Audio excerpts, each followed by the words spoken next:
trust. Nigeria call obey to serve our fatherland with love and strength and faith. The labor of our heroes past shall never be in vain. To serve with heart and might, one nation bound in freedom. In freedom. In freedom. Peace and unity. Arise, my people, arise, my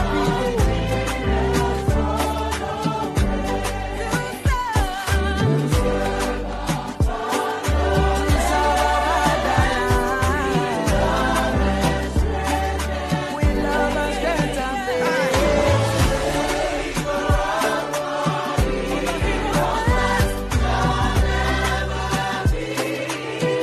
With all our hearts and minds, we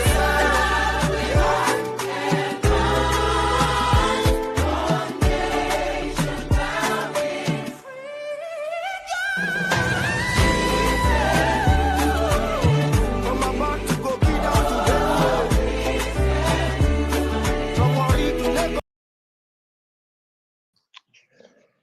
Good morning, good afternoon, good evening, depending on your geographical location. My name is Oinkro Andrew Lopio, aka Electricity. Thank you for joining me on this wonderful evening. Dr. Gomez, thank you for joining me. Hi. I'm fine. Let me just change this thing. I don't know why I need to change this. No, this is not what I want. Uh, Sorry about this. Yeah, welcome, Dr. Gomez. Thank you. You've Thank you seen very the much. topic and what we are going to What's be the topic talking. again? What's the topic again? I saw It's you come the live. enemy within, Oshomole's apology and the battle for Edo political future. I'm going to play the video for you to get to put things in context. So I'm going to play the video now for you and the viewers to see Oshomole's apology.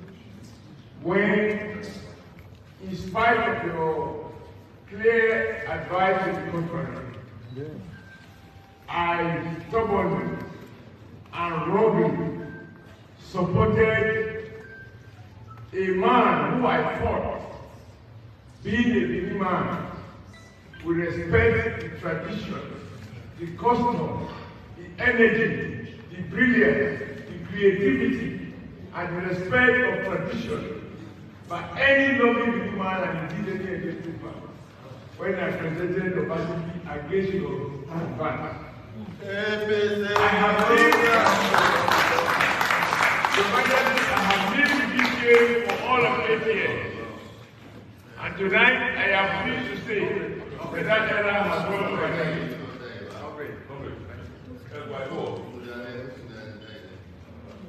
When you said against my advice, that's why I thought that you would entertain. I apologize. I didn't think that. When you introduce Obaseki as your successor, I didn't say anything. I have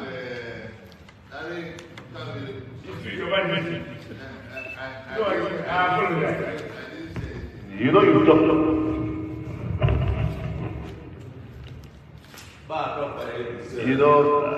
I said I won't say so much here. I told them, and I'm trying to restrain myself because anything that will bring any difficulty for my son and performing that, I want to avoid it. But I have to correct it when you say against my advice. I never said anything against Obaseki when you brought him. You will recall, this one is your witness when you came to introduce it to me. You talked about to do much against my father's choice, which you shredded to pieces. And you went on, you shredded to pieces because I think when To put things in context, Oshiomole was apologizing to the Oba. that he went against his advice by presenting Obaseki. And the Oba said, no, that was not the case. He never said anything. And you know, in Nigeria, we don't say an elderly person is lying. I can't tell you, Dr. Gomez, that you are lying. You don't tell an elderly person that, sir, that is a lie. So, but to me, when I saw the video, it's what came to my mind, like the topic says, the enemy within. And oftentimes we've always been arguing that blaming the colonial masters for what we even experience today. But there we see Oshiomhole apologizing to the Oba. Now, whether the Oba said it or not, that is neither here or there. But it's a clear fact that Oshiomhole never liked Obaseki, and the current governor was unpicked. In fact, there is another podcast I'm going to hold in respect to the current government, or the governor-elect, a puppet on a string. Because when you look at the acceptance speech, it wasn't the one that that made the acceptance speech. It was Oshiomhole and what's his name, the Senate President Akpabio. And there's a caption of him kneeling down, greeting every one of them. So, gentlemen, welcome to this podcast. Without wasting time, I'll start with you, Dr. Alexander Gomez. You've seen the video. You saw what happened in the Edo State election. It's scary. And also there is a promise, I won't call it a threat, to replicate the same style, which is a broadcast for on Saturday in Ondo State, and in particular Anambra State, to win those two states for APC. That is for another day. Dr. Gomez, the floor is yours. Thank you, Mr. James, for joining. Thank you, John Abba, for joining. Yeah, let me make it short and sweet. This new governor-elect didn't win that election. That thing was rigged. I saw Ighodalo won that election, hands down. I've spoken to some very highly placed individuals in Benin City, because my sister was married to a Benin man, and I have a lot of family members in Benin. But the consensus is that Oshiomhole is getting his third term, so he has a puppet there, and he's going to be dictating to him what to do. The only good thing about it is that this guy who's just been elected, by his very nature, is a very loving person to his community and his people. So I think that he will not be as aloof as Obaseki was. Obaseki was extremely cocky. And in Benin, for what I know, it's a total abomination to go head to head with the Oba of Benin. And this guy did it. But the reason why he did that, in my opinion, is that he doesn't understand the Benin culture. That man is a glorified Benin man. He's essentially a Yoruba man. So he doesn't understand how revered the Oba of Benin is. He made a mistake. He wasn't as bad a governor as people make him out to be, Obaseki. But he was unpopular because he was extremely cocky and he didn't understand. It didn't come across as if he understood the plight of the people. Don't forget now, though, having said that, this was the first guy that decided to pay a minimum wage of 70,000 naira before the government made it mandatory as a minimum payment. He was also the same governor, the first governor that made a working week, I think 4-day working week, that's against 5-day working week. He has built the best nursing school in Nigeria and Benin City. Obaseki is not, what's the Okada guy's name again? Oh, so remind me. Mr. James Okada, what's his name? The chief. The former governor. Igbenedion. Igbenedion Obaseki is not Igbenedion. As far as I'm concerned, and based on my vintage position, I would say that Igbenedion probably would be top 5 worst governors ever in the history of Nigeria. But Obaseki, I won't put him in that position. This godfatherism we have in Nigeria, I don't know where it's going to take us to. We need to get to a point where we elect people because of their capacity and capabilities rather than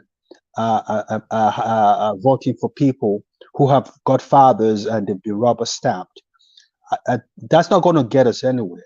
Look, let me deviate a little bit. The next governor of Lagos State is already been decided right now.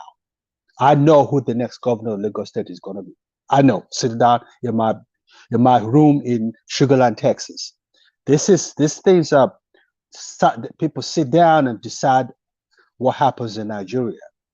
But what breaks my heart over and above everything is the suffering of the people of Nigeria. People are suffering in electricity. It breaks my heart. I give out so much money that I can't account for because people reach out to me and I have to help. If I have $500 in my pocket, I have nothing to do with it. People call me, I'll give it out because I don't like seeing people suffer. So Obaseki is not as bad as people make out to be, but I'm speaking as a foreigner. I'm not from Benin, I'm from Lagos. So this godfatherism is a problem for us in Nigeria. And it's going to continually be a problem until most likely our children and grandchildren come into position of strength power-wise. But as it stands right now, I can't see an end to it. So that's my position on things. Thank you, Dr. Alexander Gomez. Thank you for joining. Again, Mr. Thank James, you are welcome to the show, and you are the father of Edo on this platform. The question to you is, who is lying? Sorry for using that word. I know they say you don't tell an elderly person that they are lying, but who is incorrect? Let me change my. Who is incorrect? Is it the Oba or Adams Oshiomhole? And like what Dr. Gomez said, this godfatherism takes us nowhere in Nigeria. Again, thank you for joining me, Mr. James, and thank you, John Abba. Let us correct something, please. I'm not the representative of Benin on the platform. I was only brought up in Benin, and I appreciate the upbringing I received in Benin City. There are people who are more qualified to bear that title. Certainly, I'm not the one, for a number of reasons. I know quite a lot about the town and the people, but a place I know absolutely nothing about is the palace. I have no clue of what is going on in that institution, revered institution. I have no clue as a non-indigene, because my father, being a non-indigene, had nothing to do with the palace.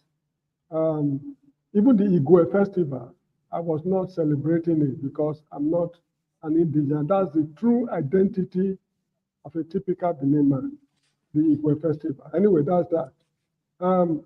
I feel sad because of what has been happening on the political arena in Edo State, for one reason. Politicians are dragging the palace into political matters. This, you see, whenever it's time for election, they appear and say, we are loyal to the palace, the customs and traditions, and blah, blah, blah, blah, returning of artifacts. And now, what have they, as individuals, done to uplift the customs and traditions of the Edo people? They tell lies in the presence of their children, which is very, should I say, on Benin, on Edo. An Edo man do not lie to his children. In fact, when an Edo man is having problems with his wife or something like that, they regulate how they, how do I put it? They regulate the activities in such a way that the children will not even know what is going on. Whenever they are quarreling or they are behaving in a way they should not behave towards each other, Once they notice that the children are likely to be around, they adjust their mood so that the children will not know. That is how they are traditionally. Now, for these men who are known to be liars all over the world, to go to the palace, kneeling down, begging for votes, and after getting the vote, they turn their back on the people, the palace institutions, and everything, and do what they feel. I mean, it's so deplorable. This is what I'm seeing. One thing again is this: be it Obaseki, Ighodalo, Aswe, what's it called, Akpata, to me, they are all birds of a feather. That is how I see them. Because in the history of that state, we've had only 2 governors who distinguished themselves. The first is Samuel Oba of Benin. That man left his footprints in the sands of time. And it's so interesting to know that he was not even a high school graduate. I was told he stopped in Form 4 at Western Boys High School. Somebody who did not finish high school, he did all he did, not with the help of the palace, but with his own ingenuity. Then the second man is Ambrose Folosho Ali, who left his footprints in the sands of time as far as education is concerned. Apart from these 2, all the others that have come and gone, they are all nuisance to the state and to the people. So for these dirty men to go to the palace, kneeling down, lying against the Oba in his presence, that shows how morally barren and bankrupt he is. Kneeling down before the Oba, lying against the Oba in the Oba's presence. To me, I mean, he should be sanctioned traditionally. But I don't think the man will go to that extent, because he has seen that there seems to be push and pull in society because of these political matters. As for what's his name, Mr. Obaseki, there's something people do not know about his relationship with the palace. People should talk to the elderly people more elderly than myself. They will tell you the history of what happened between his family and the palace in 1897, when the British invaded Benin City and stole those artifacts, and they demolished the palace. The palace wall you have today was not the palace wall of 1897. It was demolished totally. They had to rebuild it. His ancestor, Chief Obaseki, played a game with the palace in 1897. This is what is running through the mind of this man. When his intention was to possess the artifacts that are returned, his father played a role in those artifacts that was taken from Benin City. Ask any elderly Edo man, anybody above the age of 70, 80, up to 90, they will tell you this true story of what happened. I'm not here to create animosity among people, so I will not narrate the story. So this thing is deep-rooted.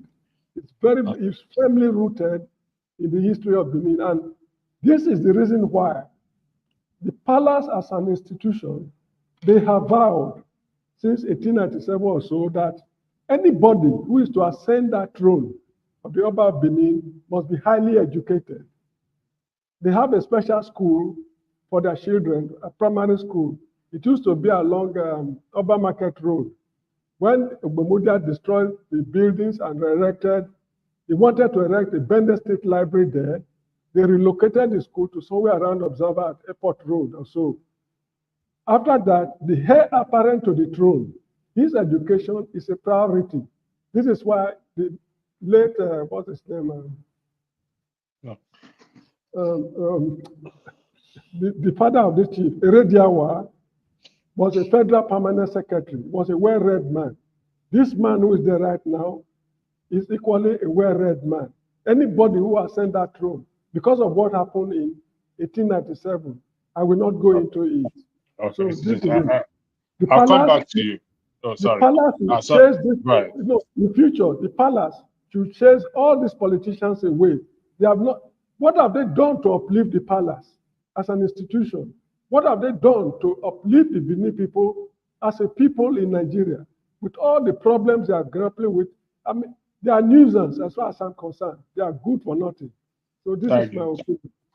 Thank you, Mr. James. Thank you for that history. Like I said, you are our historian on this platform and any other platform that is connected to Dr. Rido's platform. Your knowledge is well applauded. Mr. Janaba, thanks for joining. Uh, Mr. James said the Oshiomhole lied against the Oba. Like I said, you don't tell an elderly person that they're a liar. Only in the Western world we can tell Donald Trump and we can tell Kestama, we can tell Joe Biden that he's a liar. But in the context of Nigeria and Africa, I can't tell.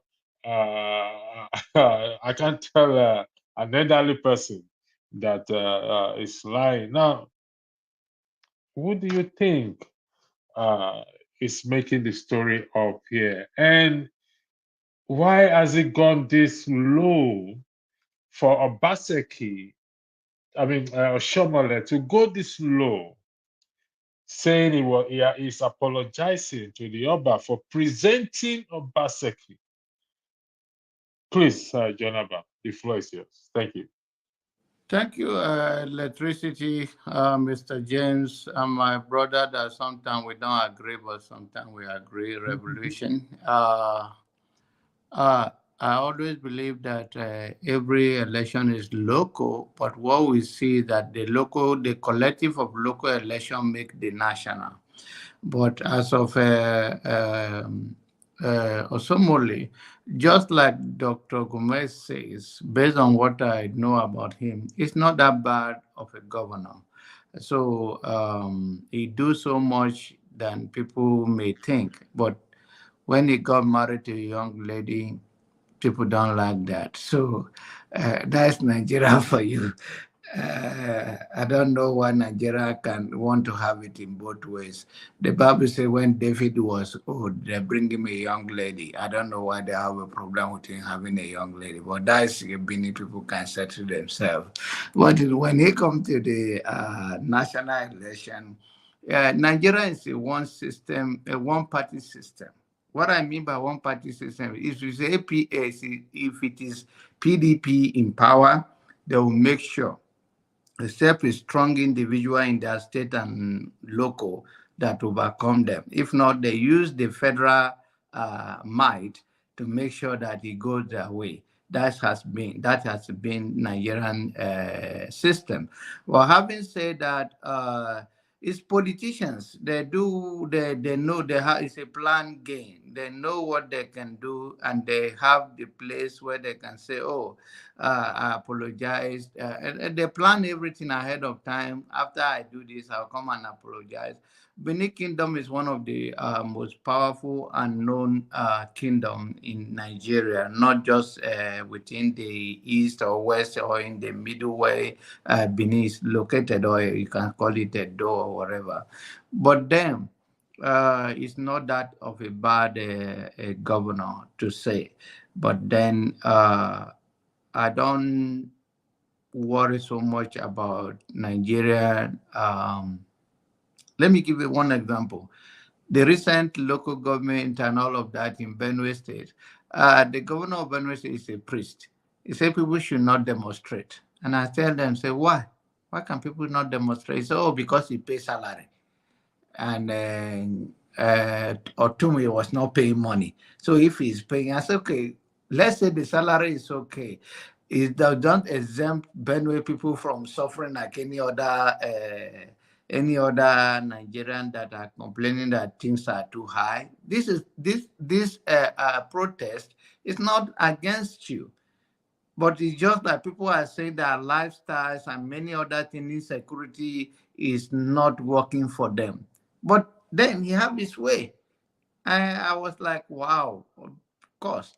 I praise him for paying, and why money come to governors and they think they have a birthright to solve it and keep the money in the first place. That somebody can build their legacy, just like Peter Obi and their support. I'm not Peter Obi's fan. That in Anambra State, Peter Obi pay workers, and that is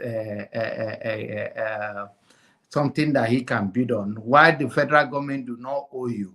They give you allocation every month. Why should every governor don't pay their state workers? That it becomes something you campaign upon. And what is the judiciary doing, or the law enforcement, that simply because you are a governor of a state, you are exempted, or you are above the law, and there is no system in place that can hold you accountable. So this is what Nigerian is all about. I always say that the state should choose who will be their governor, and then whatever come out of it, the election have consequences. Whatever come out of it, they should bear it. If it's good, let the local people enjoy it. If it is bad, let them enjoy it. When you talk about, I heard Dr. Gomez, I have respect for him, by the way. I said that they ring it or not ring. Which election in Nigeria, including the federal, that they don't ring? The ring is not an issue in Nigeria again. What means is that if you ring, do you have anything to offer? If let's say even Tinubu right now, whether you believe or that you ring the election or you do not ring the election, there are many dictators around the world that ring election, like Russia, like many other powerful nations. They decide who become their president, but they still do more for their own people. Make sure that their people are empowered. Make sure that they have a common need, common basic human right. They can walk on the road and nobody harasses you, and they secure their nation, become their priority to fight against nations. The current president of China, he came there, and after he got there, he changed everything. But China is still working. China is competitive. For me, I don't care so much. Did I say, oh, I'm endorsing corruption? No. But it's that even if you come to that way, if you have your people in the right mind to do more for them, secure your people. But that's not what we see. Like I said, I don't want to go into so many other stuff, but I just saw you online. I want to go out quickly. I said, let me stop by and say that that's not is days will tell. Days and months and years will tell what he meant for his people. If he really meant it, some people believe that he loved the people. Personally, I don't care about, oh, he speak English, he doesn't speak English, or he speak this. I don't care. Even if it's his native language and he do well for his people, that's fine for me. I don't care. Whether if you speak English and you sell your people, what difference does that make? What is that one? What is the uniqueness in it? I don't care about that. All I want people deliver for their constituency is the governor of Benin. Let him deliver, and history will tell. I hope that our Nigerian people understand that one thing is sure: when you get there, do more for your people. Make sure the basic need is there. Thank you. Thank you. Gentlemen, tomorrow there's going to be a debate on this. It's not have your say, it's going to be a debate. It's about Peter Obi and Shore, revolution against rebuilding the nation. It's, like I said, for the record, it is not have your say, it is a debate. We had a guest who spoke to us yesterday, and I took some things home from what he said. Having a strong, organized body that will push against or push back on government that don't favor the people. And so it's something we will start. Mr. James is aware of it. I started a movement called the Hope Movement. I'm not going to go into details into it until tomorrow, but there's going to be a debate on this platform tomorrow in respect to the show race and the Peter Obi. Which do we want in this situation right now? Because you will see the way things are going in Nigeria. It is, for the first time in my life, I am agreeing that the country has been totally captured. I'm saying that publicly, which I have never said before, following Edo State election. And anything that comes out from the president, Gandhiji, Akpabio, should not be taken lightly, should not be taken for a joke. Where we are going, trust me, I don't know myself. Revolution. In the context of what we are discussing, Oshiomole apologizing to the Oba of Benin for presenting Obaseki against his wish. The Oba of Benin refuted it. But before you speak, let me take some comment from Edo people who have already been giving out to me. One Edo man here says, Niger, my electricity, what is the meaning of this clip? You see, the Oba is a god to them, which I understand anyway. Like John Abba is my own Oba. And there are thousands of issues in Nigeria. How will this change PMS price electricity? How about all the issues that have been discussed before? Has it changed anything? You don't go against the Edos and the Oba. Nigeria, the floor is yours. For those of you who have joined us on the comment section, Timajek, thank you. Adama, thank you. I am going to highlight your comment later on. Let me just give the floor to Dan. Is now revolution. Dan, the revolutionary. The floor is yours. Thank you. Yeah, my brothers, I want to say good evening to everybody. Mr. James, John Abba, like you said, agree or we don't agree, no problem. All what we are fighting for is the good of Nigeria. Anybody who really loves that country, like I do, there must be conflicts here and there, you know. And that debate of tomorrow, Miss LSC, what time is it? Because if I'm opportune, I would like to join in. It's 8 p.m. I believe that Nigerian time. That should be about 3 or 4 o'clock New York time. So depending, I may move it to 9 o'clock. Also, there's likely to be more than one or two moderators, more than two moderators on the platform. So it's going to be a very hotter debate. I have reached out to the show owners group. I'm waiting for them to get back to me because, to be honest, whether we like it or not, show already needs the numbers, and we need at this point, regardless of our reservation, I think he is the man that may help us. This is me speaking, please. My opinion to turn things around. So, but I'll leave it now. I'm going to stay neutral tomorrow. My role is to moderate and ask questions. Again, for the record, it is not have your say. It is a debate and not for the faint-hearted. The floor is yours. Thank you, Dan. Yeah, thank you so much for the information because we have been like, okay, let me go to the point of today. Oshiomhole apologizing to the Oba. For me, as a Nigerian, I left Nigeria 34 years ago, to be precise. Because when I was I want to start from there. I don't want to just waste your time, but let me just give you a little background. I left Nigeria 34 years ago as a school cert holder.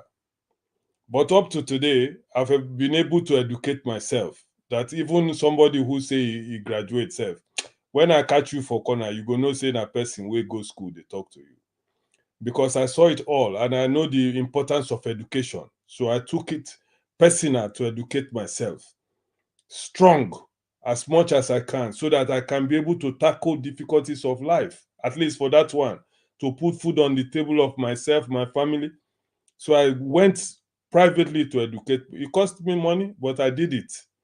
Marrying a white lady is enough. Anyway, thank you very much for that. Anyway, it's part of the life. I mean, white or black, we are all the same. Because when you know, if you meet with them, you will know that the same thing, whether you white or black, they're the same, no different. So, to the point of today, electricity. Like, let me just give you your kudos because I told you, anytime you are around, except if I'm busy, I prefer your show. No, I don't disregard anybody, but when you're around, I always have that feeling that you give. I don't know why, but thank you very much. Thanks for the compliment. I appreciate it. Yeah, to the point on stage, Oshiomhole apologizing to the Oba. The Benins, I'm from Bendel State, the old Bendel State. So we are all the same. Benin or Aniocha, I'm from Aniocha. So we are all the same people. We have almost similar culture. We have even Obi in our own part of the Aniocha. The Benins call it Oba, but we have Obi. So, but the Benin people, which I'm very associated with, I know a lot of them, good friends, you understand? They review their Oba. Oba is something special to them. And they don't dare you to insult the Oba in Benin. You will get trouble. So Oshiomhole, if you remember, I saw that clip clearly. The Oba interjected him. He lied against the Oba somewhere. And the Oba told him, my brother, this one where you talk, I beg you, no be waiting and talk. Something like that happened. And then Oshiomhole now coming to, if you remember, Oshiomhole said, if you join APC, your sins are forgiven. He's the one who said it. So now he come to the Oba now trying to apologize, this hypocrisy which Nigeria, now he thinks, okay, now because the Benin people respect the Oba, make I go apologize to the Oba. But the Oba know who Oshiomhole is. They know who that man is. So, okay, he don't apologize. He bring Obaseki, paddy friends, then disagree somewhere. Now he want to come and play those kind of hanky-panky games. I don't want to go too much in that because we are kind of, if you know Nigeria properly, my brother, if you know Nigeria well, if you love Nigeria well, if you study Nigerians very well, what Oshiomhole is doing is just all those kind of things where we they call eye service. That's what he's just trying to do. Okay, we just go to Oba, apologize to Ram, then we move on. You understand me? Oshiomhole are the people causing trouble in Benin. In Edo, let's put it, the current state of that side of the country now. You bring Obaseki, you want control him, just like what is happening in River State. This brother bring Fabura. Fabura reach there and say, bros, I beg, go that side, those old school system, we don't want them here. We want to move forward. That was what happened. Okay, my brother James explained something about Obaseki family and things like that. We know all those type of things. But let us talk about where we are today, 2024. There are some old things we forlive. Make we forget all those old things. Somebody will want to move Nigeria in the right way now. That is what we're supposed to follow. So many people have repented in that country, in Nigeria. That's now so they do a system. Some people know that that system is not helping Nigeria. Again, you understand what I'm saying, Mr. Revolution, Mr. Electricity? That old system where we get failed us. He failed us. So those of us who have repented, I have repented myself. I'm no more a normal Nigerian person. Oh boy, now so they do. Oh boy, you know what's in at the chop now. If you just give me what's in at the chop, we will go settle. We have left that part. That part is gone. That is why somebody, I don't want to go too much far because I don't know all those waiting they happened for Benin. We they talk about waiting they happen for. Look at the election. Who paid the highest? Now he go win.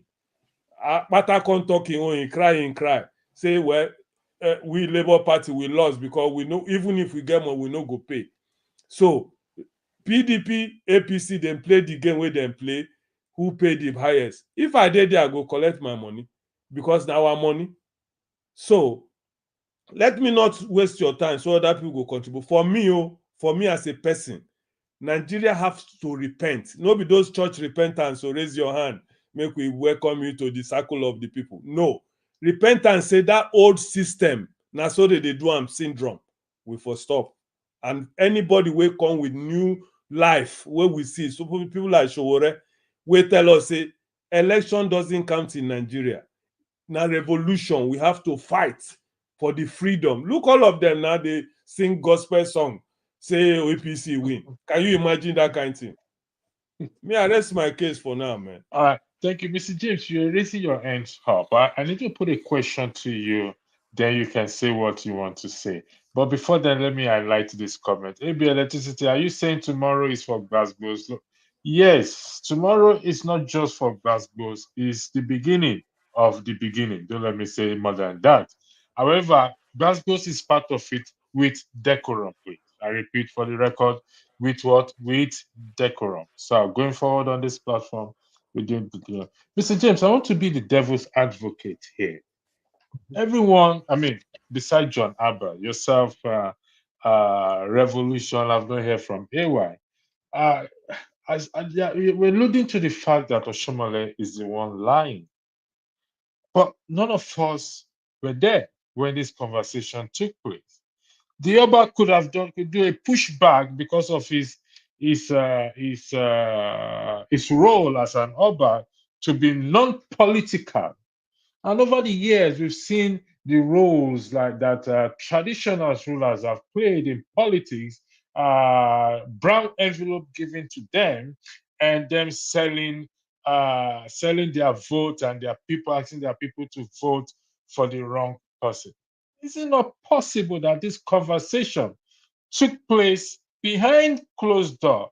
Will Oshiomhole just come up and tell the Oba that, oh, against your advice, I acted by presenting Obaseki? Because the way we are looking at it, yes, we have to respect the elderly. We don't tell the elder that they are lying. We use the word incorrect before these Benin people come and shut down this platform. But is it not possible that this conversation took place behind closed door, and the consequences of such conversation that he has on people, like you rightly said, Mr. James, and Revolution, and Dr. Gomez said, it's about the people, and the people are suffering. And when such a conversation, argument takes place, certainly the people is not a focus or in their focus, but what their pocket. Mr. James, the floor is yours. Thank you again. Thank you, your wife, for joining. I'll come to you. Yeah, thank you very much. In Hebrew chapter 6, verse I think 18 to 19, please check if I'm wrong, because it's long ago I read the book. Hebrew chapter 6, verses 18 to 19, there's somewhere there which says, it is impossible for God to lie.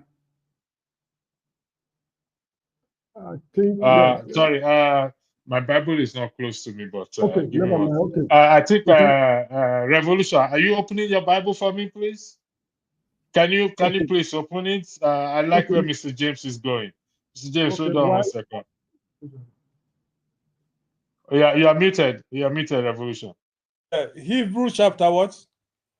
Chapter 6, verses 18 or 19. Hebrew chapter 6, verses 18 or 19, or somewhere around there. He said, this we have as an anchor of the soul, sure and firm, which reaches into the interior behind the veil. 20, where Jesus has entered on our behalf as a forerunner, becoming high priest forever, according to the order of that is I read 19 and 20. No, 18 and 19. Anyway, somewhere around there, it says that it is impossible for God to lie.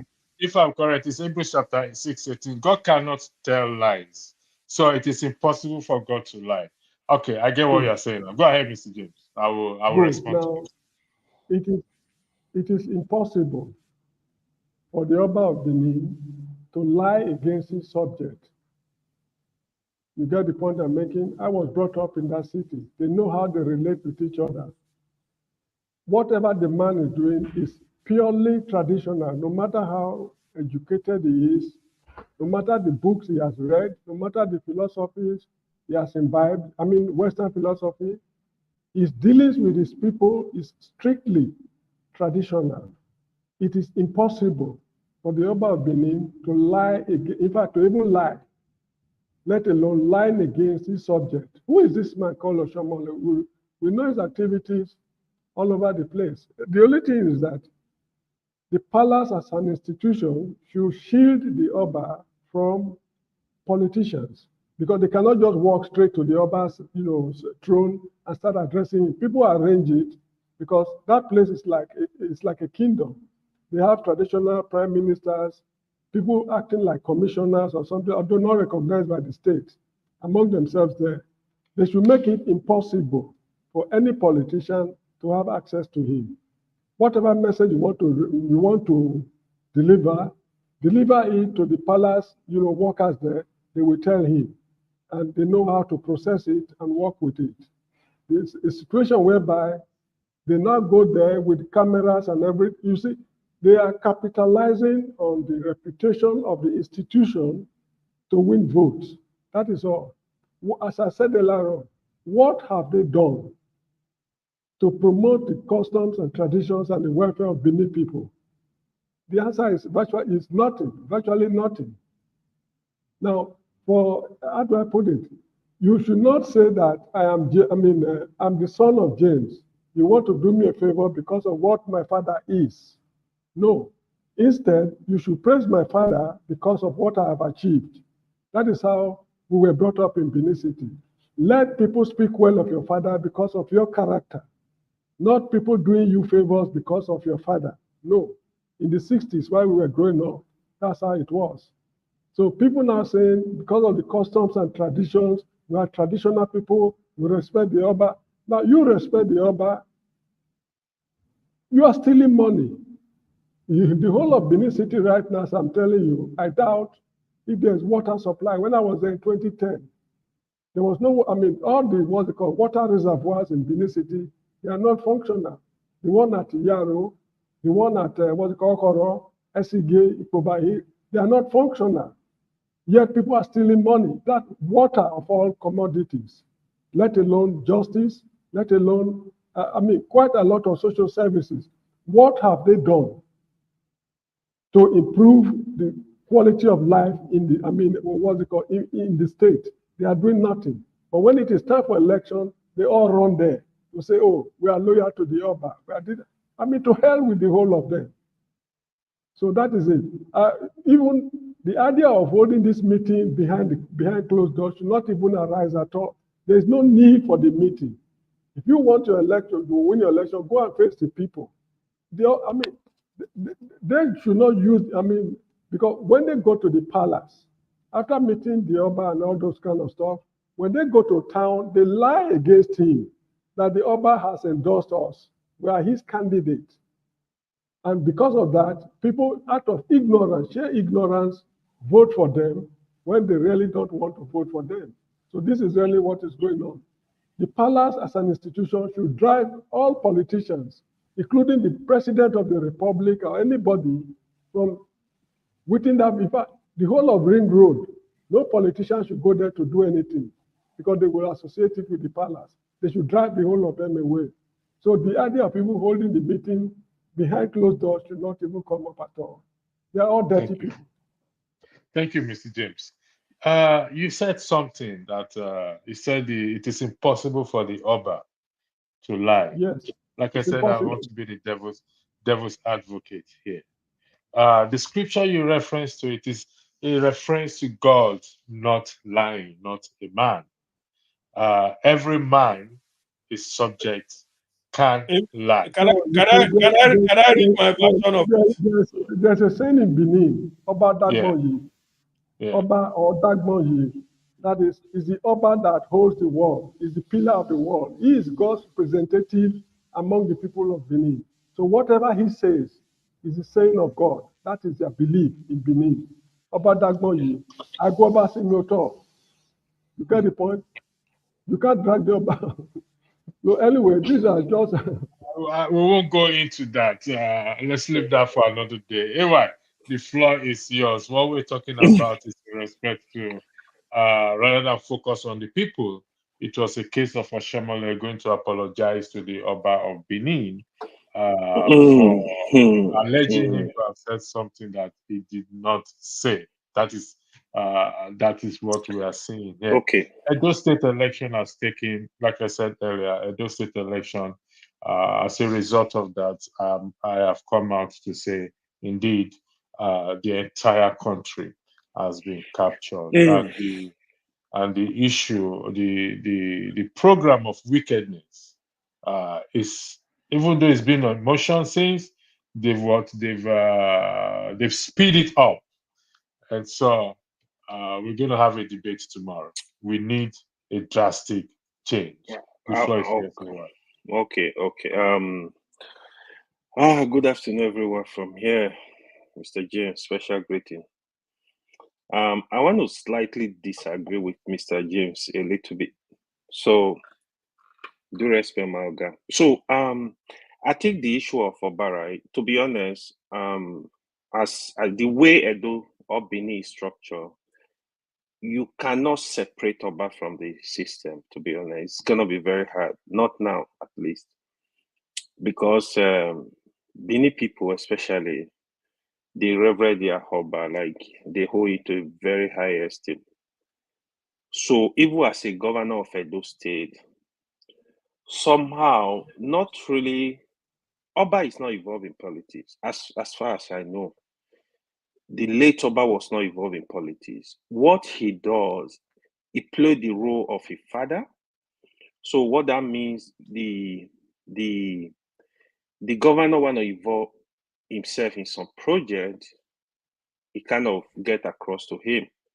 Oba, this my plan. Oba will throw advice. I don't think it's out of order, to be honest. Even if the president is around, you see all the politicians will always go to the palace. One thing I will agree with Mr. James, some of these politicians, they look for a way to not take advantage of the whole system because they know Oba is respected. The body language of Oba can even give you vote in Benin. You know, body language of Oba is very important. So, Oshiomole, I watched that video, right? To be honest, this is not the first time Oshiomole is saying that at the palace. I can look for another video I share with you. Like the mistake, I feel Oshiomole made a mistake. The mistake is, even for example, Oba has said in the secret meeting, like this guy the family have history. I don't want him in this state. I think it was unwise for him to go back to the palace. It's more like he's trying to drag Oba into the whole issue, right? Because Oba and the governor, they are loggerhead. They are not in good terms, to be honest. Don't be deceived by anybody. I feel the governor of Edo State have really disrespected Oba, especially as a Benin man. The issues, the height of their disagreement was the issue of artifact. Artifact that we are taking away when God know when, like it's not like probably like 100 years ago or plus. You, because they make you a governor for 4 years, you are dragging the artifact. You want to build a museum and take over the artifact. Oba said, no, there is a royal museum. That's where I want to put the artifact. So it was that issue of fight here and there, you know, disagreement, to the point that you use some prosy you want to divide the Benin Traditional Council, split it to several. That did not work. You took the Oba to court by prosy as well. You know, these were all issues that really like caused big problem between the palace and the state government. Yes, like I said, Oshiomole was unwise. Whatever happened between him and Oba, to come to the palace and try to drag Oba into it indirectly. I was happy the way where that is Oba. I know, like they are very vocal. If you come, you misbehave, they give it to you straight up. That's the Oba I know. You saw where Olumide went there, said, "I'm son of the palace." Oba told him straight up, "No, you are not son of the palace." He defined son of the palace to him. I know when Clem Magba, the former minister of budget, he also made a mistake there. He corrected him. That's the Oba I know. Big respect to him. I think the politician, they need to stay away from the palace. Go to the palace and go greet Oba as a father. Don't drag the palace into politics. Then now, the issue of Obaseki. You see, the issue of election of Edo State, what I see flying around, there is a lot of emotions. There is a lot of, this is how I want it to be. There are issues in Edo State. I think strongly, if you are not from the state, if you don't live in the state, you've never been to Edo State, you don't have stake in that election. Because what I see, people don't know what is going on. I'm not saying, no matter where you're from, if you are from even if you are from America, you are from India, you live in Edo State, you have a stake in that election. Because what I see, people just discuss out of emotion because probably they support some party, they dislike some parties. I understand it. In Edo State, the issues were clear. The governor not delivering on his promises is part of the problem of why they lost the election. There are part of other issues, right? Like that governor nobody can tell you this is the project this governor started and completed. One capital project for 8 years. I'm saying it online. Let the person come here and tell you. Okay, I'll give you some of the big promises. This is a governor that came, he promised Edo State Gelegele Seaport. He signed MOUs all across, nothing was done. This is the governor that said he was going to build the Benin Industrial Park, nothing was done. This is the governor that said he was going to build the airport, signed MOU in Edo North, nothing was done. The roads in Benin, they are dead trap. He will go ahead. This is a governor that erected a billboard telling the people this is a federal government road. The state government road, what are you doing about them? Did you construct a road? No, you did not. What are you doing with Edo State money? So this is your issue. Apart from that issue, the issue of Oba, he fought with almost all the political leaders in this whole of the state, from APC to PDP to other party. He created a lot of enemy. He doesn't obey laws. He doesn't obey judge or court orders. This is a governor that denied 40 House of Assembly member representation of their constituency for good 4 years. This is a governor currently, because the deputy governor wanted to contest with his preferred candidate, he ordered impeachment against the deputy governor. Every governor went to court. The court restated the deputy governor. Till now, he refused to recognize the deputy governor. So the issues in Edo State were much, to be honest. I personally believe, I swear, the PDP candidate, to me, was really a very competent candidate. But fortunately, the sin of the governors make Edo State rejected him. If you see the result, the turnout in that election was very low. The people that voted, the registered voters were over 2 million. The people that voted were less than 600,000. That tells you a lot. So those people that think like the APC candidate is not competent, they just stay away from the election. The issue of Labour Party candidate. Let me finish this. Say this last one. The issue of the Labour candidate. The issue of the Labour Party candidate, Olumide. Olumide was a very competent hand, but the political temperature of the state was the power should move to Edo Central. This was the issue. Otherwise, Olumide could have been a very good candidate. So every part of Edo State had this feeling like, no, it's time of this Edo Central. Let's give the power to them. Unfortunately, it was only the PDP and the APC candidate that were from that region. And that was why this election went the way he went. Thank you. Thank you. Yeah, thank you. To the panelists and to our viewers, I'm requesting that we take a step backwards. I'm going to throw a spanner into the wheel, please. Tinubu is an elderly man. Most of us have alleged that he lied. Akpabio, Wike, we often say these elderly people lie, distort the truth, cheat. Why then do we think an Oba, this is not just to the Oba of Benin, this is I'm making a general statement for the record. An Oba cannot lie. A king cannot lie. Like what Madam Luke, the last thing I highlighted here. Even if they are dragging museum, is it not light they will use to power the museum? But that is not important. That is not an important thing to them.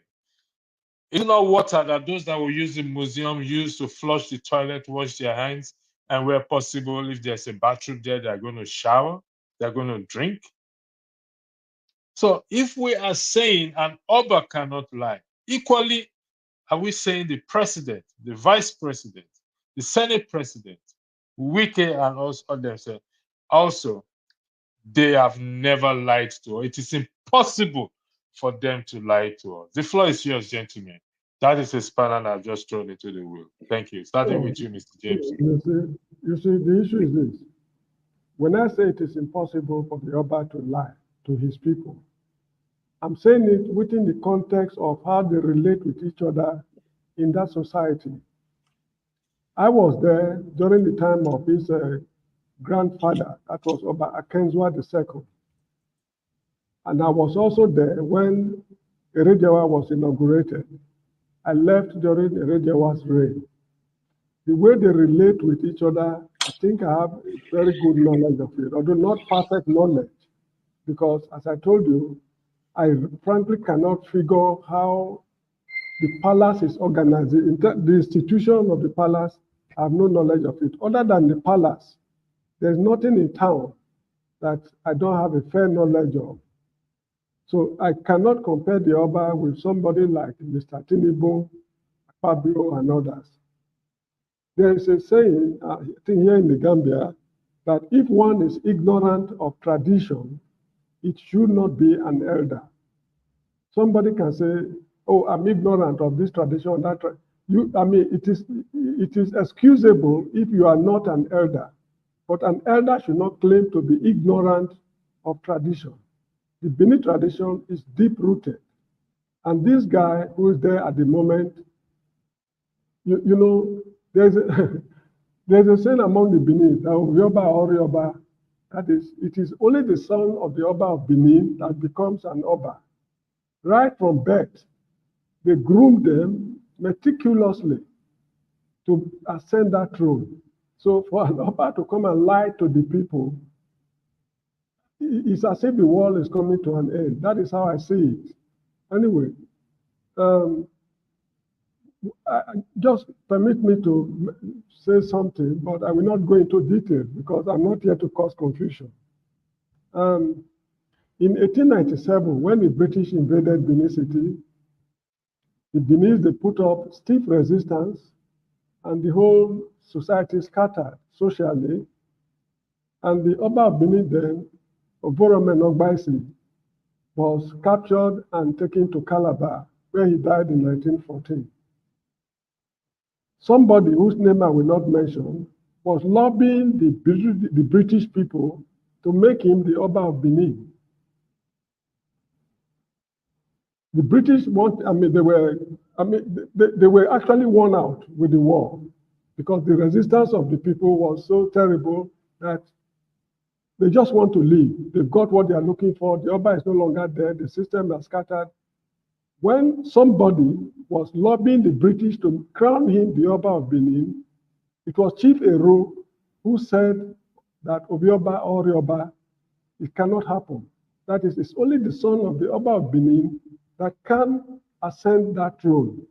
Who is that person who was struggling to be the Oba of Benin through the back door? People should go and find out.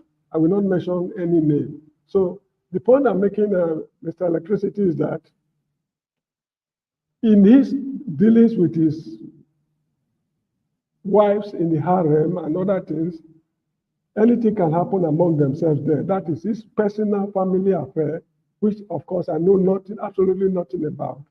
But in his dealings with the people in town, take it or leave it. If you know of any instance other than this particular one, the Oba of Benin has lied to the people, please make it known to me. It will be a very good topic for intellectual nourishment. I would like to investigate such things and come up with a peer review journal article on it. On occasion when the Oba of Benin lied to the people, it is impossible for him to lie. I mean, that is how I see it. So please, let's talk about better things. Not Oshiomole. Who is Oshiomole after all? Is he not the labor leader excuse me, was like Michael Imodu and others fighting for, pretending to be fighting for workers. Now it's in the House of Assembly. It's now a turncoat. So how can a turncoat go to an Oba of Benin, lied against the Oba in his presence that this is what you told me? Why? I mean, the impression is creating, is even desecrating the reputation of the Oba of Benin. That is how I see it. Anyway, that is a matter for the Benin people to handle. All right, thank you, Mr. Let James. me leave it at that. Yeah, Niger man is an Edo man there. It's after my soul, but you will not get it anyway. I want to hang the Oba, the issue of the Oba. I want to hang it in one corner, and I want to throw another spanner into the wheel in the same light. So, gentlemen, if I am wrong, as the devil's advocate, please tell me I am wrong. The country is where it is today because of the many lies the politicians have told us. Yes or no? One after the other, please. And just in the comment section. Is it my turn? Or? Just do it's a yes or no question answer. What was the question? The question is, the country is where it is today because politicians over the years have lied to the citizens or the electorate. Yes or no? Yes. Correct. Anyway. Capital yes. The Blackstone. Yes. Man of prestige. Yes, definitely yes. Mr. James? I can't hear you. My line is not clear. Okay. And the question is, this country is where it is today because politicians over the years have lied to the electorate or the citizens. Yes or no? The people allow politicians to lie to them. The people believe their lies. That's why the politicians lie Whichever to them. whichever way you phrase it, that means the politicians lie and the people believe in it. By this, it means anybody can lie, regardless of what position or status they are holding in society. So, how do we deal with... I disagree. Okay. Why do you disagree, please? It's allowed. Disagreement is for intellectuals. Go ahead, Mr. Blackstone. That anybody can lie. Yeah, depending on depending on your position, depending on your integrity. I don't find. So what you're saying is, sorry for interjecting you, you've never lied before. I'm not saying me. Lying to the people is quite different from lying. Never lied before. They're two different things.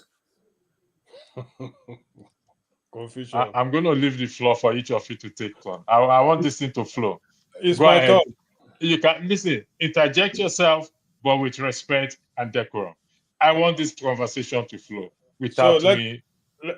It's my turn according to your rules. Go ahead. Okay. Sorry, my what's the Blackstone? Let's follow the queue. Mr. Gentlemen of the panel and listeners, and to you, Pastor Onyekro Okobio, my brother, electricity. Let me tell you, you said something, politicians. When you saying that politicians are lying, let me tell you the politicians in Nigeria, in my own view. I might be wrong, I stand to be corrected. Traditional rulers, the religious rulers, the people of Nigeria. Who are the politicians? Because these politicians are Nigerians. They don't come from the moon. Our fathers and mothers, our brothers and sisters, they lie.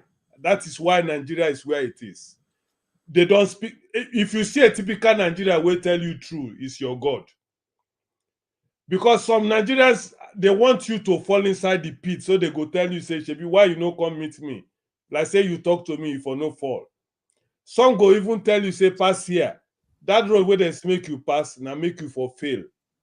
So when anybody come to me, with full regard to Mr. James, so Maybe it's an old school people where they believe in that cultural system, say certain kind of people no go fit talk lie because of their prestige, because of their positions. I don't have anything against that, because that is why Nigeria is on their knees today. The people where they were supposed to lie, when they are lying, people go they clap for them, but they are lying.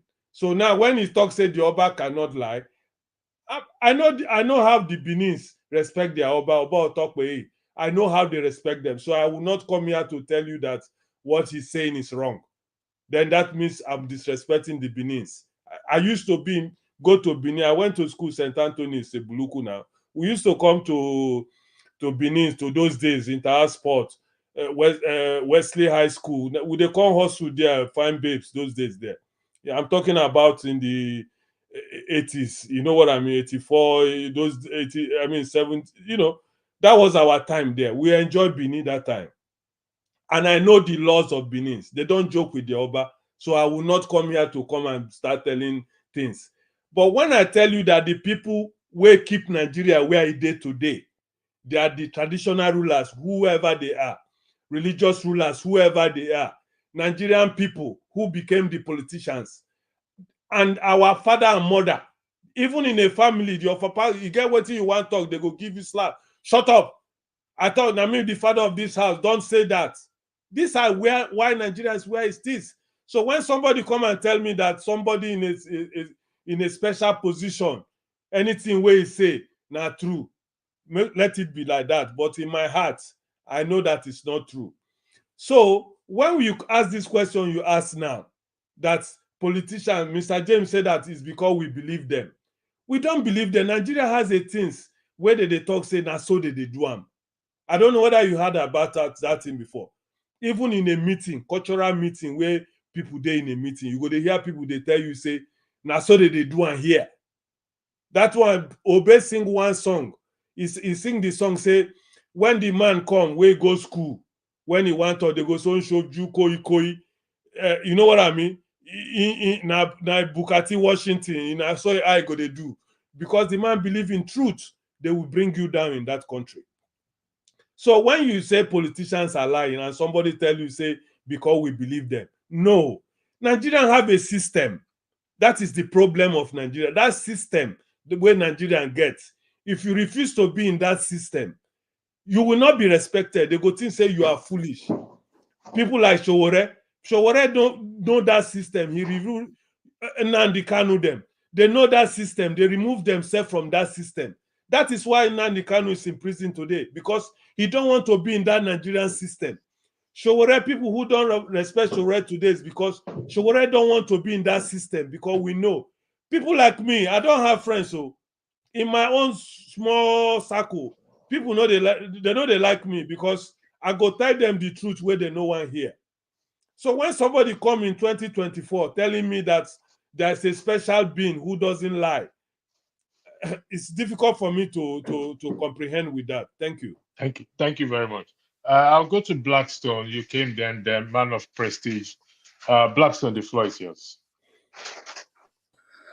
Okay, thank you, electricity. All right. When you say people lies, it depends on the context, right? And going back to the issue of the Oba of Benin and Oshiomole, I support Mr. James.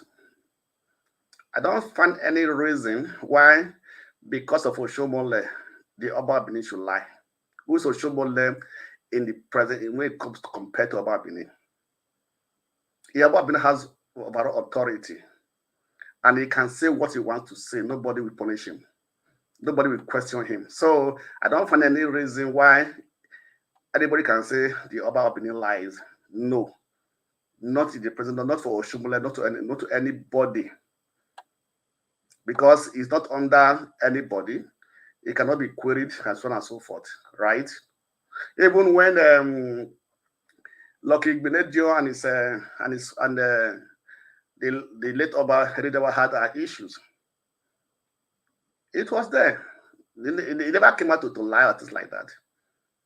Even when Lucky Benedio refused to pay his salary or pay the money that's supposed to due to him for years. He survived. He never really depend on that to survive, or that does not be the Benin monarch or the Benin traditional council not to function and things like that. So, you know, when you talk of lies, it depends on the context. Because I don't see any reason why the Oba of Benin should lie because of Oshiomole or because of the Edo people. No, there's no reason for it. So that's my take in that regard. So Oba of Benin do not lie. I don't find any reason why he should lie to anybody, because he is of authority of his own self. In the traditional council of Nigeria, we know the position. If he talks, people respect him. Even the government listens to him. So I don't see any reason why he should lie to anybody, or in the name of, for what reason. I don't see any reason for that. That is my thank you. In that let me ask you a question, Blackstone. Yeah. Before we take 30 seconds break. No, I'm going to put this in out there. We take 30 seconds break, then I'll go to Man of Prestige. The Oba said Tinubu's victory was ordained by God. Do you remember that? Yeah. Good. We'll take a 30-second break and we will be back. Is that a lie or just his own belief? Thank you. Thank you so much for watching. Thank you. Have you subscribed? Yes, you. Have you subscribed? You. Yeah. Before you go, click. It's free. Click. Just that's it. Have you subscribed? You are laughing. Have you subscribed? Have you subscribed? Thank you. Thank you. Thank you. Hey, madam. Thank you so much. I can see you. I can see you. We have to get to 100,000 subscribers. By the end of the year, how are we going to do that if you don't subscribe? Yes, you. Yes, you're about to click off. Why? Have you subscribed? It's free. If you don't, ask your son, ask your daughter how to. Just one click. Thank you. Thank you. I see you. Aha. Thank you very much. Thank you very much. I'll see you tomorrow. Thank you. Thank you so much for watching. Thank you. Have you subscribed? Yes, you. Have you subscribed?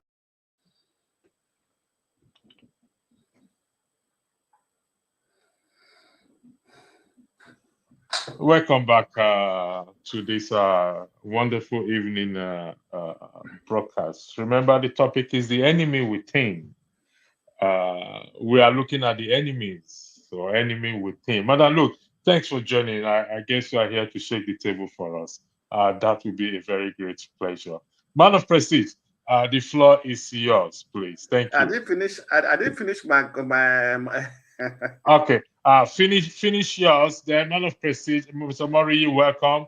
Sorry, I did not. Electricity, quick question before you proceed. I thought you said you were going to move to a different topic entirely. You are still on the Oba topic?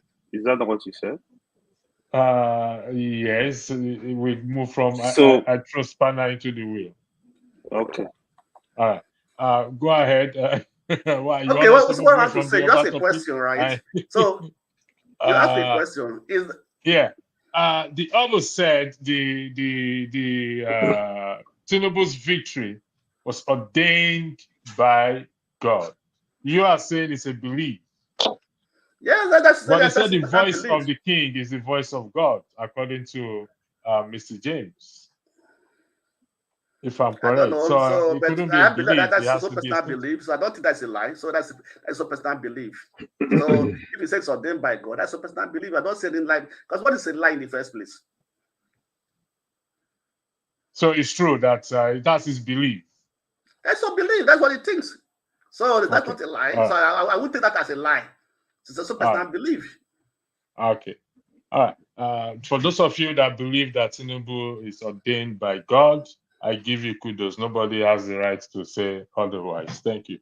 Thank you, Blackstone. God can use difficulties to check situations. So it could be. God, all right, God that is a very good thing you just said. God works in the various ways which man cannot understand. So there must be a reason why Tinubu is there. All right. Thank you, Blackstone.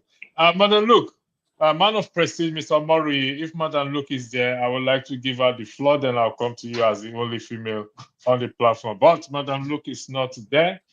She's going to attend to the normal things. Man of Prestige, the floor is yours. Thank you. Okay. Thank you very much. Greeting to everybody. I've not been able to comment on the Edo election or something like that. So I'm going to come to that angle. Then I'm going to answer the question about what it said the Oba's reference to Tinubu being ordained. I'm going to answer that at the last. So on the Edo election, I cannot look at it because I did follow the election to a certain degree, but that particular election there, I followed it, everything, the boot on the ground, people going from different booths, to conduct the election. I'm not from Edo State. I don't really have a dog in this, in the election, but as a Nigerian, I'm free to comment on how I view it.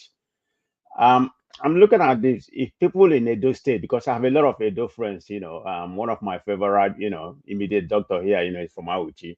So if they say that this is who they want and they elected, so we should be, we should abide by that. Edo people has elected, they have elected who they want and they have spoken, whether it's ring or not ring. I mean to be more precisely, nothing in Nigeria when it comes to election is clean. So let's just call a spade a spade. Well, whomever ring the best, they won. But as of now, we have to come and respect what the people, who the people want. According to some of the people who have spoken, they believe that the previous governor or the present governor that's still in place right now, he has not done nothing to the state. So going by Oshiomhole antecedent, a lot of them followed him. Whether the person that's in charge right now, in my own opinion, Oshiomhole is going to be the governor, regardless. Because it's going to be a puppet to this. It's just my own personal opinion. But what I'm going to say, I wish they do like good luck. I hope he perform. That's my final submission on that. In reference to the question you asked, that the Oba said, let me start. I look at the whole Obas. We reference, we have the so-called Eze, I don't put too much stock in it. They're just like any other person. Maybe because of that's our culture. We look at them. Just say an ordinary leader. It doesn't mean anything. The way the Americans look at the president here. You're just a president. We pay your tax. So you serve us. We don't hold you to the highest regard or honor. We respect you as we respect our elder. So that's how in the Southeast we look at the ages or something like that. But I see the Edos. They put their Oba to a different pedestal, which is good for them. That's their prerogative, but I don't see it that way. So in all the whole Oba or whatever you call them or anything, I believe they are civil servants. Maybe in a long time ago, maybe 20 years ago, or whatever, to a certain extent, they have authority, by the people. But right now, they are being paid by the government. They're under the, they are the auspices of the government. So I look at them as civil servants to a certain extent. So, that's how I see that. In reference to that question you asked, come on now, let's be more real. Are you God? How are you going to say God has ordained this guy to be, That's a lie. He's lying. So you have to say what you want. With respect to Edo people, I believe he lied, in my own opinion. How did God speak to you and tell you that Tinubu, has been ordained? Come on now, this is what all these bishops and something like that, they bamboozle you people in Nigeria, and you all believe all that nonsense they be speaking. God doesn't speak to them. God speak to me like they speak to them. So all they are doing, I'm a Christian, okay, but they're all lying, and I will call, I don't care whatever state, no disrespect to the Oba of Benin or whatever, but I just call that a lie. That's how I see it. Thank you.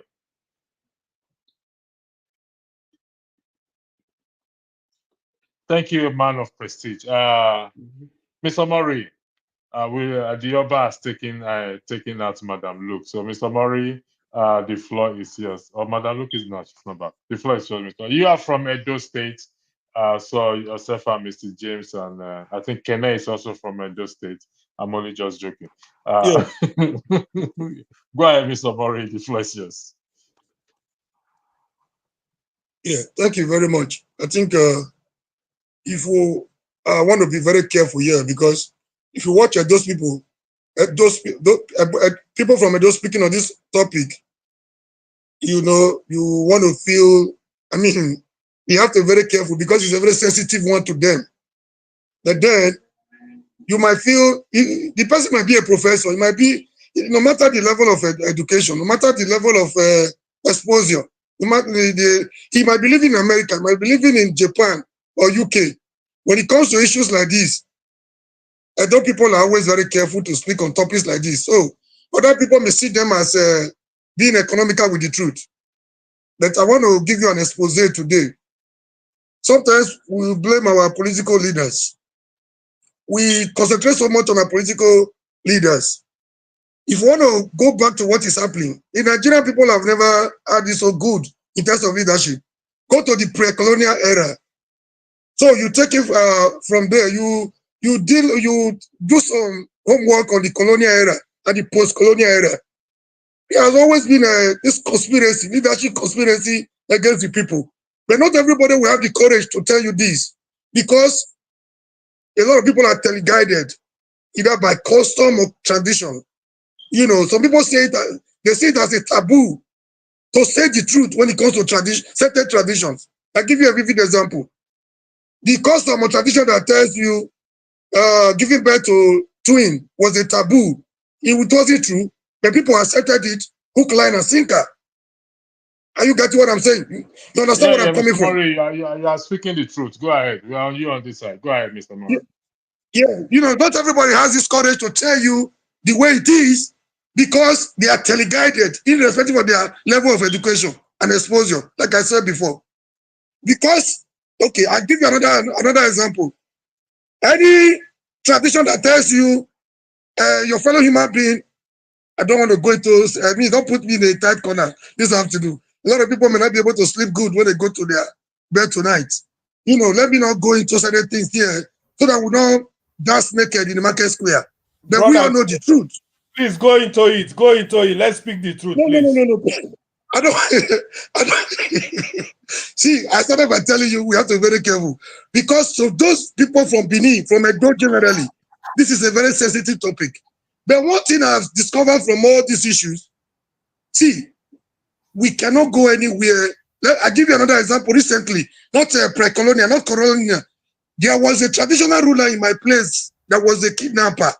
A kidnapping kingpin recently. This is about a matter of few weeks ago, few months ago. So he has boys. He sponsors boys. He is their boss. They work for him.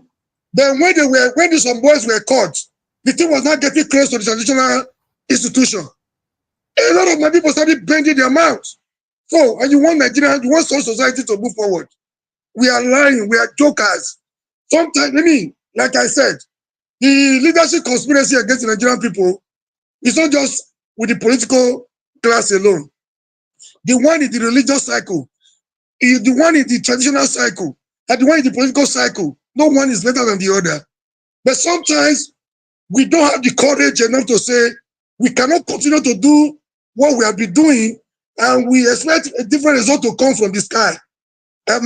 Gentlemen and ladies on this platform, it's not possible. Sometimes I call our people hypocritical. I just say we are not ready for what we want. We like to talk. We talk a lot. But when it comes to hitting the nail on the head, we start, if we are first out, we have a way of, with the dress, trying to deodorize certain things that are not okay. A lot of things have been holding us back. The colonial master wasn't even our problem. What they made on ground, was it actually palatable? How many people will have the courage to tell you that what was on ground before the advent of the colonial master wasn't okay? If I tell you certain traditions, if I tell you certain things that were happening before they came, they were barbaric, they were archaic. It was an aberration. But we blame colonial master for coming to say this and this and this weren't okay. We blame colonial master for all we care, for everything that is happening to us. We don't want to say the barbaric method, some of the things that were not on ground, that were not okay. We don't have the courage to speak against them, so that we can move forward. A lot of things are holding us back. In the church, in the religious cycle, they tell you, touch not my anointed, I do my prophet no harm. They have that one. Even a baby Christian, even if he has not gone to church before, he just called himself a Christian, or he's born into a Christian home. If he doesn't know anything in the Bible, or love your neighbor as yourself, God loves you and gave you his begotten son. Even if he doesn't know these simple ones, he must know. The pastor or his mother, somebody close to him or her must have told him, touch not my anointed. Now, my anointed in this case is the pastor, or the Papa Gio or the Mommy Gio, simpliciter. When it comes to traditional institutions, this is even a no-go area for certain people. They know the truth. They know the truth too well, but they dance around it. They dance around it. They dance around it, and they expect us to just, they let it slide because the brain has been conditioned that these people, they are untouchable. Don't go there. Like the kidnapping thing I told you, it's from my locality. It's an analogy of a place. When you now discover that, there's some people still have the courage to come on, social media to say, enough of this nonsense. We have not this guy to be like this. But people that be from the high places, they cover it up. As I speak to you tomorrow, that case is almost as dead as Dudu. Nobody's talking about it. So that one on one side, the guy that started by saying, Edo people have spoken. I want to correct that impression. Edo people have not spoken. Edo people matter has been stolen. It's wrong for you to say the governor has not done anything. I think that would be, too economical with the truth. Even if Ibenejo did something. And this governor was better than Ibenejo. Obaseki is better than Ibenejo. In the Nigeria today, Nigeria is not what we want to have. But in the Nigeria setting, don't misquote me, don't get me wrong. In the Nigeria setting that we have today, Obaseki is one of the best governors we have around. He might not be like the wicked that built bridges where they were not necessary. It might not be like governor that want to commission a project before they build. When they are building, they get another musician. When they finish again, they invite everybody, the whole world to come and commission it. He's not that type. He has laid some solid foundation that may not be tangible, but in terms of human capital development, because he knows, if you want to measure the greatness of any society, of any nation, no nation can be greater than the mental capacity of his people. So he has this foresight that let's build the people. Only the people of the place can build the future. So people are sharing away for that. It's like trying to hang a dog. People are ready to give it a bad name in order to hang it. Obaseki is not as bad as they want, but then we had under religion, tradition, and politics, political affiliation to condemn this gentleman because he's not the regular politician. That is the erroneous impression we want to set for us. We are not buying into it. Thank you, sir. Okay, thank you, Mr. Mori. Kenneth, before I come to you, I'll go to Madam Luke before the Oba of Benin call her away from her seat again. Madam Luke, dancing around the truth, according to Mr. Mori, the floor is yours, Madam Luke. You've been following the conversation from the very beginning. In fact, I'm now lost because it looks like we're back to campaign season. Please, can you tell me exactly what we are talking about here? That the Oba lie. Go ahead with your comments. The comments you made. Start is from it there. that he was ordained, Tinubu was ordained to be the president? Let me see if I can help you here. Gentlemen and a lady, and those on the comment section. Mr. Mori made some profounding statements, which I 100% agree with him. We're not calling out names here, and I won't do that. I know we're talking about the enemy within, which is people like Oshiomole, who don't care about people or the people, but rather only care about their pockets, stating that he regretted presenting Obaseki. It's not in his place. Who is he? Should it not be about the people? But saying an Oba cannot lie is now the issue. Let me bring you up to speed a bit. There's a man called Ahithophel. Ahithophel, when he speaks as an oracle of God, but he lied. There's a man called David, who it is attributed to him is a man after God's heart. He's a king. He lied. He slept with somebody else's wife. He killed the husband. So anybody, I repeat for the record, can lie regardless of the circumstances. And that is why we are here today, dancing around the truth. Madam, look, the floor is yours. I believe I've been able to bring you up to speed. Thank you. Thank you. You see, when you try to see things through your own religious eyes, that is where you make the biggest mistake. You now think because the Oba said what he said, he lied. He did not lie. He did not lie because for such a heinous creature to come and rule Nigeria, it has to be divine. It has to be a divine intervention, either to punish Nigerians for their sins or for something. He did not lie. Mr. Tinubu did not get to the presidency by, what will I say, by chance. It was his destiny. And I'll tell you why. This man worked for over 20 years to get to where he got to now. And you're going to tell me he wasn't destined to be the president of Nigeria? No. In as much as I have my misgivings about the Nigerian traditional rulers and all that, look beyond what the Oba said. For against all odds, certificate for FBI files, dual citizenship, lack of history for 30 years in Nigeria. This man still came to rule the best of Nigerians. Is that not destiny? Is that not destiny? Can we challenge? Can we challenge her? Just a minute. Now, let me finish now. Let me finish. Okay. Just like anything can happen, good or bad, it's all about destiny. It doesn't only mean that when something good happens to you, is what is your destiny. Something bad can happen to you, is still your destiny. You are ordained to either succeed or you are ordained to fail. That's just what the Oba was trying to say. Did anybody finally ask him what exactly he means by that?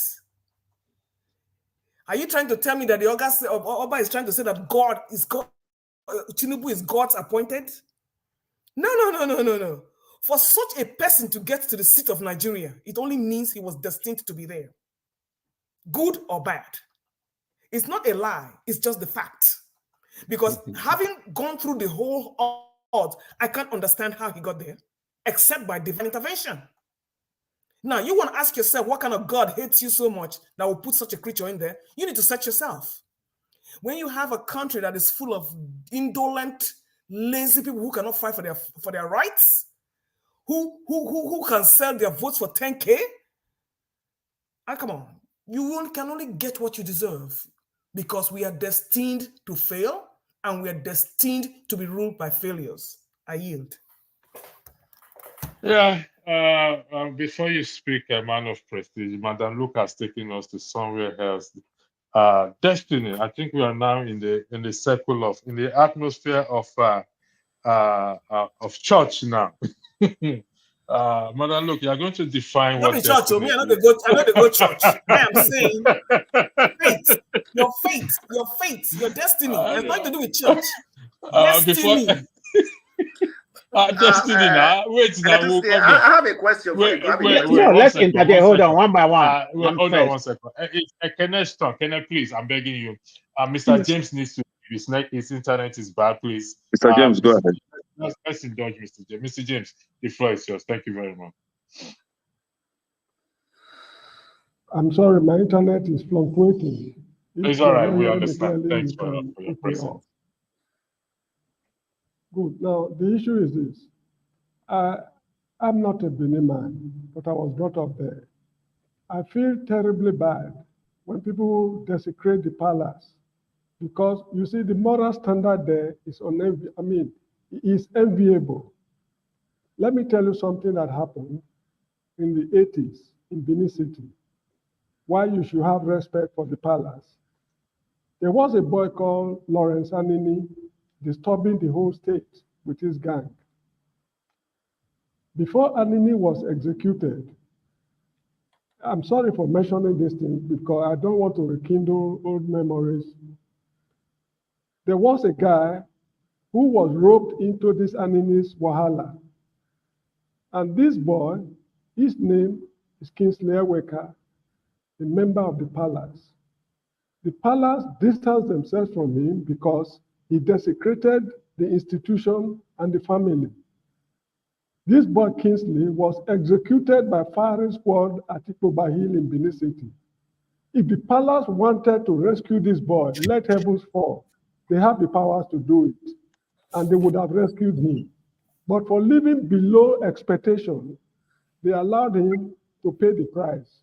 He was executed at Oba Hill in Benin City by firing squad.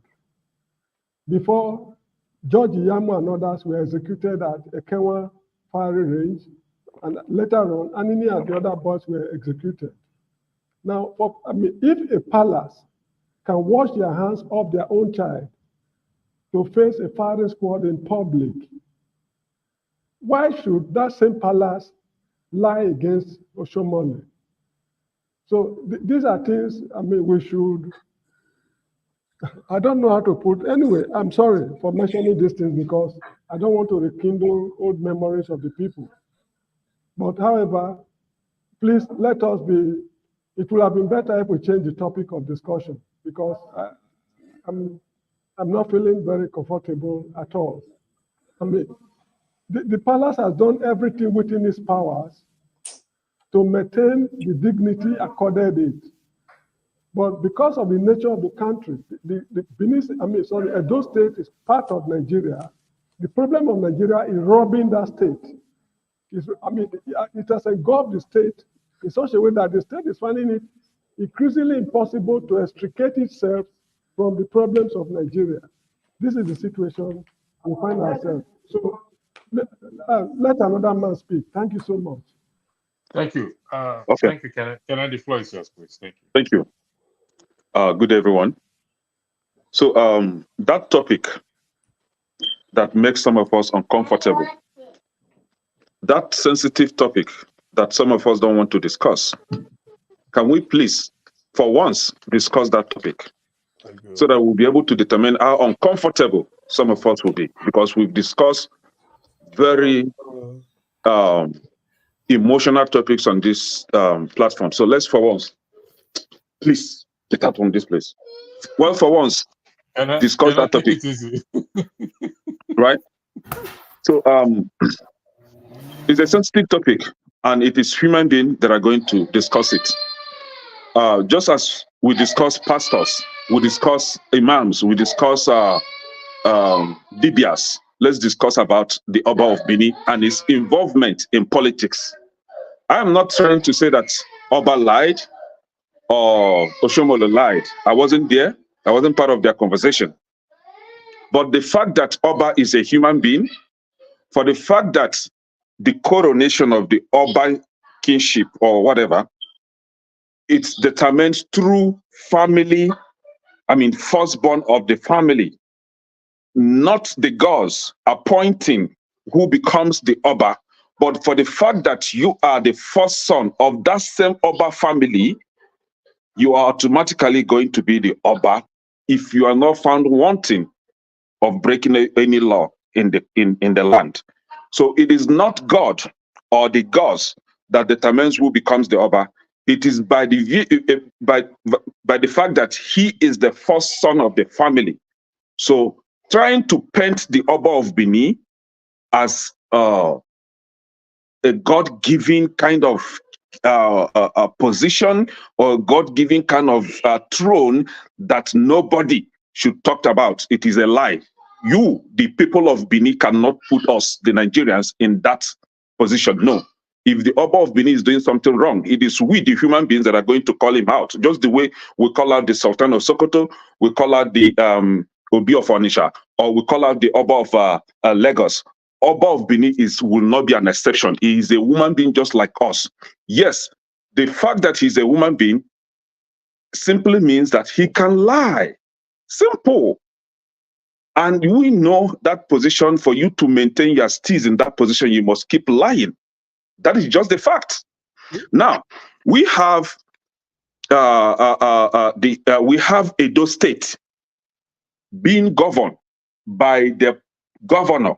The head of Edo State is the governor. In Edo State, we have Benin people. I don't know the language they speak, but we have multiple ethnic groups in Edo State being governed by the governor, including the Oba himself. Then we have the Benin Kingdom being governed by the Oba. So let's drive these two places now.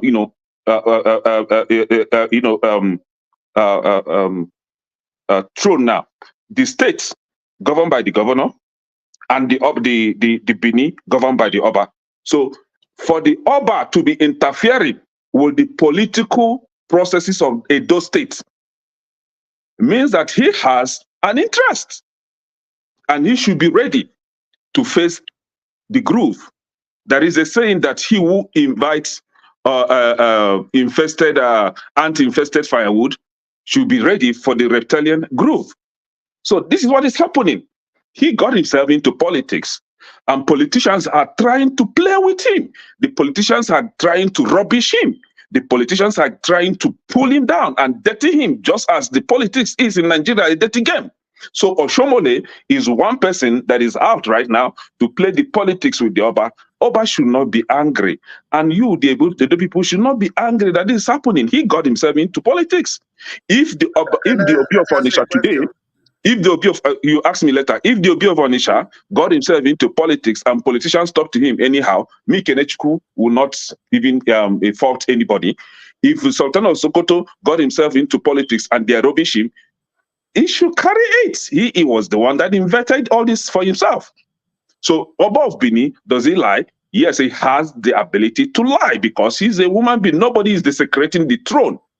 It's just that the person wearing the throne got himself into politics, and he should be ready for political processes. And this is one of it. They must lie against him. And this is what is happening. So for the Benin people to come here all the time to say, oh, we shouldn't talk about Benin, we shouldn't talk about Oba, who is Oba, that we should not talk about him. He's a human being like us. He got there by the fact that he's the first son of the family. So he should be discussed if he's doing something wrong. The politics, the election, the Edo State election was rigged. That is a fact. And Oba aided in the rigging of that election, directly or indirectly. Let's face the fact. Thank you. I'm done. No. Gentlemen and a lady. Hold on one second. Andrew, remove the what you highlighted on. Oh, sorry, it blocks your face. Local P. Oh, I didn't realize that your name is blocking your name. I don't know why this thing is set like this, to be honest. I don't know who changed the setting. It's usually not like this. I've tried to put the setting right. I really don't know why it's blocking the names. It's usually not like this. I think this is much better. Yeah, this is much better. I highlighted the comment. Listen, fair is fair. Let's be fair with one another. We come here berating pastors. We come here berating the Sultan of Sokoto, the Oba of Lagos. We call them out without having this consideration that they are Oba. And including the Edo State people as well too. Lament on pastors, lament on everything. Then why should the Oba of Benin be different? Are we disrespecting him? The answer is no. Yes. This is an event that occurred and was recorded for public consumption. And let's be real here. If we don't have right, let me ask a question. Hold on one second. Hold on one second. Let me ask a question. Let me ask a question. Hold on. You don't know nothing about the Oba of Benin is involved in politics. Does it have any proof to show that the Oba of Benin was involved in politics? That is his opinion. That is not what I am saying. But right, that's a kind of opinion. So what has that to do because you're from Benin? I mean, you're like taking this. That's not from Benin because if you are saying it doesn't matter, you know, he can call it the way he sees. Not a proof. Listen. Let me finish my work now. Listen. Okay, let me advise you first, right? Let me advise you first. Sometimes, right? When you say somebody or group of people hold a person spiritually, revere them spiritually, not like physically, like you say you respect whatever. You see, they took it as a tradition, like a god to them. First thing first, you shouldn't even try to play with that kind of person or that kind of institution, because himself as a king is an institution on his own, not even the palace. You understand? He didn't put it upon himself. You get me? But let's interject. Loco, I think I want to make this. Wait, gentlemen and a lady. Gentlemen and a lady, hold on. I want to make this a free flow discussion. Okay? Actually, I hate to be a moderator right now. I want to be a panelist. Can a moderator please come and take over this Hold thing? on. I don't No, want to be a moderator at that's this a very moment Hold on. As I was because saying now, Loco P has Andrew, psyched me up. Andrew, Honestly speaking. Andrew, listen. If you open your mind, right? I've been on the back Yeah. since I didn't want to say anything. You understand? Yeah. But like, what's point? Because I know there's no point coming here to say something with you who do not know what I know. So like something like maybe somebody that maybe a graduate in university. Please tell us what you know, please. A school certificate. It's like there's no point. You get a point. So there's no point. Please tell us what you know. There's a point. Tell us what you know, please. Oh, hold on. There's no point. Hold on. If you listen to what James has been telling you since, you understand? He's not telling you to say no, it's a superhuman being and that. He's just telling you what this tool, not even the person, what this tool is all about. This tool. When he told you that he cannot lie, he's not telling you like a human being cannot lie. No. You understand? What do you he cannot lie? Even if I don't like like you don't quarrel with the Oba. If you fight him, he wins you. If he fights you, he wins you. It's this tool what is bestowed upon him. And the Englishman will tell you, kings are not made. Kings are not made. Kings are born. They are not made. They are born. It's an English word, not a Benin, not an African word. It's an English word. Kings are not made. They are born. Somebody will tell you royal blood. They call you royal blood. They know why they tell you royal blood. So why do they dethrone kings? They mean something. So why do they dethrone kings? Before the 13th century, before the 13th century, hold on. Before the 13th century, the people of Benin do not have Oba. Nothing like Oba. Yeah, before the 13th century, there was a time people of Benin were living without Oba. Oba was man-made. Oba was man-made. Oba is a man-made thing. Will you listen? I'm just trying to correct you. Can you listen? Not correct me. There was a day two of us. That's the correction. Hold on. There was the two of us. We are having this argument. You remember? And I told you the history. How the Obas. No, tell us the history now. Let's discuss it. There was a time Benin people were living without Oba. Oba was a man-made thing. Shut up and let me speak now. I told you, I'm referencing you. There was a day, me and you, two of us only. We had the back. You remember? And I was telling you, look. The day I proved to you that the Benin people came from the Igbo land. Was it that day? Yes. That the Benin people come from Igbo land. So we are your ancestors. Edo people came from Igbo land. What are you talking? Gentlemen, hold on one second. No, Loco P. Hold on one second. Hold on, Loco P. Hold on 1 second. Like I said, hold on. Listen. Come on, I don't like you do on one side. I don't like them. I know they are on one side, Loco P. I want this thing to be a free flow discussion where each panelist will allow each other to speak. I mean, I don't want to. Something. They're interrupting me now. They're interrupting me. Say something. Now. You remember? Loco P. I said, hold on, please.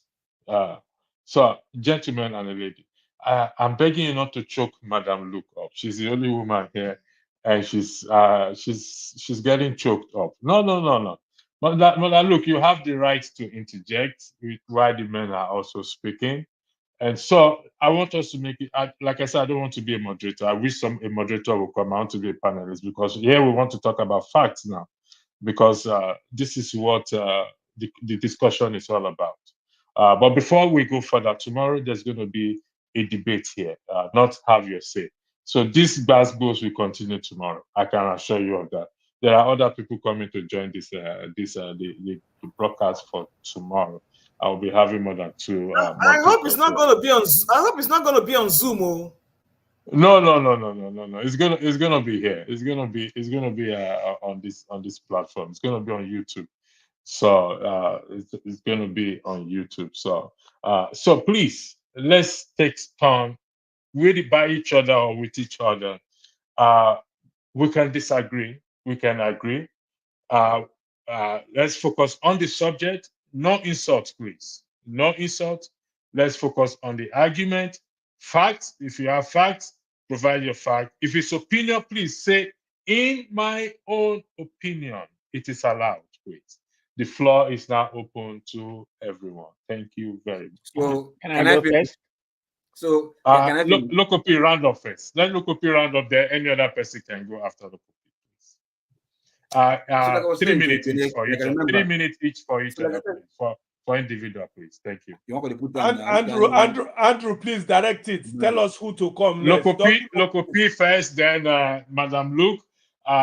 Then we go to Kenya. We go to Mr. Mori, man of prestige, the Blackstone Revolution, and our historian, Mr. James, who have again, I would like to thank Mr. James, who always honor the invitation to be here, and we gain a lot. Personally, I gain a lot from his wealth of knowledge. So, except today that I disagree with Mr. James. So, again, I repeat, Lokopi, Madam Luke, Kene, Omori, man of prestige, Blackstone, Revolution, Mr. James. Can I add something?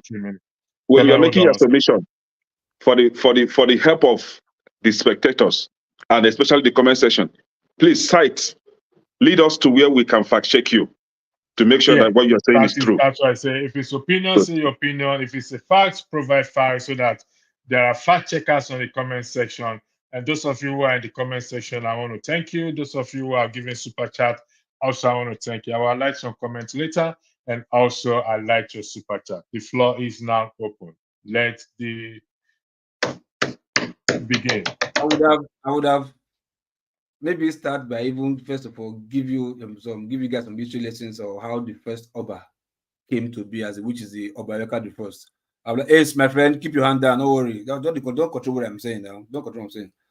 I would have said, let me give you the lecture, but like, there's no point. You understand? Give me that lecture.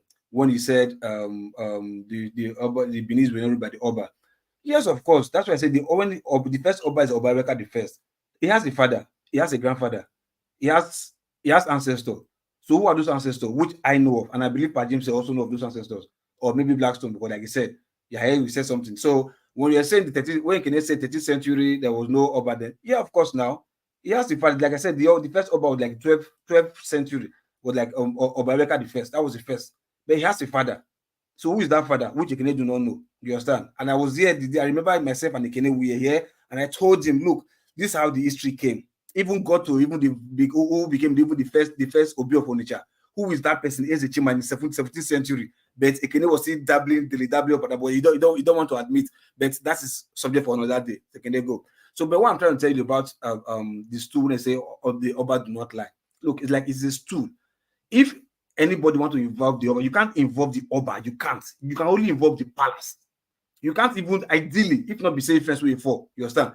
Ideally, you can't even see him face to face to discuss anything with you. How? Why? You can only take message to the chiefs. The chiefs will only be the people that will take your message to the inner chamber. It's the chiefs now that have become corrupt to politicians because of money, this incentive, whatever. And if you remember, there was time when the James was telling something about after the deposition of Boba to when it was exiled to what's it called, Calabar. You understand? And somebody, do I know the person? Said they don't want to mention the name. That somebody was even lobbying that it should be made the Oba, and the person was told, no, you are not a blood generation, you royal blood. You can never be. It's not possible. And that's true for that. So what I'm trying to tell is like if they say it doesn't lie, yes, the Oba do not lie, but you can get lies from the palace. Doesn't mean the Oba. Even here in the UK, you understand? You will tell you the king do not lie. It's not like because he says it's because Oba. No, the king because they are not made, they are born. These are reality, they are bloodlines. Even if you take it anywhere in the world, not even the Benin now, they are bloodlines. There are places where these firstborn are taking over. There are also places where family, like after this family rule, the next family will be the most elder person from the next family, just like you do in Uwari, Urobo, the Urobo and Shakiris. You understand? They take from elder cousins. They are all siblings. It might not be from direct descendants from the king, but they're all siblings. They can do that. But there are some places like UK, places like I think it's the Sultan, one of the sultans in the Middle East or something like that. Then they believe they are the royal blood from one son to the first son, and this and that. That's how it has been. So before they tell you that say, oh, the Oba do not lie, it doesn't lie. Even if they release statements from the palace, they will not tell you the Oba said. No, it's the palace. It's the palace said from the Benin Traditional Council. It's the palace. And if they are even paying money, which they are paying money to this and that, they don't pay money to the Oba. They pay money to the Benin Traditional Council. That's where they pay money to, not to the Oba. I mean, you can't feed a king just because like this stupid system of maybe the British trying to keep their own culture, but destroy your own in order to colonize you. They're like, oh, because and if it seems okay to you, you're like, yeah, you think it is. No, that is not how it's done. Go to the UK, and you see exactly what is happening in the palace. They do it there, but because the British people have decided to allow use Obasanjo and Abubakar to rewrite Nigerian constitution, relegating the Oba, the king's stool to be lower than even the smallest office, electoral office, which is councillor. Because in the Nigerian constitution, the councillor has a bigger office than any king in Nigeria.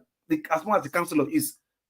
That's how it is in the Nigerian constitution. So everybody has turned the royal stool to become where you can just play with and rubbish and disrespect, and nothing will happen. Why? Because they have political backings. That is how the British have decided to destroy this traditional institution, but they keep their own. And we are falling for these people and doing this and that. You say, okay, yeah, they are destroying it. They destroyed it for us, and we want it to be destroyed because of our selfish interest. You understand? So, in a nutshell, I want to tell you, like, when they tell you the Oba do not lie, it doesn't lie. You can only get any misinformation from the palace. And we have corruption everywhere, anywhere in the world. 3 minutes. Your 3 minutes is up. Thank you. Gentlemen and ladies and gentlemen, very easy to pronounce when you have more than one lady on the floor, rather than gentlemen and a lady. Ladies and gentlebox. We had a special guest yesterday that addressed us, and he said something that was very profounding to me, which I took home yesterday. He highlighted 3 categories, if I'm correct, 3 categories of people or individuals or group of people ruling Nigeria. And he did also state that decisions in respect to Nigerians are made 1, 2, 3, 4, 5, 6. How come we are 9 and I can't bring somebody in? It's 10. It's 10. 10. You blind? It's 10. 2, 4, 6. Oh, sorry about that. I think I should take my glasses. Decisions are made decisions about the country are made in the middle of the night, just the way they announce and it's true, the way they announce the election, 2022 election. Backstage, so they can bring somebody in. No worry, I'll go to backstage now. I don't know, I'll be taking over from me, so don't worry, I'll bring somebody in now. So the first set of people are Nigerians, some Nigerians who actually don't want the country to be great.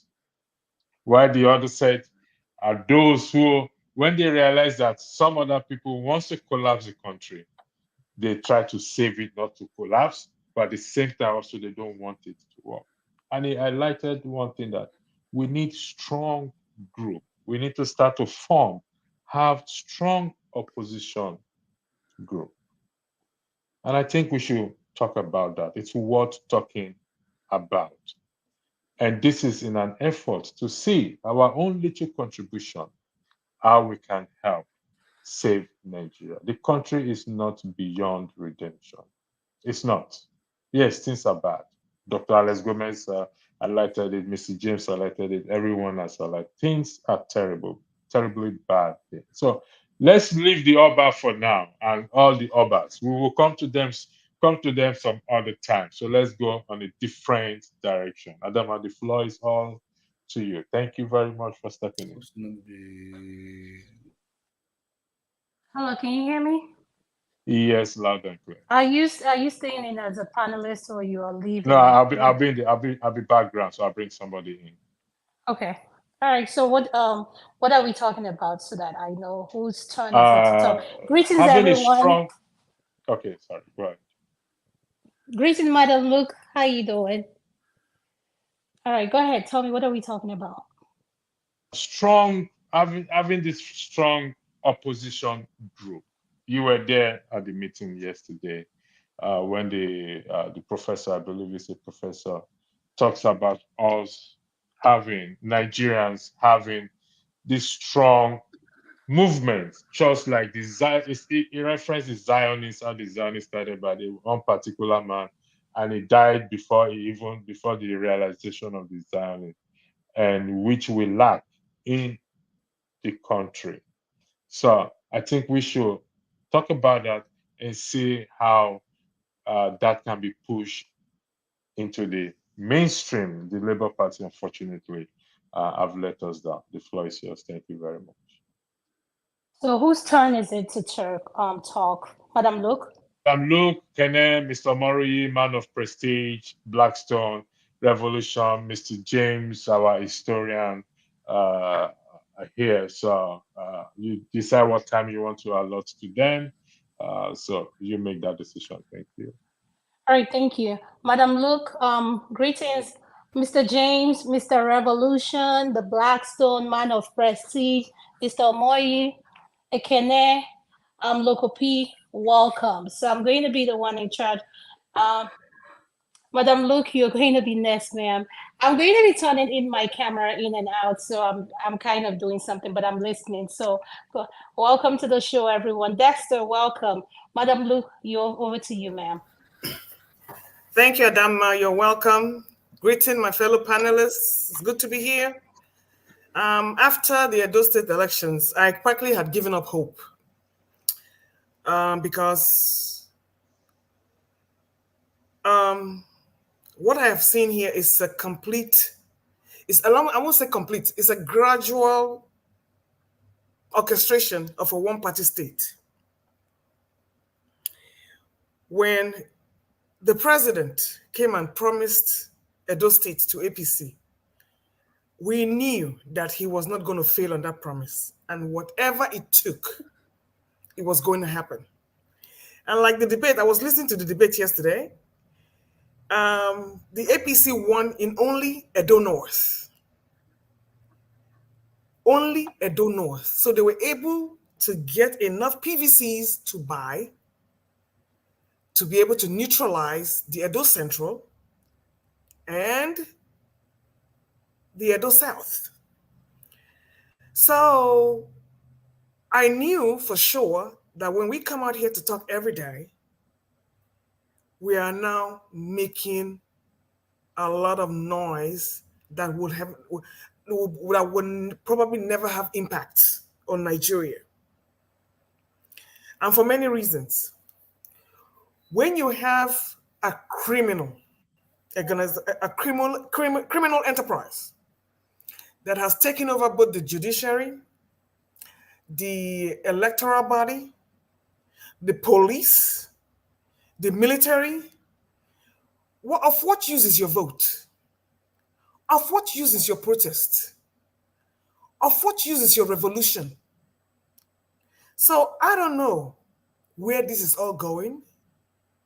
And to tell me that people were selling their votes for 10K and 5K, we know who were selling the votes for 5K because they were being sold amongst those who had PVCs for sale. And of course, with INEC there was never anywhere that the real elections would have held. And I don't have any sympathies for PDP. If somebody would tell me that, it would have been better for PDP to be there than for APC to be there, and I'm going to say no.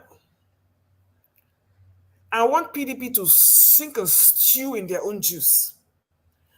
At the end of the day, that is what Nigerians are suffering right now. They allow the criminal drug baron to get over there and become the president, and they're suffering. So let Edo suffer the same way. Maybe that is what it takes. That's what the destiny we're talking about. The ordained, the prophecy we're talking about that will turn Nigeria around. Because we are so apathetic. There was not a single protest. It doesn't even look like there was even Labour Party on ground. Okay, if you say you had that amount of following that you had, there were no protests because they are following the mantra of their Saint Obi. Where does a gentleman win politics in Nigeria? Where? Oh, he has his own personality. He has his own this. Oh, well, you know what? Now, personality we go job. Personality is not going to get you to the presidency. It's not going to get you there. If you don't have that, that's why I like Showore. For whatever it is, this man left this is a man that is not even saying he wants to jackpot to go to another country to go and to run away. He's leaving the comfort of his America to come to suffer in Nigeria. Those are the kind of people we need. But how many of them do we have? How many of them do we have? Yes, sir. How many of them do we have? We have only one Showore, and it takes somebody who doesn't even live in Nigeria to have that kind of spirit. And then the foot soldiers who are on the ground cannot fight. And look at the kind of rice they were giving to Maiduguri, people in Maiduguri after the flood. And they were coming online to show us that that's what they were going to eat to die. So you see, I don't know where it's going to take. We come out here, we just, you know, I mean, like I said, it's entertaining for me because I don't live in Nigeria. I can never live there. But I come here just to share minds and just like have a good time because I'm educated and I'm entertained. But where is the fighting spirit in Nigeria? Where is it? Where is it? So if you have any answers, you let me know because I'm just searching and trying to figure out what went wrong. Now they have the eyes on Anambra State. Edo State has been captured. River State is gone. So forget River State. River State is gone. Now they have eyes on Abia and Anambra State. They're going to conquer the whole East.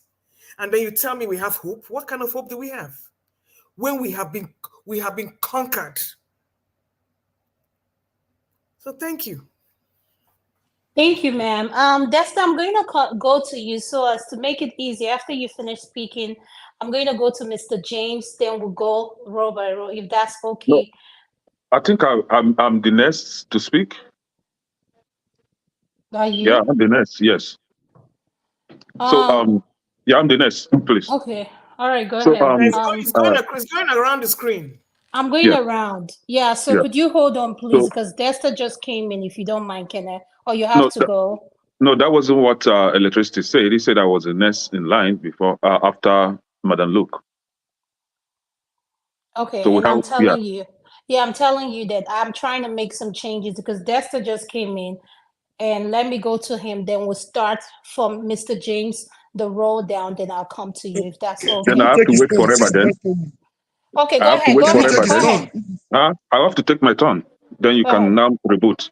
Go ahead. So thank God we are not allowed to discuss about the Oba stuff because I was ready to really pull out some fact-checking reality here. I wanted to hear from you. I wanted to hear from you. Yeah, but the fact still remains that the election in Edo State was a rigged election.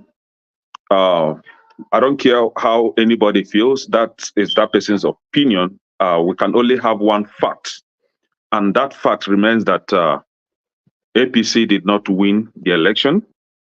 That is a fact. It was rigged. Some heavy political wings were used to rig the election. And Madam Luke, I would like to differ. We had an election in Abia State. APC could not hijack Abia State. In the same manner, I will tell you categorically clear that APC cannot hijack Anambra. Mark it on the wall today. Anambra will neither be Lagos nor Abuja. If they think they can do that, let them come. We are ready for them. Just one word. Well, just one thing to you. Yes, ma'am. Your Suludo is decamping to APC. That is a fact. He is not stronger than the people of Anambra. He's just one man. We were the one that put him there, and we can remove him from there. That is I mean, you know, we have history in Nigeria, right? Igbo land is not Lagos, in as much as Imo State fumbled. Yeah, Anambra, I know for sure we cannot, go that low. But the fact still remains that in Nigeria, as we have it today, APC is taking over. APC is taking over. They don't send anybody. I don't want to use the real word. They don't send you. They are taking over. Rule of law does not apply when it comes to APC and their activities. And if anyone thinks he has power or is what they call it, human rights activist, let them start by advocating for diasporans to have the right to participate in the voting processes. We are here talking about how to build Nigeria, how to resurrect Nigeria, a dead country that I don't think will ever be resurrected. We are here cracking our head. But none of us is bothered about the restrictions or our inability to even participate in the election processes. The only time that you can participate in the election process is when you leave whatever you are doing in this country or wherever you are, go back to Nigeria and join their nonsense, just like Showore joined them and is being on a potency. For those that are supporting Showore is like them, all of them opportunists, all of them. They're just looking for a way to buy cheap support, cheap empathy or sympathy, cheap popularity. That is what Showore is doing.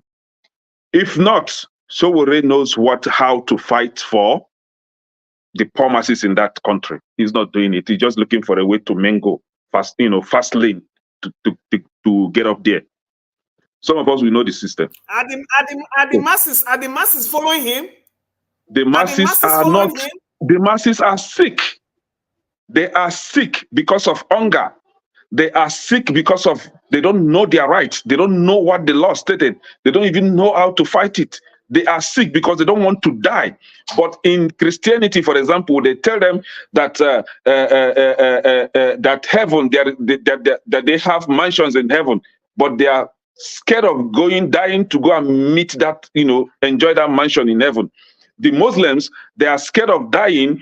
When they told them that they have 72 fresh virgins in heaven that they will go and enjoy, but yet they are afraid of dying.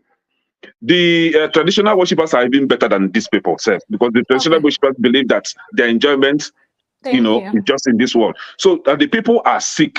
They are sick of their hunger, hungry. They are sick because they don't want to die, and that is why they cannot march out and take this power by force, by fire. They are waiting for manna to fall from heaven. Manna does not fall from heaven. You have to fight for it. Thank you, Ekene. I'm just going to let everyone know. I'm going to put. We are going to have a timing system. Welcome, Mr. Righteous Man. Dexter, I'm going to come to you. Then, Mr. Righteous Man. People that hasn't spoken. Then I'll start from Mr. James. Then we'll start going. So, Dexter, over to you. Could you please unmute, sir? Yeah, thank you, everyone. Good evening, everyone. I think everybody has said most of what has to be said regarding the Edo State election. I just think it's the idea of Nigeria going to a one-party state. I don't think that will really happen. I think if Nigeria goes to a one-party state, then the Tinubu administration will end and APC will collapse, because I think if you look at history of Nigeria and the trajectory of trying to go to a one-party state, I think that leads to the destruction of whatever it is. Abacha, that was heading towards a one-party state. All of a sudden, everything capitulated. So I think if the APC tried to make Nigeria a one-party state, then the party ends. So I don't really think Nigeria will end up being a one-party state. Now, regarding what happened in Edo State during the elections, I think it's like a travesty. Unfortunately, you have people rejoicing. What makes me... The truth is that we get the leaders we deserve, really. Because there are some people on this platform that were supporting the APC candidates because probably they came from maybe the same senatorial district as them. And that's the truth. And that just gives you an insight into the kind of people we are in Nigeria. The moment there's a critical decision to make, and maybe somebody among the people that are contesting now comes from our own ethnic stock or our own, if you dig further, our senatorial district, all of a sudden reasoning disappears. And you now have bias. And you have people making that argument. And because of that, you find out that they will even validate injustice. That's where the whole thing comes up. Okay, I have no problem if you are supporting somebody from your senatorial district. But if you validate injustice to make sure that somebody from your senatorial district appears, then that is wickedness in the highest order. And I think that's what has happened in Edo State. If they allow the people to vote by themselves and they chose the APC candidate, then that's fine. But we all know that didn't happen. Number one, there was vote buying, and then there was massive rigging. All those things happen. And unfortunately, you have Nigerians, just because they want to support somebody from their senatorial district, they cannot accept that truth. You know, you cannot accept the, and no society is built on. If you look at the history of countries that have been built, that's why sometimes I don't really value the elders in Nigeria, because they can't really say the truth. You know, many of them, when it comes to saying the objective truths, they would not they won't tell you the truth of the matter. That's why I ask people, what's the history of the Nigerian Civil War? Nobody can really tell you, why did you have a civil war in Nigeria? Okay, look at the vice president of Nigeria going to Onga and talking about Palestine, and talking about free Palestine. What have you done to the Igbos in Nigeria? The people you call Biafra is worse. What you have done to them is worse than what Palestine is going through. Palestine is just in war for how many years? Not up to a year. The Igbos were subjected to a war for over 2.5 years. They were blockaded. There was no food. So what kind of hypocrisy? And he was busy there talking. And so this is the critical thing of Nigeria. Our leaders go out and blab lies. And then because maybe it's from our ethnic stock, or maybe because we are getting something from that person, we will see people defending it. It shows you that we are not just poor financially, we are bankrupt in our head. The people of Nigeria are mentally bankrupt. So that's why I listen to Arise TV every morning, the morning show. I like Rufai Oseni. Look, sometimes he's highly opinionated, but I like him because he just says the truth as it is. We are the Nigerian populace is mentally bankrupt, and this APC administration is not doing anything to enlighten them. You cannot even have a critical discussion about the entity of Nigeria. You can't. You can't. And you can't have it truthfully. Now, no nation can be built without having that discussion. No nation. Oh, I mean, it was shambolic. Somebody is going to talk about Palestine. Meanwhile, you belong to an ethnic stock that is the architect of the destruction of a particular race in Nigeria. I mean, what are we talking about? Like you say, oh, 2 states. So these are the realities, and it is now, unfortunately, what is happening, which is good, is that, you know, when it's like a fire. You know, maybe you put a fire in the forest and you think that you're just going to light a small portion of it. But you don't realize that by the time the wind starts blowing, by the time the place becomes very dry, the fire will spread everywhere. You see, the fire that is happening in Edo is what we deserve. It's going to spread. You know why? Because when the injustice was being sold, it is still the same institutions that the Edo people revere that did not speak up for it. They kept quiet. They didn't speak up against the injustice, and now it is going to consume them. You know, and so I think it's a call to the next generation, because I think that that generation from the people 16 is gone. They are all gone. You know, they are all gone. Look at professors. You cannot stand and say in Nigeria today, only one professor we can say that can stand and say the truth, and it was the woman in Abia State that said, no, the Beavers result must be reviewed. And she said, look, it must only be accredited voters that will be counted. If that woman didn't do that thing, the PDP would have won Abia State. Now, what stopped the people in Benin from doing that? And you know the problem with these things, we see these things as Nigerians, we see it, but we turn a blind eye. And what will happen one day is that it will consume all of us. All those people that are saying, oh, Nigeria will work, it will work. Let's stop deceiving us. If we go on this trajectory. Thank you. Mr. Righteous Man, you're next, sir. Could you please unmute? Welcome to the show, sir. Yeah, good evening from here. Good evening, thank sir. you, Adam.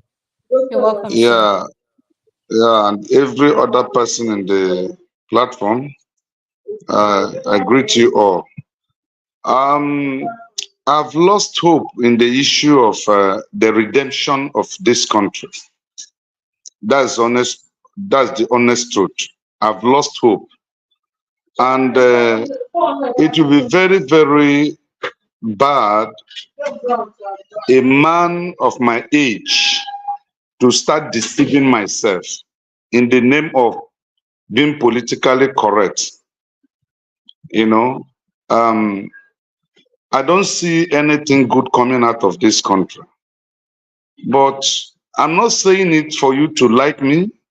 I'm not saying it for you to dislike me. That's just me. That's just me. And that's my personal opinion.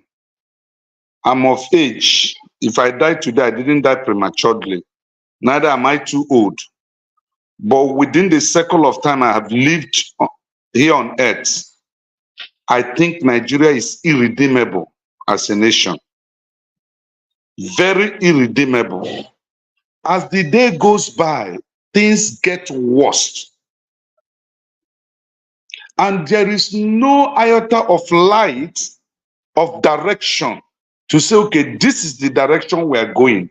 The only direction that is visibly seen is the direction of doom and disaster. I mean, in this 21st century, why should I become a hypocrite? Why should I see something that is not working and say it's working and begin to build a false hope? I mean, I don't flow in that direction. It's not in my character. Anything hypocritical, I try to avoid it. Right from the time I was in school, the name I bear here was given to me right from school time. I stand for truth. I face what is truth, and I done the consequences. Nigeria is irredeemable. The last election So hold in on, Edo State. Mr. Righteous Man, I just want to make sure I'm understanding what you're saying clearly. Are you trying to say that all hope are lost given the current situation, or you see things getting worse and worse? Listen, my personal opinion, I live here in Nigeria. My family lives here. Yes, sir. My economy is based here. Yes, sir. There is no hope for this country. There's no hope. You may see hope, but from what is on ground today, Nigeria can never get better. Madam, look, I can see everything you're doing. It's a captured state. It's a state that has been captured. Mr. Righteous Man, I'm sorry. He is saying the gospel truth and nothing but the truth. It's a state that has been captured by politicians and by business elites.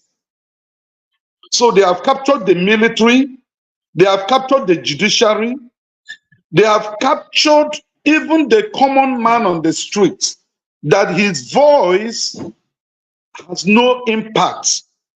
They have captured the press.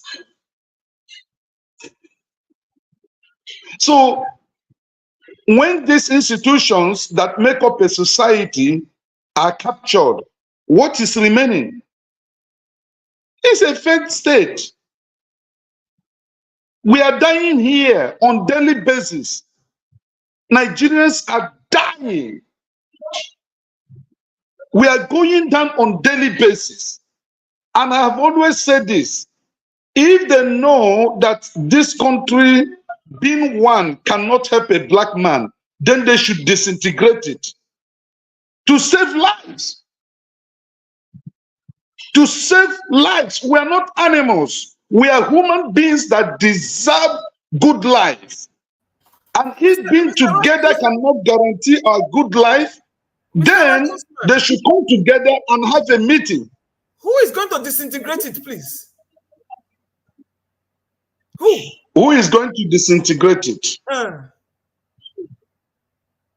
Well, if I answer that question, you may not like the way I will answer it. But the poverty level in Nigeria today, anybody that is living in Nigeria that is not stealing and his economy is running well, I don't know.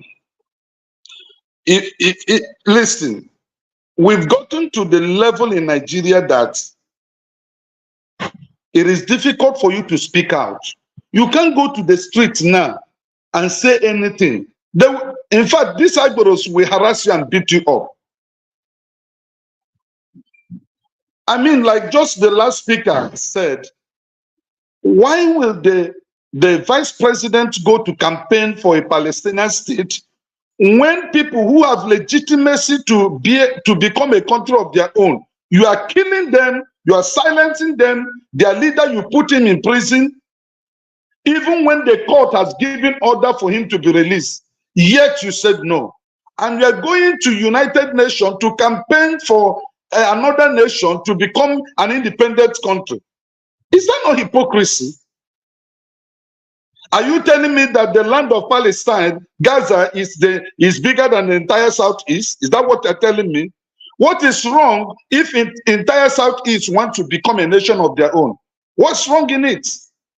No, let's face the reality. What is the bad thing if I decide to say, I got married to you years back, but today I want to separate from that marriage? What is bad in it? Can I answer that? You are going to be a threat. You are going to be a threat on all grounds, economically, militarily, socioeconomically. You will remain a threat. And if you don't stay in Nigeria, they cannot control you. It's game over. So you think they're going to let you do that? See, oh, brother, stop quick dreaming. No, that's not correct. I think we can. That's correct. Righteous man, can you continue, sir? Go ahead, sir. Sorry so why for the are they holding interruption. Why are they holding Nnamdi Kanu to today? I'll tell you, trust me, they can do it. I will explain how you Yeah, Madam Luke, okay, can I say something? Wait, hold on, Mr. Righteous Man. If you're not speaking, could you please mute? Do not interrupt the speaker. The more you interrupt him, I'm going to give him more minutes. So please, if you have to interrupt him, just let him finish landing his statement. Then if you want to any correction, I'll afford you some time for you to make that correction. Thank you, Mr. Righteous Man. Over to you, sir. Okay, thank you.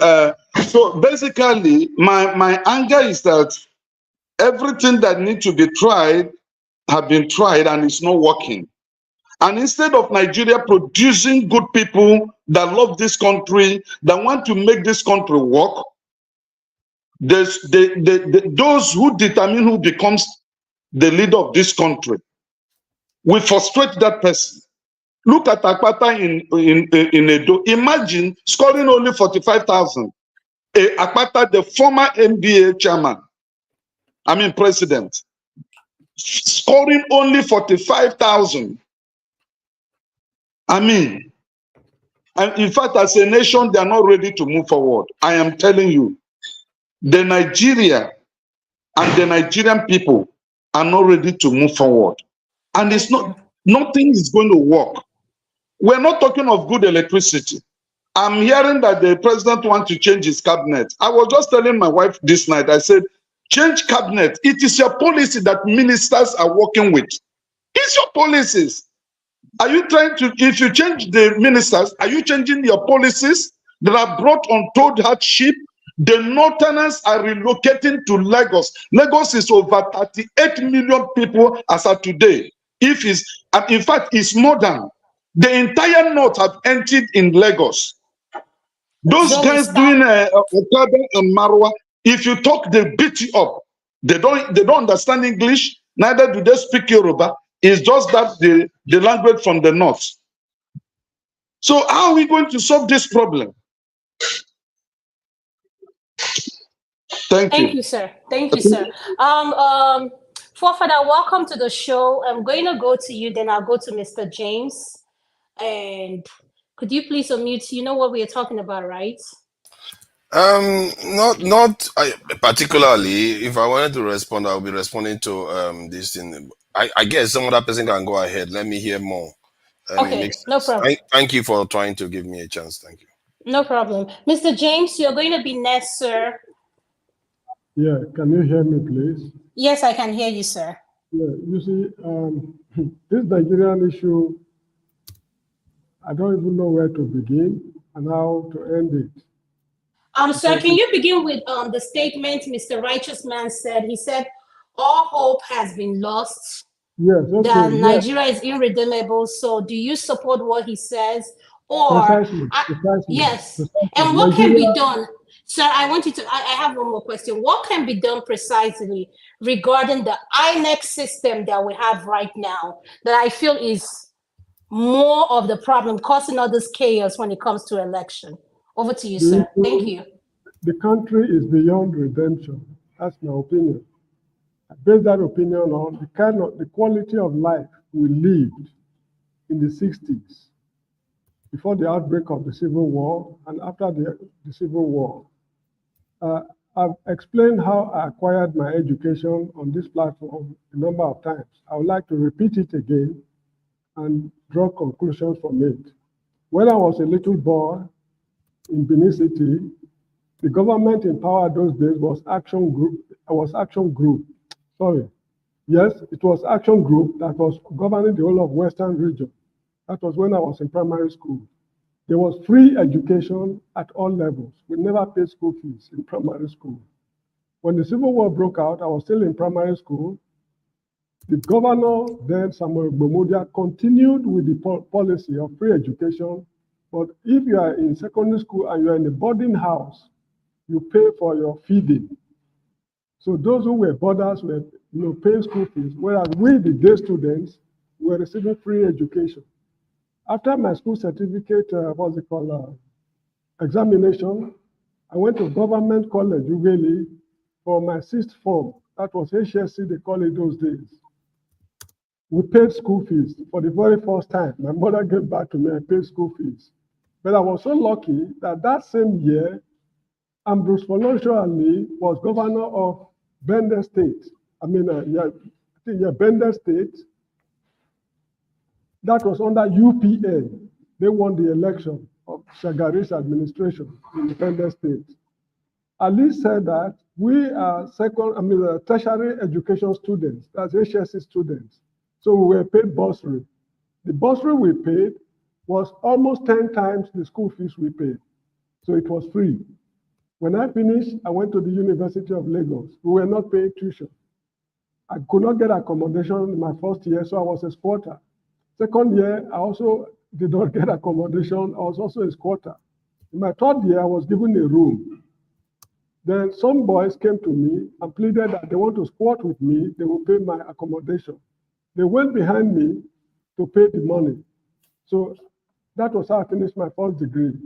After my NYC, I returned. We were not paying school fees. I was given a room. Then some boys also approached me that they want to pay. I said, no, this time I will pay, but I will squat you. And how much was it, accommodation for 1 year? For the whole program, it's 100 naira. I was in Makama Bida Hall, University of Lagos. So since my mother gave birth to me on planet Earth, I paid only 100 naira for my education. That is the Nigeria I lived in as a young man. If you compare it to what is happening now, can we revert? Can we go back to that system? The answer is a categorical no. It's not possible. This is why I believe, against my will, that Nigeria is beyond redemption. There's nothing wrong if countries should break up. Ethiopia fought a very bloody civil war for how many years with Eritrea? Eventually, they allowed Eritrea to go away after losing so many lives. Yugoslavia collapsed. Bosnia and Herzegovina and other states, they came up. Czechoslovakia and so many other states have come and gone. The Ottoman Empire was one of the great empires of the world, the Ottoman Empire. It crumbled at the end of First World War. So what are we talking about? People cannot just be suffering for nothing. If we are, like you see, during the Civil War, the Biafrans, they fought the war with the hope that if we win the war, we will live a better life. We have a country of our own, we govern ourselves, it's a hope. But right now in Nigeria, we are all hopeless. What are we really suffering for? We don't know. So this is why I believe that the country is beyond redemption. We are not even taking any concrete steps to solve this problem. Now, what is a failed state? A failed state is a state where The monopoly of violence is not controlled by the government in power alone. There are other what we call non-state actors sharing that space with the government in power. The government is unable to provide basic services, water, electricity, justice, medicine, health and what have you. And internationally, the government is unable to function. During my high school days, when you mention Nigeria, in Africa, other countries shiver. Whenever the West want to do anything in Africa, the first question they ask is, what will Nigeria say? I remember when Henry Kissinger visited Monrovia during Murtala Mohammed's time. They did not inform Nigeria that the man will be passing, will pay us a visit. When they finished their business in Monrovia, they radioed Nigeria that they are coming for a brief visit. Murtala Mohammed told them to fly over. You don't visit countries in such fashion. We need to prepare to receive. So that was the Nigeria of those days. Can we go back to that same system? It's practically impossible because examples are very many of countries that have gone through this process and they succeeded. And I do not know of any that spent less than 30 years to reverse the situation. Look at China. Could you round up, sir? Thank you. When China collapsed, the China Empire, it took them how many centuries before Chairman Mao came up in the 50s? Look at the Iranian Empire, Persian Empire. It was in 1980 they were able to get themselves together. The same thing is applicable to India. Are we prepared to spend a century or two to go over this problem just because we want to preserve Nigeria? I don't think it's worth it. So the earlier we start thinking of post-Nigerian republics, in my opinion, the better it is. Thank you so much, sir. Thank you. I really appreciate you. Ovie, welcome to the show. You're next. You're just coming in, so that's why I want to give you time to speak. Do you know what we are talking about? Yes, sir. Can you let me sign out because it's nearly bedtime in the Gambia. Thank you, Mr. James. Really appreciate your input on this platform. Thank you, sir. Thank you for thanking me. You're welcome, sir. Ovie, you're next. Could you unmute? Go ahead. Yes, I am. I greet everybody. Good afternoon. I believe we are celebrating our country, if I'm not mistaken, and with a narrow focus on the election that we won.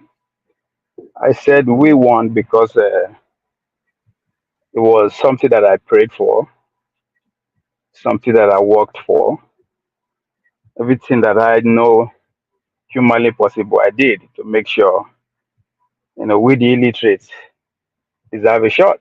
We are also a citizen. So the state belongs to everybody. And as God will have it, we happen to be the majority. Even up to today, I never see understand the meaning of insecurity and security.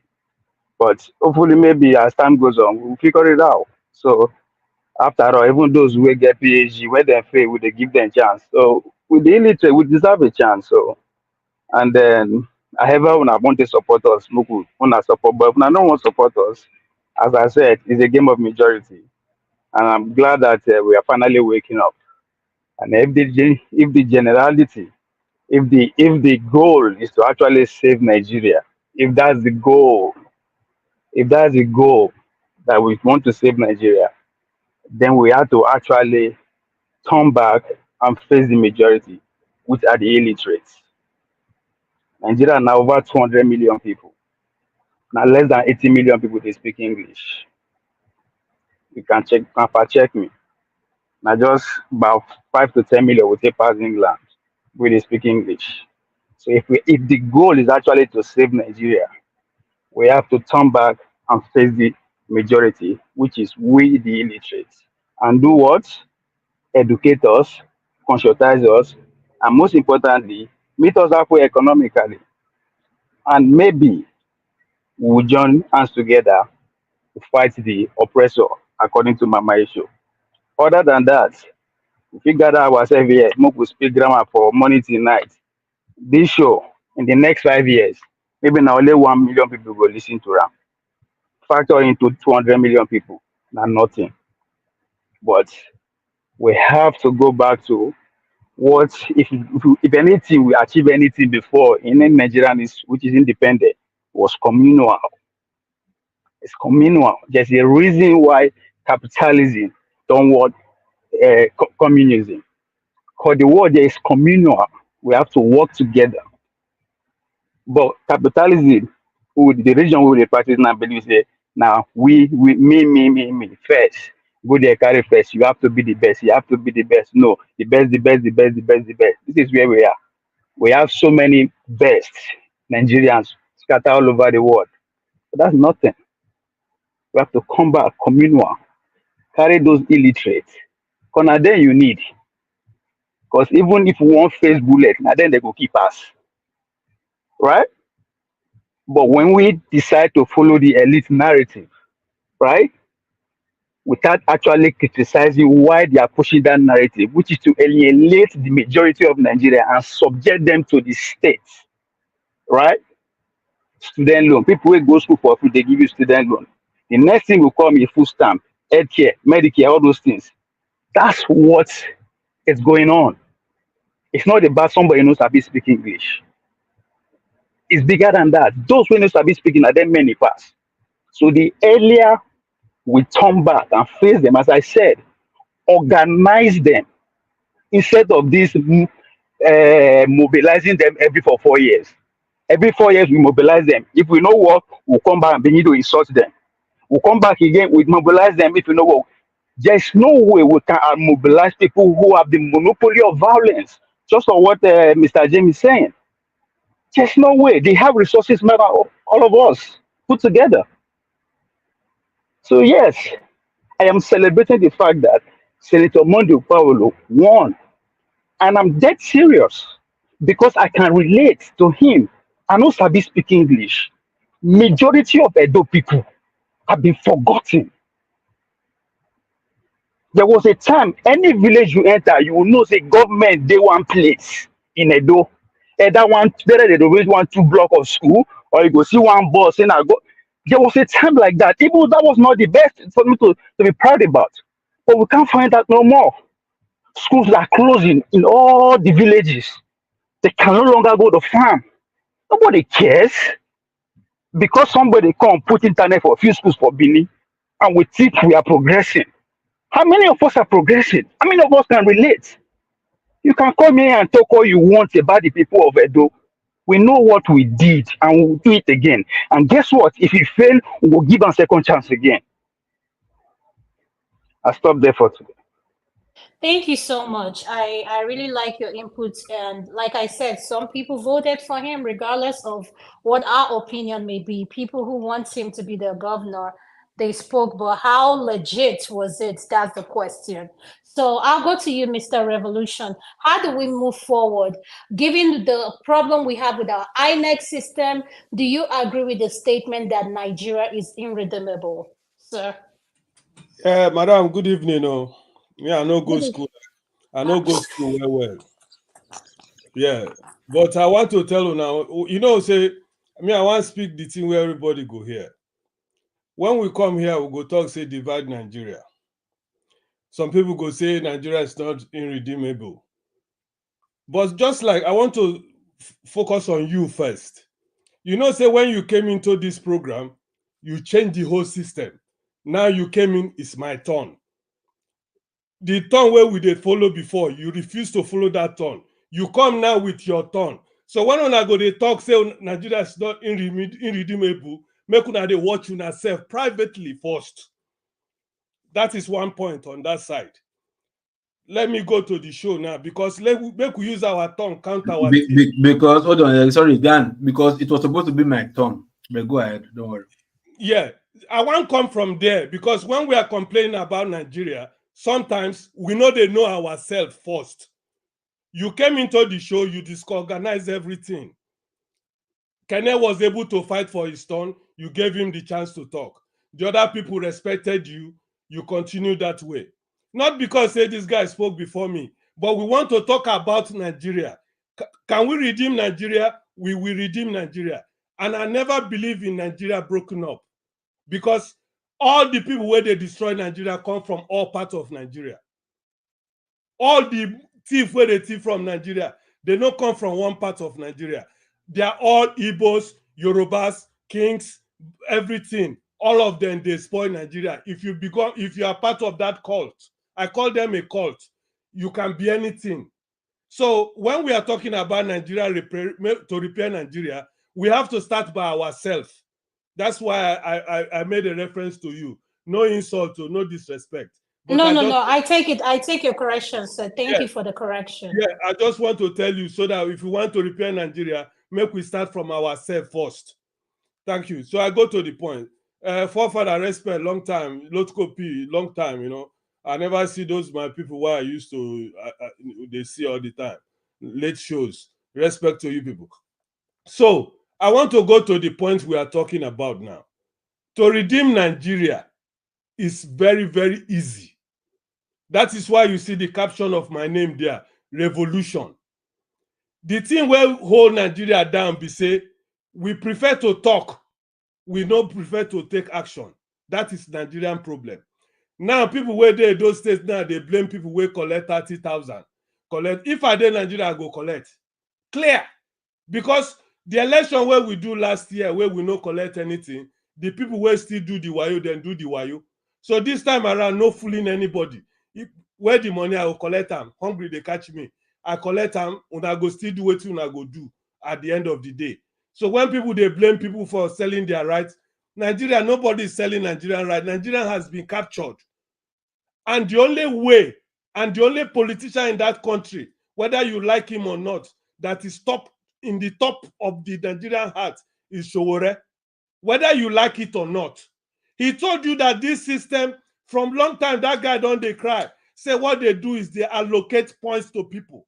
People don't believe him. He was crying every day. This election, what did they do? Now, why you? The people who go enter, they don't already know. People don't believe Sowore. Now, where Sowore say revolution now, that is the only way. Dividing Nigeria will not help us. The system in Nigeria have to be broken. Peter B say when he gets there, he will break it. He will break it. But they will never let him get in there. He will never get there. Make it try anything where he go do. They will never let Peter B go there. The only thing be say, we have to find a way to fight. Whether the whole Nigeria go crumble, I don't give a damn. We have to fight. That the way we get that courage. That the way God go enter us to get the courage to stand up and fight. Now we go get Nigeria right. If nothing say not to break Nigeria up, we go just it will not even there possible. All this way they talk hip-hop and Oduduwa this thing. Tell any of them, even protests, they don't come out. Not to talk of to even to fight. Even the common protests come out on the street, none of them came out. When you come on YouTube, hip-hop, this will happen, that one will happen. Yoruba Nation. Tell them now, say, okay, tomorrow make we assemble for Idumota. You no go see any human being.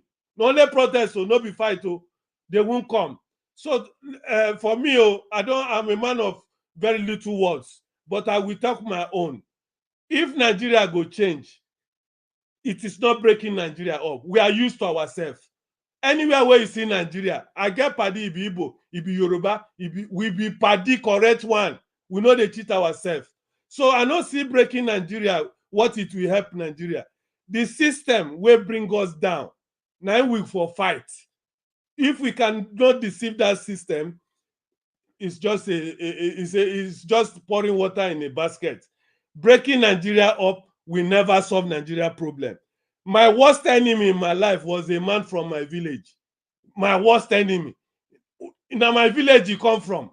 Until the day where I get courage to tell and say, in the name of Jesus, that's your power where you take hold me. Today I break him. He give me slap, I give him blow. Now that day, say, this guy don't wise up. Oh. Now that day, I become free.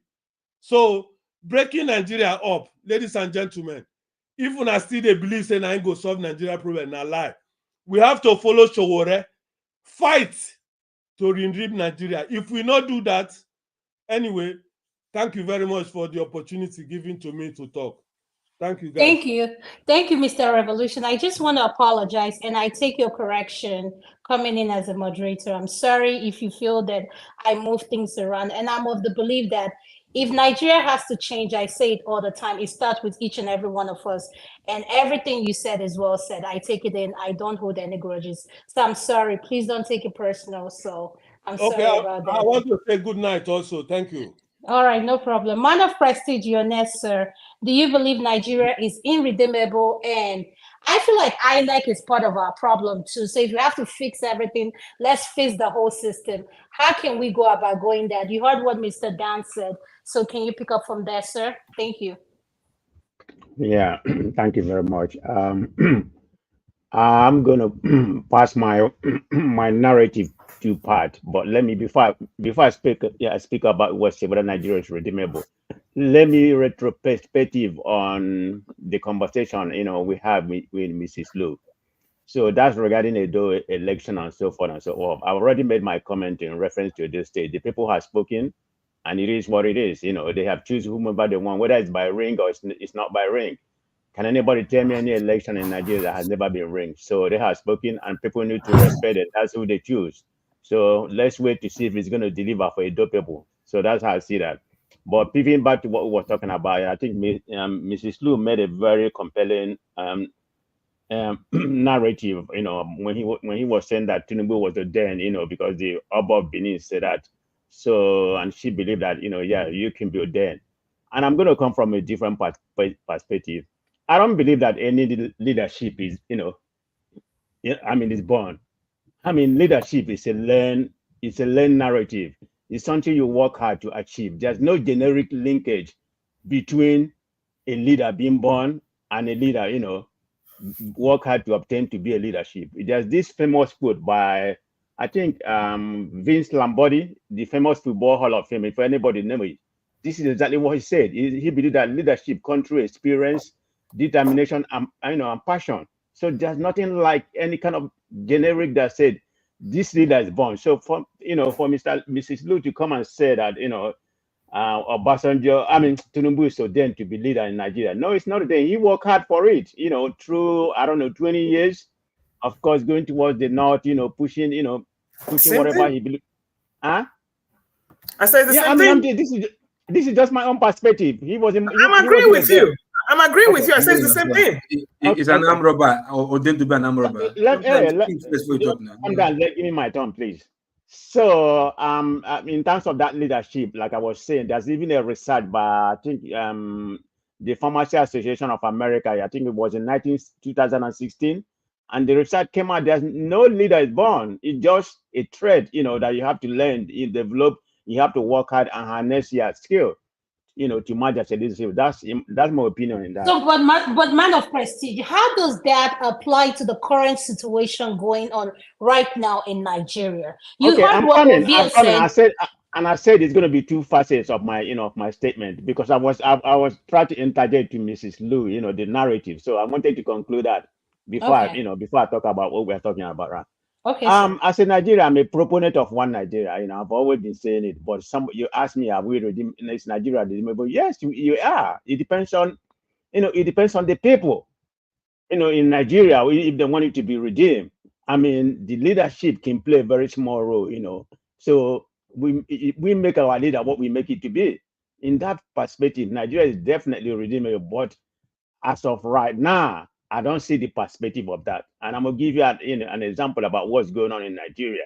We have a president like Tinubu right now. We know the illusion that that was perpetuated during the election, that he's supposed to be this alpha and omega. He beat Lagos and something like that. But we are seeing the fruit that we voted for, whether by ring or whatever. But he's the president right now. Look at what's going on right now. If I have to bring an example, this is not an example. I don't mean to go into that Bobrisky stuff or something like that, but I'm going at it from the corruption in Nigerian space. You bribe, the FCC in order to stay out of jail. That is quite obvious. So nobody can deny that. And they put you in an apartment. It's just that particular part of it. All those shenanigans about, how whatever, it doesn't concern me, but it's that corruption in Nigerian part that is annoying me that, I don't see any way going on right now. If that can happen, if some people who expected, to perpetuate law and order in that country, what's going on? And we see what happened the other day. Yahaya Bello was in EFC for about 2 hours. This is somebody that was declared wanted. He wasn't arrested. He wasn't arrested. We know the power of Nigeria is go up to the way of Tinubu. Whatever Tinubu, decide in that, EFCC, they're under Tinubu or something like that. So it's just the whole system of Nigeria. System, is one of the problems we have in Nigeria. Apart from the leadership, which we're lacking. Like, what I'm saying right now, this present government doesn't have, Tinubu doesn't have the board to do, to just make a decision. Okay, what's actually happening right now? It's going to 2 years right now. After about, well, not even up to 3 years, nobody be talking about any kind of economical achievement. It's going to be pivot in next election. Not even, maybe about 6 months right now. That's all we have. If there's going to be any kind of government, and nothing has been achieved. We are regressing. But in my finally, I would say Nigeria is redeemable, but we are not on the right trajectory. Okay, I don't know if we're going to totally collapse before any kind of redeemable, or what kind of leadership. I hope there's any kind of leadership, and the people mindset so it can't just be any leadership. People mindset has to change in that country. Yeah, anything is redeemable. Okay, like I think the guy that left, he used the example of what Adama just did. When she came in, she just changed the direction of things. Yeah, anything is possible. So that's how I see that we are redeemable, but I hope in my lifetime. I don't know about that, but let's see. Thank you, sir. There was something you said, Madam. Look, I'm going to come to you. You said if the Nigerian people are ready. I live in the States, and one thing I notice here in the state is even when a new administration comes in, let me use my work for example, there are changes that will be made that doesn't sit quite well with me. And guess what? You have to embrace it. But one thing I see that lacks in the African system is that we don't embrace change. We hate change. We like things a particular way and we want to stay that way. Madam Luke, over to you, ma'am. Thank you. Well, hello, Sister Adama. My fellow panelists again. There's nothing wrong with embracing change. But you just don't come one day and say subsidy is gone. You just don't come one day and just say, when changes are being done, there's something you call transitional changes, so that the shock absorbers of those who don't like change can at least warm up to the change and get to see the benefits of the change, especially if it's not an emergency and it doesn't have to do with a life and death. Changes can be embraced as long as the people who you are trying to make the change to may not even like it, but at least you give them a chance to see the reason or the merits in what you're doing. So that's that for that one.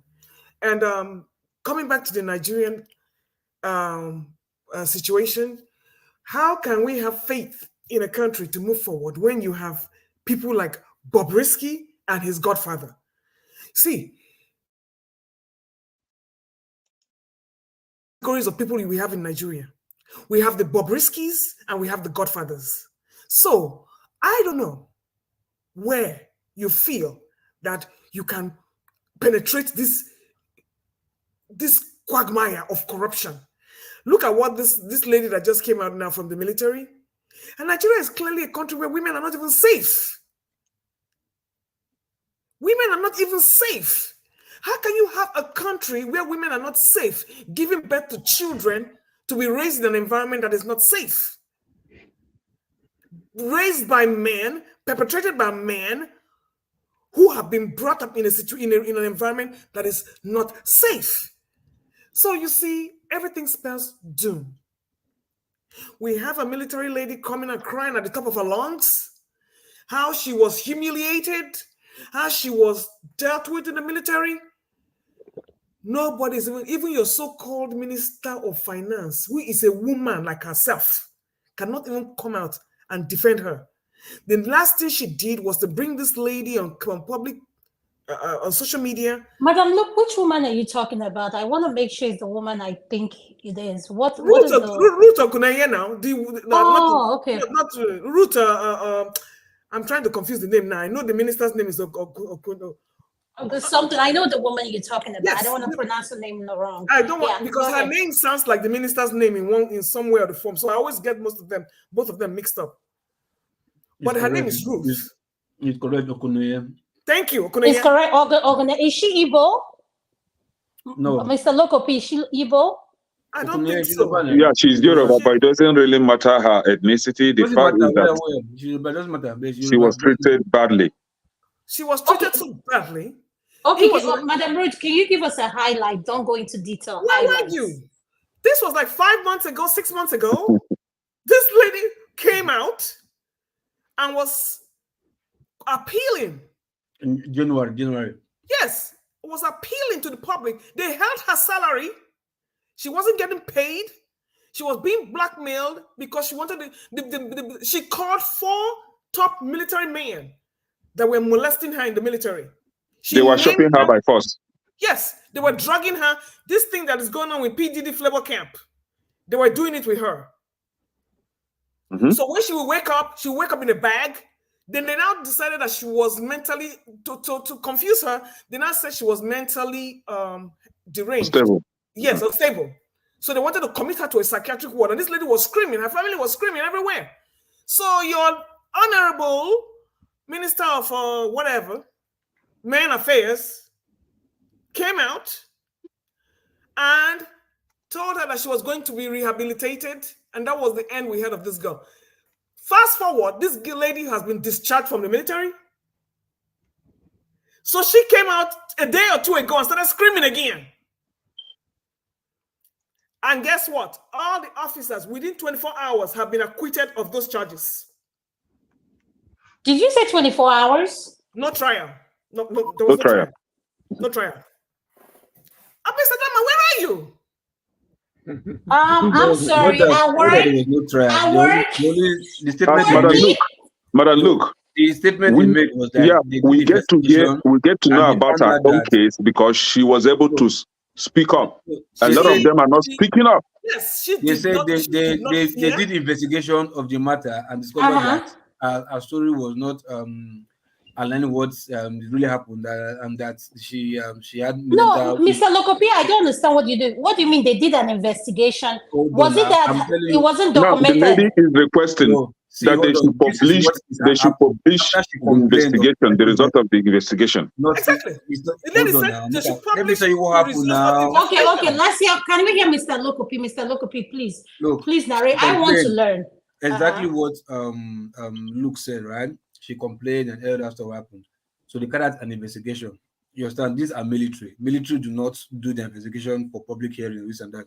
They carry out internal investigation. That's what they do. Same thing here in the United States. They don't do it publicly. They don't do it publicly. They do it internal investigation. But the only thing that they can come out is because she complained publicly, the police spokesperson, they have a right to reply the public about what happened to her, this and that. Because you understand? So what they now say is that they did investigation and found out that what she's saying is incoherent, that it's not true, and that she has been suffering from psychiatric issues, mental imbalance since 2022. Yes, since 2022. And okay, she has been suffering from mental, and they kept her in the military. Why didn't they not discharge her? Although that's what I said, they be treating her. For what? I'm telling you, I'm not telling you, I'm not speaking for them. I'm telling you, local. They said because of probably maybe man, whatever, I don't know. That's why they kept her there. You understand? To be treating her. That they be treating her for long, and they continue to molest her. And I'm telling you the statement from them. This is you are speaking from what the person. Okay, the person that made that statement that you're telling us now, is it the police that made that public statement? No, the police. The military made this public statement. Yeah, they did their own investigation, internal investigation.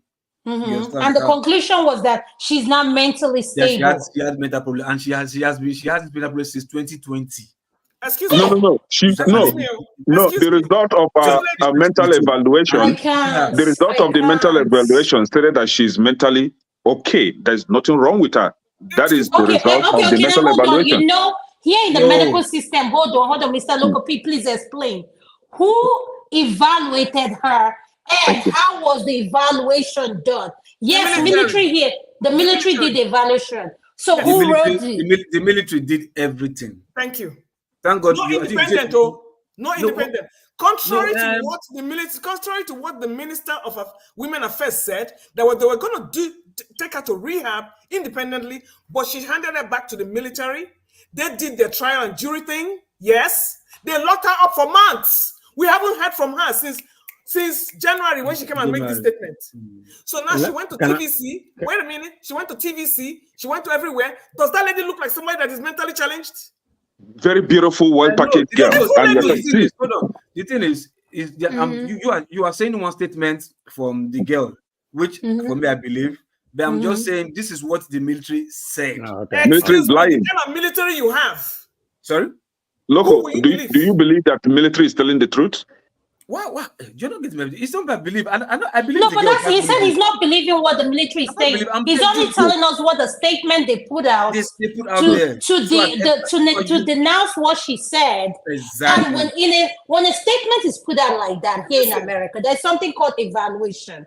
For those of us who are medical doctors, we know you do that evaluation. Madam, look, you know what I'm talking. Side case is not something you play about here. Most especially if you're serving. If you're serving, that is not what happened in this case. They kept her incommunicado. Her family didn't know where she was. She was held there, discharged, and that was what they did until she came out, found her voice, and started screaming again. Exactly. So, but in a nutshell, that's what the military said. That I don't care what the military said. It doesn't just make the sense. system, man. But okay, Mr. Loco, can I ask you a question? Hold on. Can I hold on? It's Mr. Loco Tom. Mr. Loco, thank you. I'm sorry. That's to tell you how I'm busy with work. I'm sorry. That's not an excuse. But I try as much as I can to go to this platform to pick up what I can learn. My thing is, if she wasn't that isolated for how many months? How come the family never said anything? Okay, they did, but they cannot. They were threatened. Now they were threatened. Her family's life was in danger. They were threatened. It's also they know that that was what she said. She said that her family's life, was in danger. The truth is, they were threatened. Sorry, Mr. Loco. The Minister of Finance wiped her hands off of it and did not say nothing about it no more. Because the Minister of Finance no say he or she corrupt. So if you talk earlier, I want to hear from the Minister of Women Affairs. Yes, let Mr. Loco P pick it up. Is your turn, and I just want to apologize. Speak and educate our videos in regard, because I'm sorry I felt bad. Yes, when I came in, I was finishing up my chatting and everything, Medic. So I want you to please, this topic that Madam Luke just brought up, when it comes to women issue, it has nothing to do with women or human being. Psych issue is something I don't take lightly. Because guess what? In United States, people who have psych problem are doctors, professionals, surgeons. They do a lot of things. So why is it that this lady's case has not been spoken about? And I'm just hearing about it today. Go ahead, Mr. Loke. Thank you. First thing first, you are in another country. So if you don't hear, if you're hearing it bad now, it's not your fault. There's nothing you can do in another country. Most of us have 2 ears. 1 ear is on ground and 1 ear is in Nigeria. So you have only 1 ear, which is where you are in America. So thank you very much. But regardless of that, what Lou just said about this guest issue, right?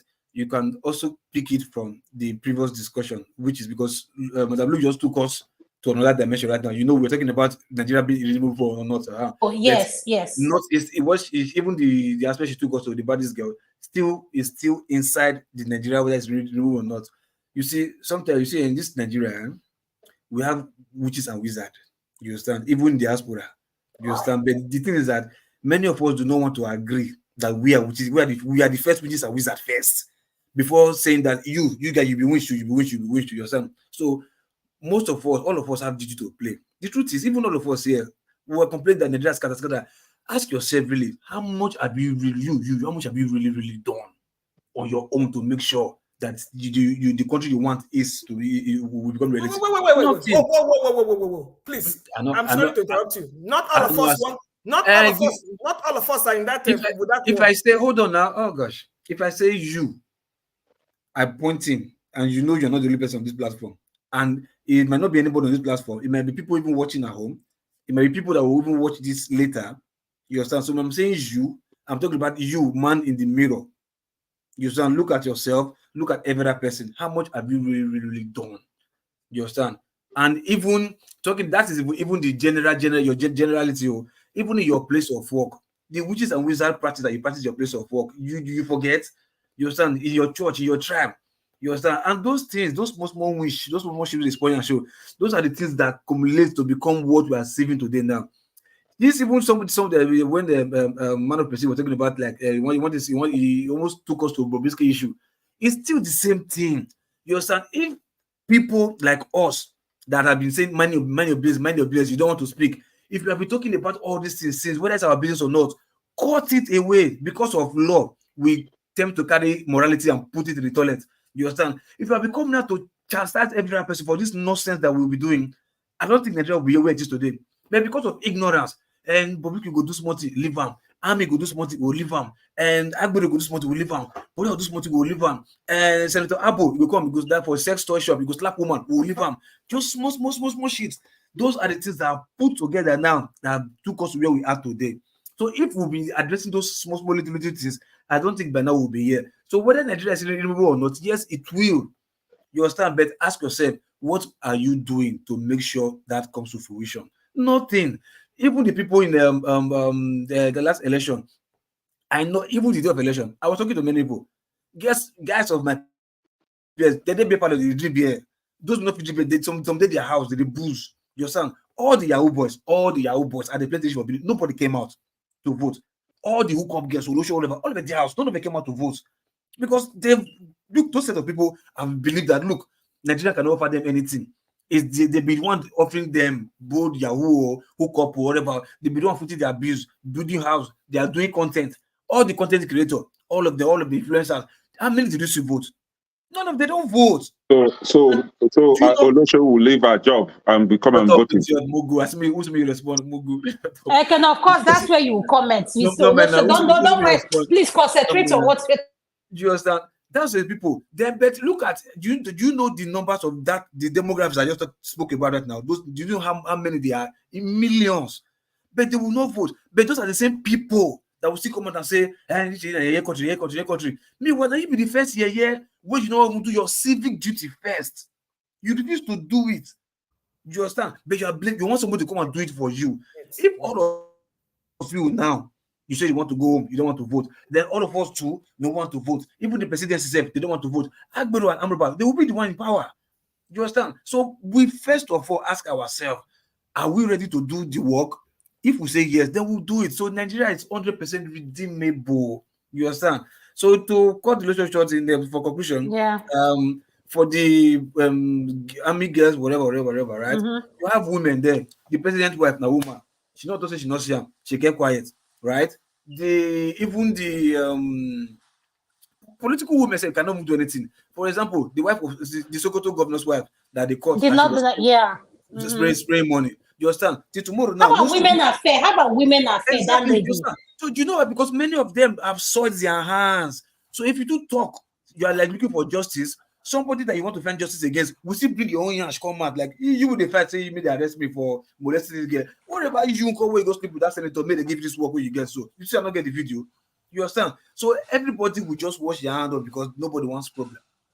You get it? That is the system that they built. So for those of us who really are really keen to do something, we should stop blaming people. Let's do our own. Like I said, everybody was drinking beer in Benin election. Guy man, they drink beer for us. Nobody go vote. That's why Oshiomole and the APC, they were able to do what they want to do, have free for all. Then Obaseki, he tried, trust me, he tried, but what they did against him in Edo State, which is the Benin speaking people, like just because of the fracas he had with the Oba of Benin, and they like, you quarrel with the Oba, you quarrel with the food. Thank you, sir. Thank you. Madam, look, I'll give you 1 minute, then I'll go to Mr. Mori to speak. Go ahead. I don't know, Mr. Loco P. After the 2023 election, do you blame anybody for not coming out to vote? Do you, those people that you say were... You want me to answer you? Yes. You want me to answer you? Yes. Okay, good. Because they already know that the outcome is not going to be that. Sure, Warren said it now. Elections cannot give you your victory. It cannot in Nigeria. Let me give you a small instance with lecturer, right? If you want to bribe a lecturer to give you A, but on a very good day, you go first try read, maybe you get C or B, so that it will let's give you A, so that the lecturer can defend and say, okay, give her A. Yes, I just said to give her maybe a part and then give her. But by the time you get 0, which month you want to tell lecturer give you A? Have you seen those that have never been to school and they got certificate? No, leave for those patterns. Those one you can buy certificate from. Then a backyard runs. I'm talking about like this. You pay school fees. This one you didn't go to school at all. I'm talking about you pay school fees. You went to class, but you wrote 0. Olodo. But Mr. Lokopi, but the thing I want to ask you, are you trying to say the INEC system is good? No, he lives in UK. Are you? He's in yes, UK. I live in outside Nigeria, but I live mainly as like. So yes. When they thief your vote, you not paying you. Who thief? No, say they steal my vote. No, but okay. How did they steal it now? My colleague, my neighbor is there. He's the one selling the vote. You say they stole my vote. He sold. My vote is if I voted, we genuinely voted, and the vote was given to somebody else, I stole it. But if all of us in my streets, half of them decide to trade their PVC with money, that is not stealing. It's vote buying, which is also a crime for INEC to do. But that is not stealing. It's vote buying. So to just steal the vote, you get my point. So, for Mr. Lokopi, what you're saying, you're kind of contradicting yourself. In a system where the votes, in a system where the system has been built, that the people running the INEC get to decide who will be in charge. There's something Ovie said now. He said this man, and I don't know who the former governor that they said was supposed to emerge. LP, I forgot about him. I said he's not even close. But for you to sit here and said, you sold your vote because it's corruption, it's wrong to sell your votes. Yeah.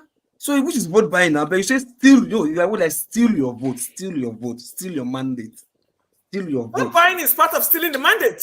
Okay, thank you. Hold on. Let's go to Mr. Moyi. Mr. Moyi, you are the rest, please. Mr. Loki. Check electoral act. You see that. Okay, Mr. Moyi, please, can you hear me? Sorry, sir, for keeping you waiting. Yeah. Welcome. Thank you very much. It was my turn to speak the other time. I got kicked out maybe for technical issues. I'm sorry, sir. I'm sorry. No, not you. It wasn't your fault. That's fine. I don't know if you, Mr. Man of Prestige, is he there? See, no, he left. He's probably listening on the background. Yeah, he made one comment the first time. I came here to correct him.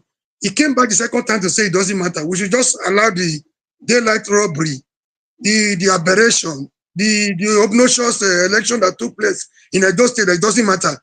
Somebody here on this platform, my friend over here, described politics for me the other day as a game of manipulation, and I disagree with him. I say politics is defined by a scholar as he who gets what and how. It's not about the how is a long, you can write a whole book on the how. That is the process, the participation, the orientation, the awareness, the political awareness of the people. The process matters to me more than the result. So to just come here to say it doesn't matter, somebody has been there, you should allow him to, we should just allow that one to slide, and you turn around to blame Tinubu at the center. I don't understand the kind of contradiction we put ourselves, and we want a different result. At the last week, I just said, if you have a 0, he moves you to a lecturer, gives you an A. You have a B or C, he gives you an A. They are both fraud. Whether you had a B, you bribed him to get an A, it's not different from he who has 0 is making for an A. So long as you compare the money, what is bad is bad. So we contradict ourselves so much, and we don't even. The starting point is, can we begin to have... I didn't say having a B to A is good though. I'm just saying when it comes to jinging. So you blame the people as in you. You try to justify the man that has a B and wanted an A and he was given. You blame the one that has a 0. You blame the one that has a 0 and wanted an A at the same time, and you could get the same amount. Let me correct that. No, you didn't say something to me. I heard from you. You repeated it over and over. Listen to me what I said. Listen to me what I said now. So you know, misquote me, please. I said, if you want to blame APC for even being there, you understand? It's the people, like let's use like Edo State instance. The people who know that the party is not even good, yet you still give them some certain amount of vote to enable them even jing it. What I'm saying, like, if nobody voted APC at all because of their bad policy, INEC will not say anything to rig for APC. That's what we see No, ourselves. but look, Loco, no, Mr. Loco, Look, for the you're sake not, of you're time, not being. let him Let me finish finish so this that we my move question. Yes, on. thank you. Stop Yes, laughing. thank you. Go ahead. Thank you, Mr. Moy. Go ahead. Whether somebody showed up on that election day or not, that one is even worse. We call it boycott of election. It has never helped. Like from 1960 to where we are today, from 1964 general election to where we are today, boycott of election has never, they will always declare their result. They were asked to play a script. That script was written long time ago from Abuja. I promise you to give you Edo State. I will give you Edo State when I become the president. I'm the president, the commander-in-chief. That was when you always from the first day from Saturday to Sunday, you were watching a Nollywood drama, nothing more than that. I said it on Thursday, I repeated it on Friday, I said it on Saturday when they were doing the lane 30s, that nobody should expect a different result. It was a script they were acting. The earlier we get this thing into our heads, the better for all of us. And I'm happy today. If I have not gotten anything, I've gotten something from two people on this panel. I think the gentleman has left, Madam Luke. Madam Luke, I could disagree with you on some, but today, I think you have spoken my mind. That election, every cycle, every 4 years, the election will not take us anywhere. The same people that come here to say they need a better government, they are the same people that will come here to tell you Showore does not have the required experience. They will tell you he's too arrogant. He talks anyhow. He doesn't have a respect for traditional rulers. He doesn't have respect for politicians. But they will tell you, I want to tell you today that Showore might not necessarily be the president. He could just be the catalyst we need to bring about the change we want. Instead of queuing behind this gentleman, we keep capitalizing on the deficiency, what he has not done right, or how he was used by, how he blamed Jonathan for Buhari to come in. Some people even told me that he was fronting for Buhari, from Tinubu. So they change every narrative to suit their own disposition. When it suit them. We are not ready. We are not ready. If we are ready, the division among us, the politicians are not supermen.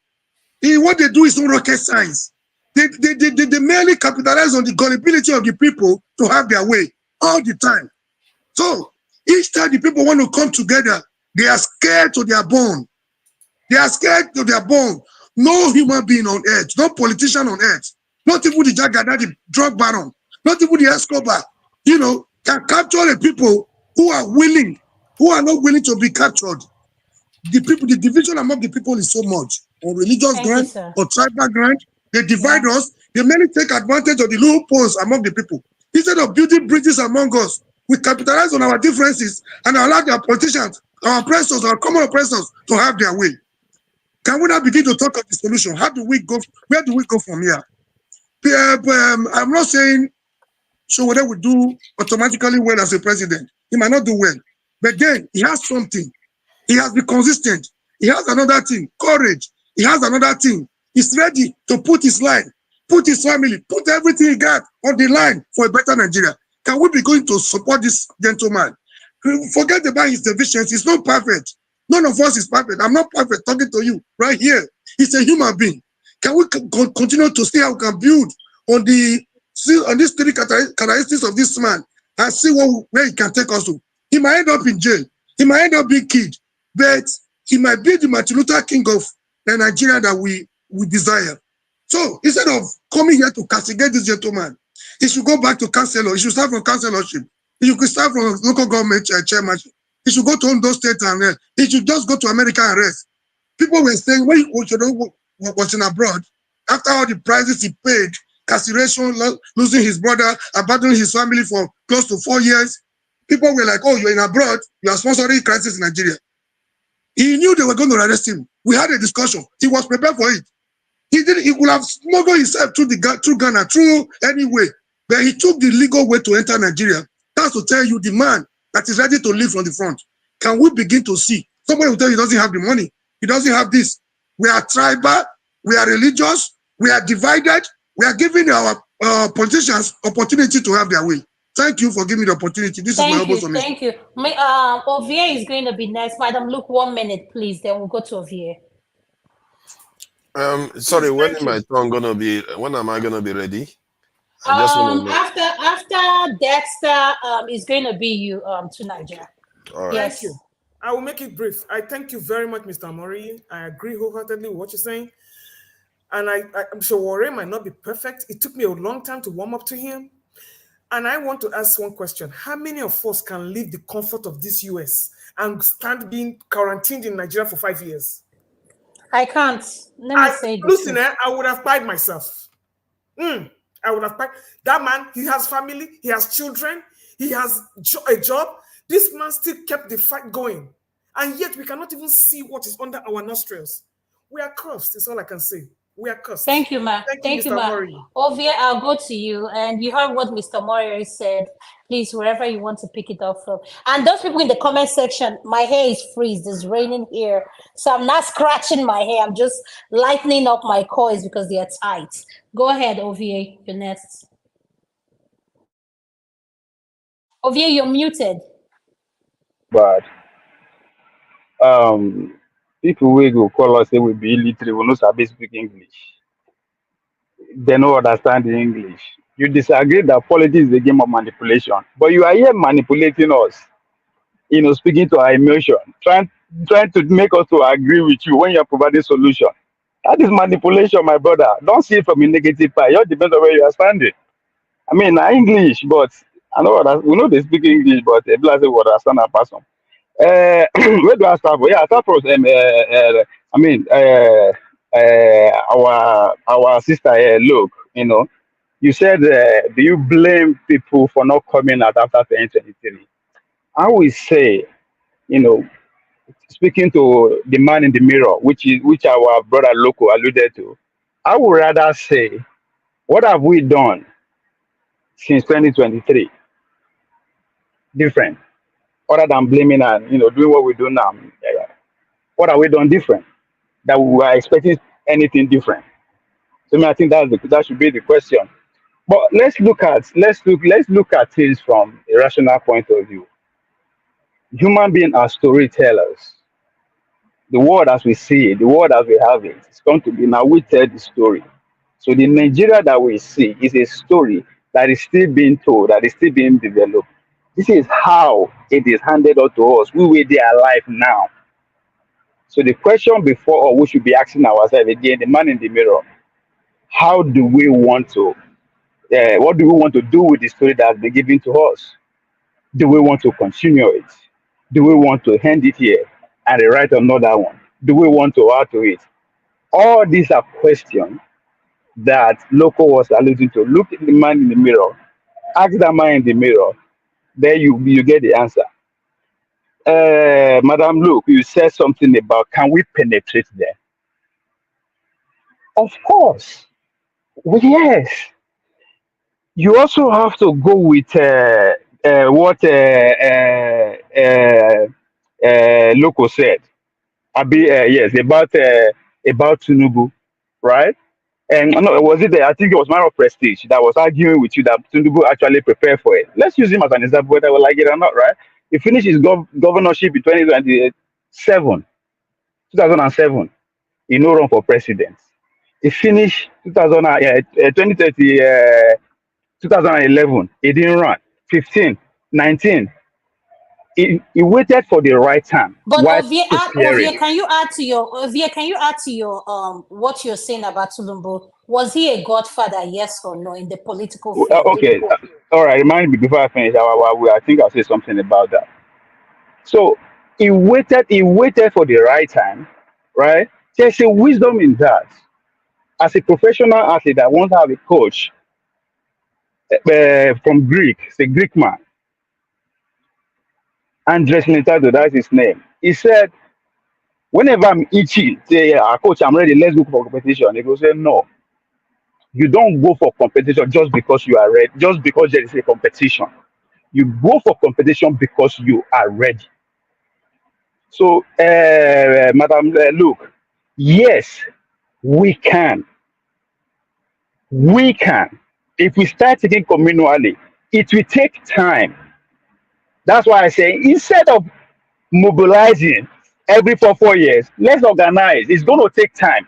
We will get it. If that is what we want, which is to carry the majority, which is those who don't know how to speak English, because we don't want to go there. They stink.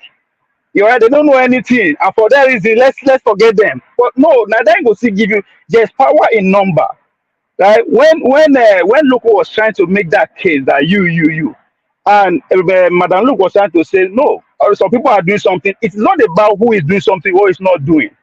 It's not about either if you have or you don't have. There is power in number. Just show up. When they are calling for meeting, just show up. Even though you don't have anything to contribute, you don't have money to just show up. There's power in number. It gives encouragement. It inspires people to say, yes, we can. So it's a project. It's all, as I said, it's a story. It all depends on us. How do we want to handle it to those who are not yet born? It's up to us. If you want to handle them, complain, blame, or whatever, it's all up to us. They go continue from there. So can we penetrate in? That question again depends on if you believe we can, yes. If people not pay, that's it. So, but again, it's power in community. Nobody works alone. Talking about godfatherism, unless you don't understand how the world works. Nobody in power that doesn't have godfather, even the kings, even the priests. Sorry, he took 20 years to penetrate you, and that is how long it's going to take you. 20 years to penetrate you. It doesn't nobody see that's the see. Somebody talk about the process. Hold on. So see, time. Exactly my point. It's not about you or me. It is beyond us. It's over for me and you. It's about the next generation. What are you going to offer to them? That's it. So when we start thinking from me, and start thinking we, maybe our future generation have a chance. The generation that is pressing blood somewhere. Madam Luke, you don't make your point. Let me make my point, right? Everybody must not follow your point. If you believe you're fine. But understand, nobody in the history of humanity, there's no individual that ever bring change. Unless you they get your history or you're just in the front of TV. Nobody, no single individual. It takes people. Go and read the struggle of Martin Luther King. It's not him. It was a struggle from year to year, from churches to churches, community to community. It's just the people that anointed him to be the leader. So Showore is not going to do it. Poposo is not going to, Obi is not going to do it. But we go do it. When we are ready, we choose our leader. What did the evil that just happened in Nigeria, in Edo State? How do we achieve that? When you just supported the evil that took place in Edo State. Mr. Mori, can we not interpret? Okay, we keep interrupting him. He's going to stay here all day. Ignorance is not bliss. It's a choice in the world of information. Allow other people learn. Me say, I won't let. That's why I kept quiet when you were talking. There's wisdom and intelligence in that.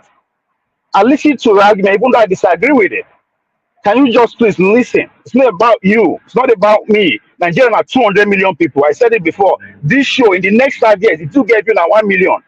Factor into the equation with nothing. We just ramble out. Now we listen to ourselves. So please, let me say my piece. It's not about individual. That is our problem. Nobody, Tinubu did not do it by himself. Nobody did do it by himself. In the history of humanity, Gandhi, nobody. There's no way you can.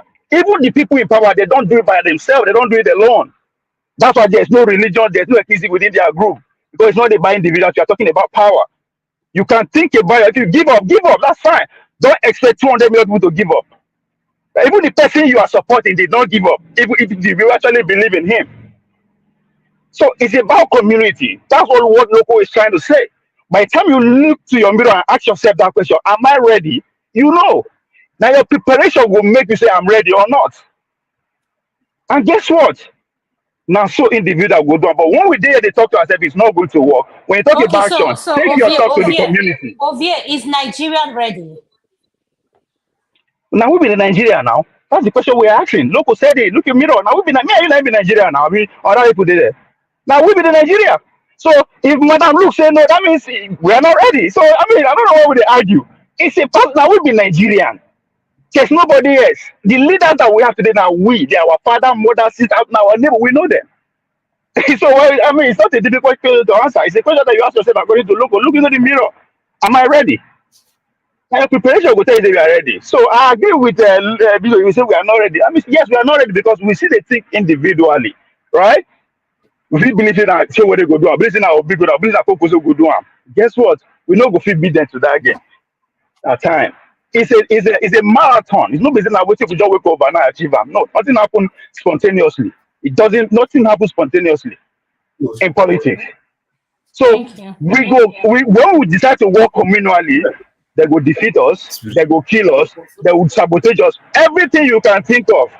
So we need to understand that they will know we are ready. But it's not going to come as a cup of tea. Tinubu did, if you pay attention, Tinubu did not get it just because he was even prepared. Me and you there when they pretend they are saying the invest side. We there when they sleep for Kano. With everything that he has done. It's not over until it's over. Nowhere that they do them. So say, oh, just because I mean they speak grammar fast, I mean no book fast. It doesn't work like that. So the earlier we get it up our head, the better for us. No matter how where I know Nigeria other person start. That is the communion we are talking about. Just because Madam Luke say he no believe say he woke up, that's not the final. We never know who she's going to come in contact with tomorrow. You never know who is going to talk to her tomorrow. Her mind can she be changed? My mind can still be changed that it cannot work. But as I said, it's a story.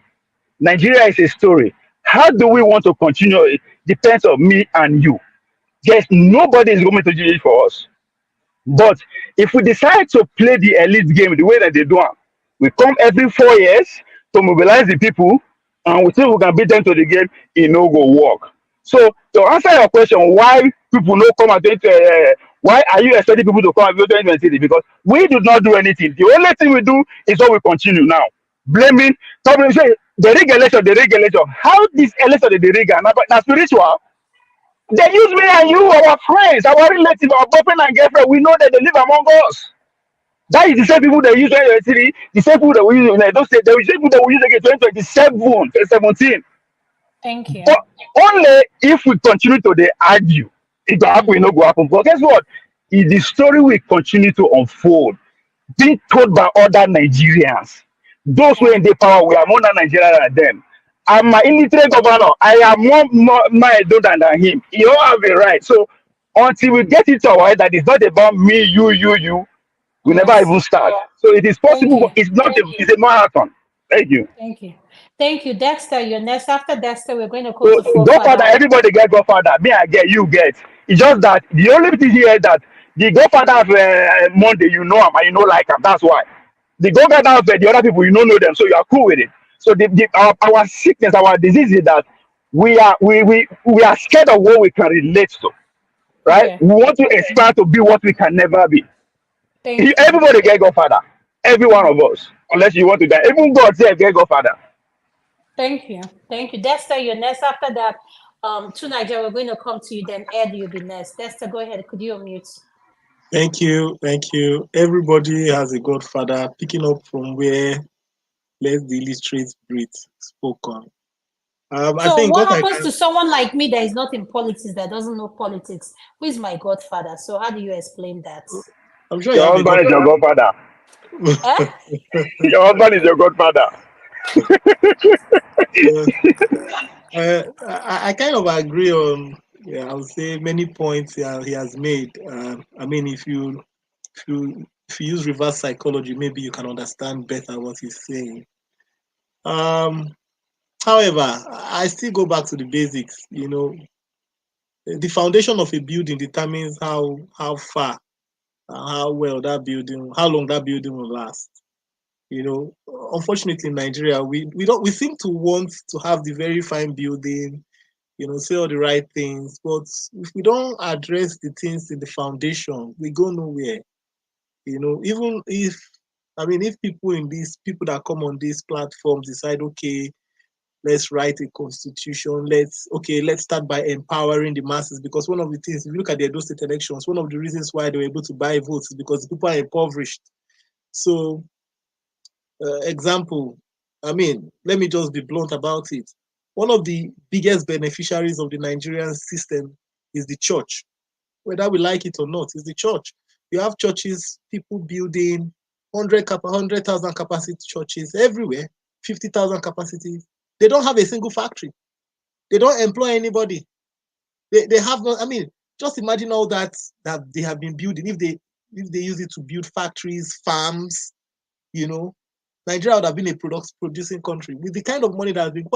What did they use the tithe and offerings to make? They use it to to put the people in bondage, and they live in. Dexter, can I ask you a question, please? Yeah, what's the question?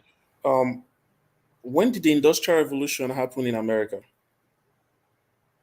I don't know. Or globally? Okay. I don't know when it happened, but what I'm trying to say here is it doesn't negate my point that In the 1800s. Okay, That's when it started. That's when it started in Britain, 1800s. Yes. do you also know that there were But a lot of Africans that were also Okay, Ed, wait. Ed, can you wait, please? Let him land his points. When he finished landing his submission, if you have any question, I'll give you the minutes. The more you keep interrupting him, the more he's going to keep talking for longer while he's answering you. And Tunaija has been patiently waiting here, and he hasn't spoken. So let's try to be fair here, please, sir. Thank you. Thank you very much. And I continue my point. The church is part of the biggest beneficiaries of it, because truth about it, development in every society, it's empowering the people. And if you're not empowering people, that means the money is going into a particular place. And all you need to do is look in Nigeria. Where is the money going to in Nigeria? The politicians, the churches, the religious bodies. Those are the two power blocks in Nigeria, whether we like it or not. We might not want to admit the truth, but those are the two power blocks: the politicians and their cronies, their business cronies, and the religious bodies. And the truth is that the same church preaches hope to the people that are being impoverished. Imagine if people in Edo State, those women didn't need the 10,000 naira, their votes will not be bought. That's the simple truth. So imagine if independent people had invested so much in Edo State that the people were employed. Imagine if people I was telling somebody, if you want to transform Nigeria, just make sure all the youths, anybody between ages 21 to 45 is employed. These politicians won't find anybody to carry their actions out, because Monday to Friday, you are going to work. Saturday, Sunday, for your family. On election day, you just want to come and vote and go home. You won't have time for all this. But what happens in Nigeria, whether you like it or not, 90% of the young people are unemployed, have nothing to do. If you offer them 100,000, they will do what you want them to do. So, but my point in Nigeria is this: foundations of anything is what determines how far you will go. The Nigerian foundation is not good. We must admit it. So even this trying to build, what we're trying to build, it will still crumble. Even if we say, oh, let's worry come inside, the truth is that it will still crumble. You know why? Because we've not sat down and told ourselves the honest truths about Nigeria and the fractured state. Even Osibanjo said it when he was in power. Nigeria is fractured. There is a line of fracture. And what we are doing is we are just putting plaster every time across that fracture. And it is widening. The gap is widening.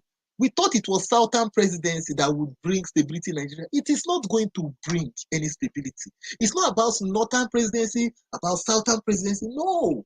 There is a fracture in Nigeria. And until the people decide, and you'll find out that even among us, you will see that fracture line, because there are some topics you want to talk about, and you find that people can't talk about it because there's a fracture that has gone through. And what is happening is that it's like, if you look at what is happening in Kenya today, you know that Kenya is actually, there's the earth is actually breaking away in a part of Kenya that will make Kenya from East Africa drift away into another continent.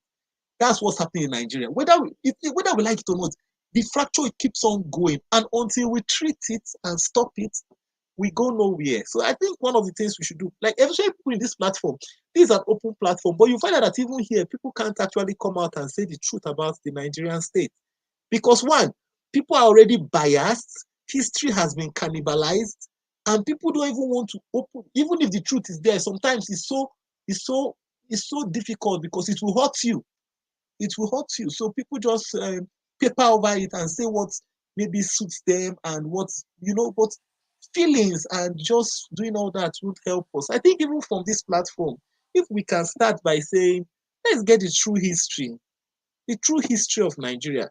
And look, it's very unfortunate that in Nigeria, you have people like Babangida, in quotes, the owners of Nigeria, they are still alive. And you have no journalists going to them to ask them critical, difficult questions about the state of... somebody like Babangida has nothing to lose to tell the truth about situations right now. I think that is what we should be, because if we want to bequeath something good for the next generation, except many of us want our children to remain immigrants in the countries they are, because whether you like it or not, you might be in America. The fact that you get an American citizenship or maybe American passport, whatever, doesn't make you American. You are still Nigerian.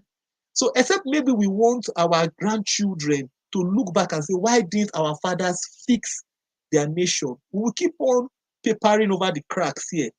What we need to do is talk about the critical issues that has made Nigeria drift so far.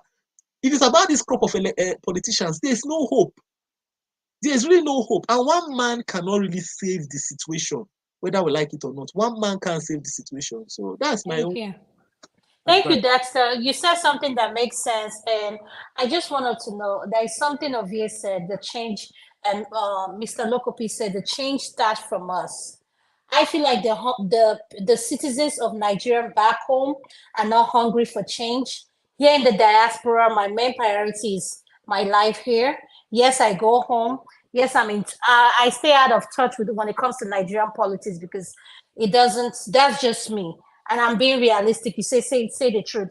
So we need to be realistic. Until the people back home are hungry for change, we are going to, all we are saying here is just, I like Madam Luke say, let's enjoy the comedy. But one thing I want us to know is that people back home have to, they have to cry and wake up for the change, because in order for change to happen, you have to believe in what you're fighting for. And you have to know that what you're fighting for, you've had enough of it. So Forefather, over to you. I'm going to come to you, sir. Thank you for being patient. Forefather, go ahead. Thank you, Adama, for having me. Greetings to everyone on the panel, and greetings to the chat and to the viewers. The issue of the idea that breaking up Nigeria will solve anything, I think somebody said it won't. Clearly, the results are clear to see. If that was going to solve it, you will see many African countries that are smaller that are doing better. None of them, big, small, all of them are doing terribly. So I'm not even sure why one bothers with that. Because if it was going to lead to solution, I would say, yeah, maybe it would make sense. Well, it's obvious it wouldn't. So why bother? And from what I see, the people in Nigeria, they have their own realities and their own challenges. We have to, our job is to sensitize them and get them to become aware of certain things that are going to improve their lives. Because they don't necessarily have the resources and the access, not to mention the, the safety. It's not that simple for them to just do. Because some of all these people that are basically controlling the streets right now have a lot of power. They have a lot of men. You have to be involved on the ground in all the major institutions. And for the life of me, when I was talking to the guest on Sunday, the way they refer to the security forces and some institutions in the country, they refer to it as some kind of alien entity. If you need to take over that country, you need to take over those institutions. You need to get sympathy within those institutions. You have to work with all of them, and the different areas, from the judiciary to the security to the NGOs. But so far, it looks like the NGOs are the only ones political activists tend to like. And those NGOs are almost by and large often compromised too. So I'm not sure that we should be sensitizing people on the ground, having people working with institutions. You can't run away from them. Convincing them, sharing your ideas that are going to better the nation. If they are not stupid, if they see that your idea is going to improve their lives, they are going to change. Nobody wants to remain sufferhead and receive a year's salary forever. Pensions barely even paid. So those are, and I've seen it happen before. It happened with other nations too. And for Nigeria to change, the problem with Nigeria right now is that we think the problem we have is very, very hot. It's not hot yet. What will give us what we need is something, it's almost external. It's going to come from something happening externally to force us to face reality. What we are dealing with right now is the easy part. As a matter of fact, removing these leaders will be the easy part. The hard part will be holding on to that power so long enough to develop your country so that you never fall down the way we fell in the past or our forefathers lost in the colonization wars. For us to emerge from that, that is the real challenge. And many of us are not even thinking that far because we think these ones in front of us are the problem.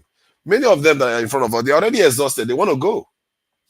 If you heard what Prince Adewale said on Sunday, he said that they are old. They just don't want trouble while they are alive. They want to die. And if you want to change it, they are not in your way. They know they are exhausted. They can't do what needs to be done. What needs to be done is a very, very serious stuff. And for us to be able to do it, we probably need a kind of incentive or motivation to do it. And that motivation, I don't think individuals can motivate themselves to do it. They have to see the danger of not doing it. They don't have a choice. Most of these people that build their nations to where they are right now, they didn't have a choice. They had to, otherwise they die. Some of them. And when you go online and research it yourself, and find out any of these nations that are doing well, whether they had a choice.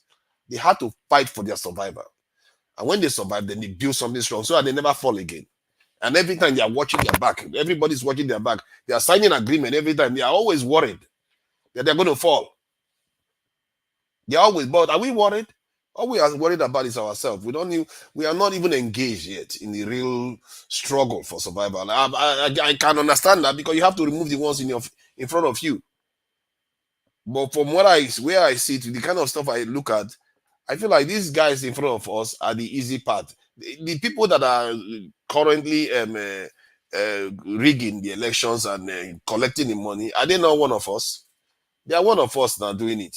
When you start changing the minds of those people, they will stop doing it. They will start saying, you know what? This one is not going to be enough. I need you to show me you are going to deliver so and so and so. And they can't know that. You have to support them. And you also have to sometimes even protect them. Because when they start asking pertinent questions, some of the people will like, shut up, don't say anything. If you say anything again, something is going to happen to you. You have to give them reason to be able to question these leaders, even if they believe you. Sometimes, even when they believe you, they are scared. Because Nigeria, the moment you have a phone number, they know where you live. They have your fingerprint. It's very tough environment to oppose the establishment. Hold on, Forefather, you just said something that caught my attention. You said they know your fingerprints. How do they know your fingerprint? A country that doesn't have a way of identifying someone. How do they know your fingerprint? Please, that part, can you educate us more on that? Because when you want to register your phone, they have to take it each time. Every time. And it is now linked to your NIN. Without it, they will cut the line. Even international passport. During your international passport. Yeah, exactly. Some people don't have international passport, but many have phones. So you have to have phones. And when you have phones, you have to get those things. And even banks will take your fingerprint too. Everything there, your fingerprint is everywhere. And linked to your phone, your address, everything. So how do you oppose those people in such a system? You'll be scared. These people are going to come to my house. If I say one thing, they'll come at night. Who do I know? If they say they are police, what am I supposed to do? The kind of stuff those Nigerians think about, we don't necessarily put ourselves in their shoes. They are facing a lot of challenges, and some of them don't even bother. Until you start catering to all those fears and all those challenges and working with them on the ground, you are not going to displace these people that are causing all these problems. Thank you. Thank you, sir. Thank you, Ed. Ferrari, welcome to the show. Ed, could you please unmute? You're next, sir. Well, all right, thank you, Adama. And I apologize for just butting in when No, that's okay. That's okay. I was talking. I guess I was triggered by something he said. And it's when I say triggered, it's not like what he said was wrong, but I think it was it's a rather simplistic way of looking at the issues of Nigeria to just say, oh, it's churches, it's religion, or it's religion entirely. Like it just seems like a boogeyman. You know, as an economist, there are two concepts in economics that I want to use to buttress my point. The first one is called the concept of reverse causality or simultaneity. So in simple layman's way of talking, it's like, which one comes first, the egg or the chicken? So when you see people always going to church, the reason why they're going to church is because they're not productively employed.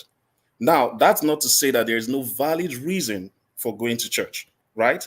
But the reason why you see religion having such a stronghold on people is because they are not otherwise engaged. So it becomes, when we say, oh, the churches are the reason why there are no factories, the factories are the reason why there are people always going to church.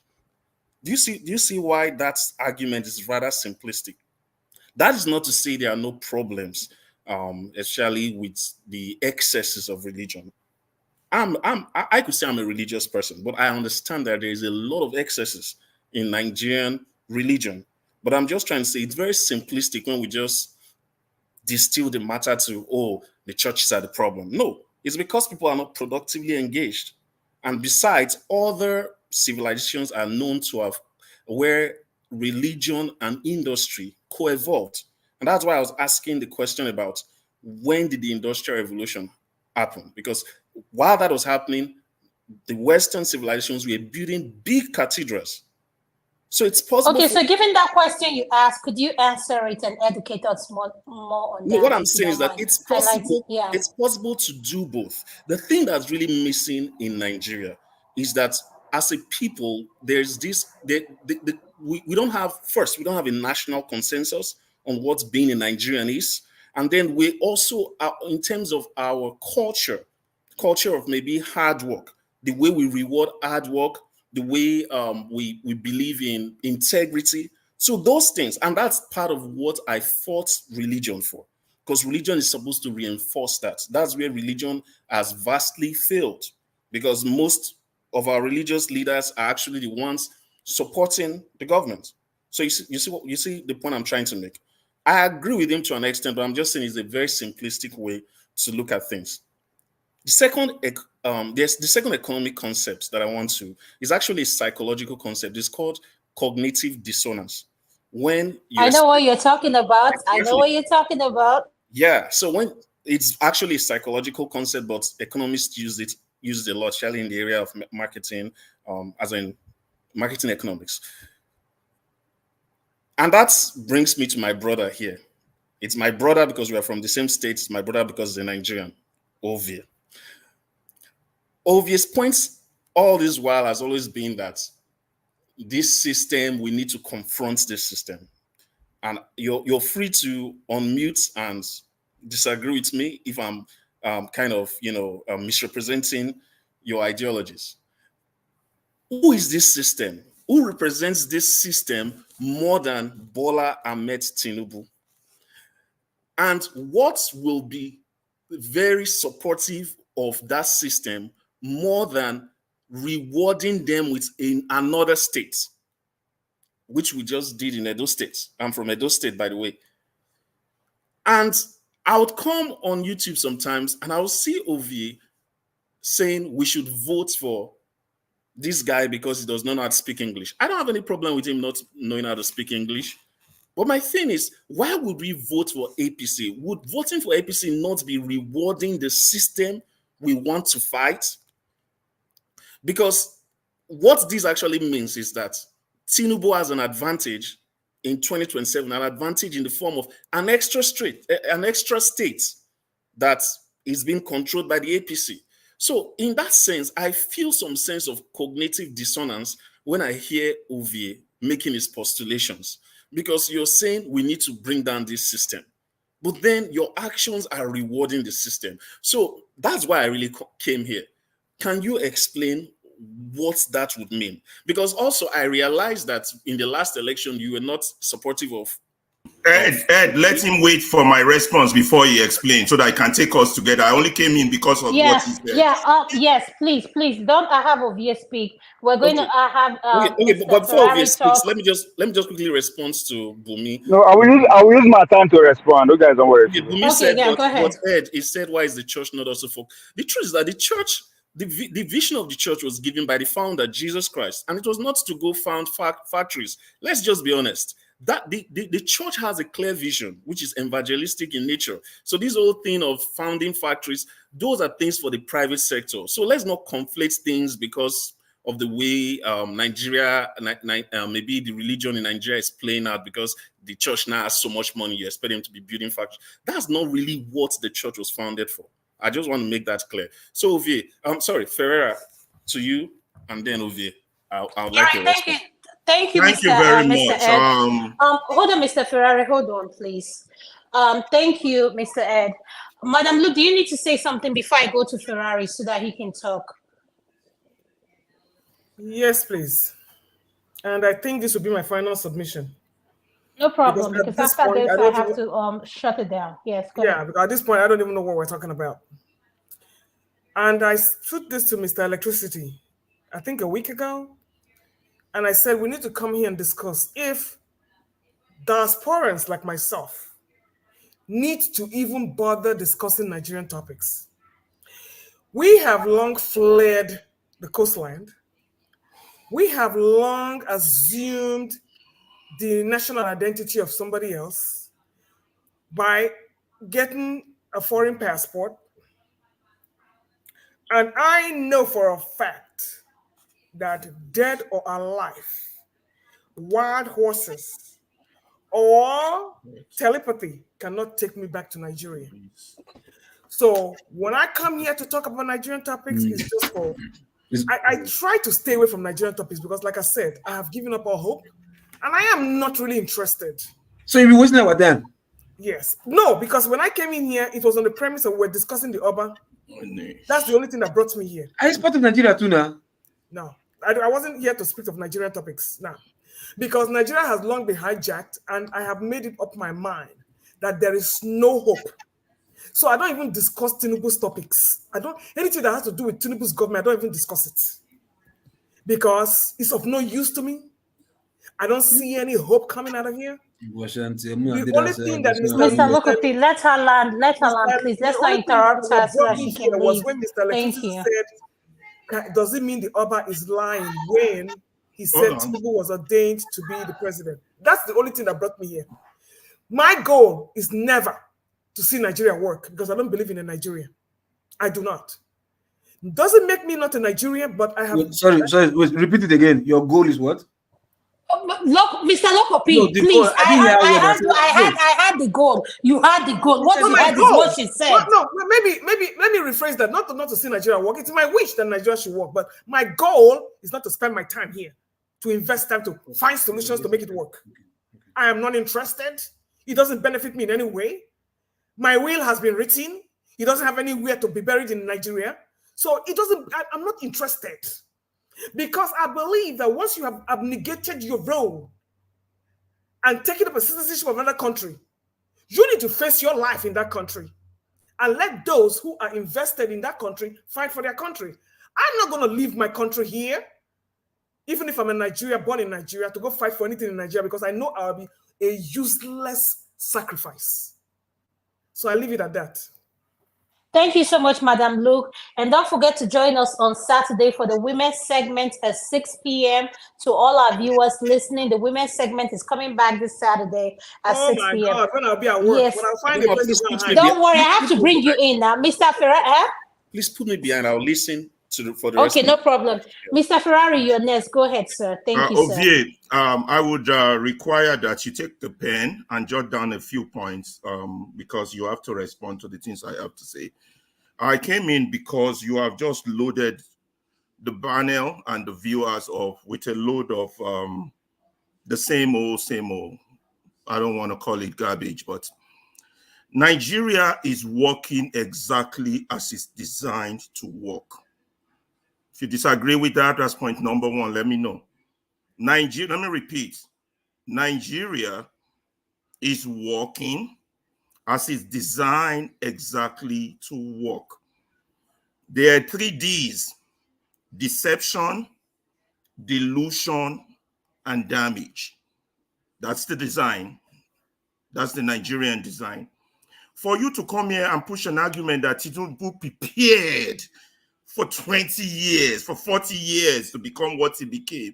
And so to defeat him, we too have to prepare in the same light with him. Mr. Ovie, no matter how you prepare, if you work under the same system that brought Tinubu in and you beat him to the game, you will not be different from Tinubu. If Obi had won, he wouldn't be that much different from Tinubu. Tinubu is not Nigeria's problem. Tinubu is a symptom of Nigeria's problem.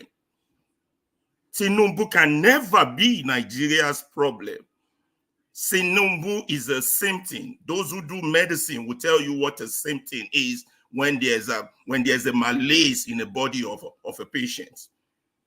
A symptom, not the disease, not the I know what you're talking agent. about, Mr. Ferrari. Yes, you're right, sir. Yeah, not the causative agent, not just a symptom that manifests out of the disease, out of the malaise that is called Nigeria. And so for you to beat Tinubu by employing Tinubu's tactics sounds like a fool's errand.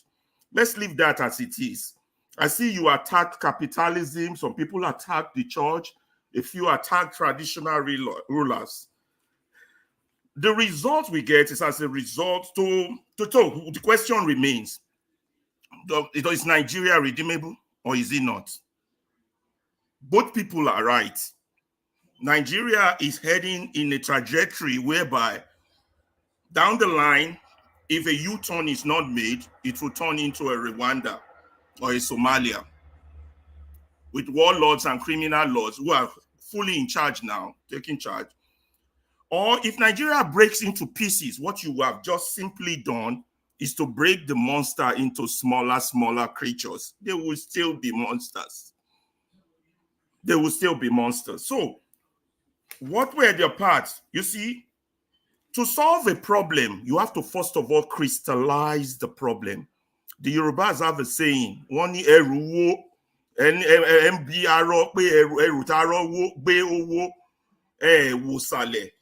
saying that the way the crippled man carried the load is bent, but you're not looking at his leg that is crippled.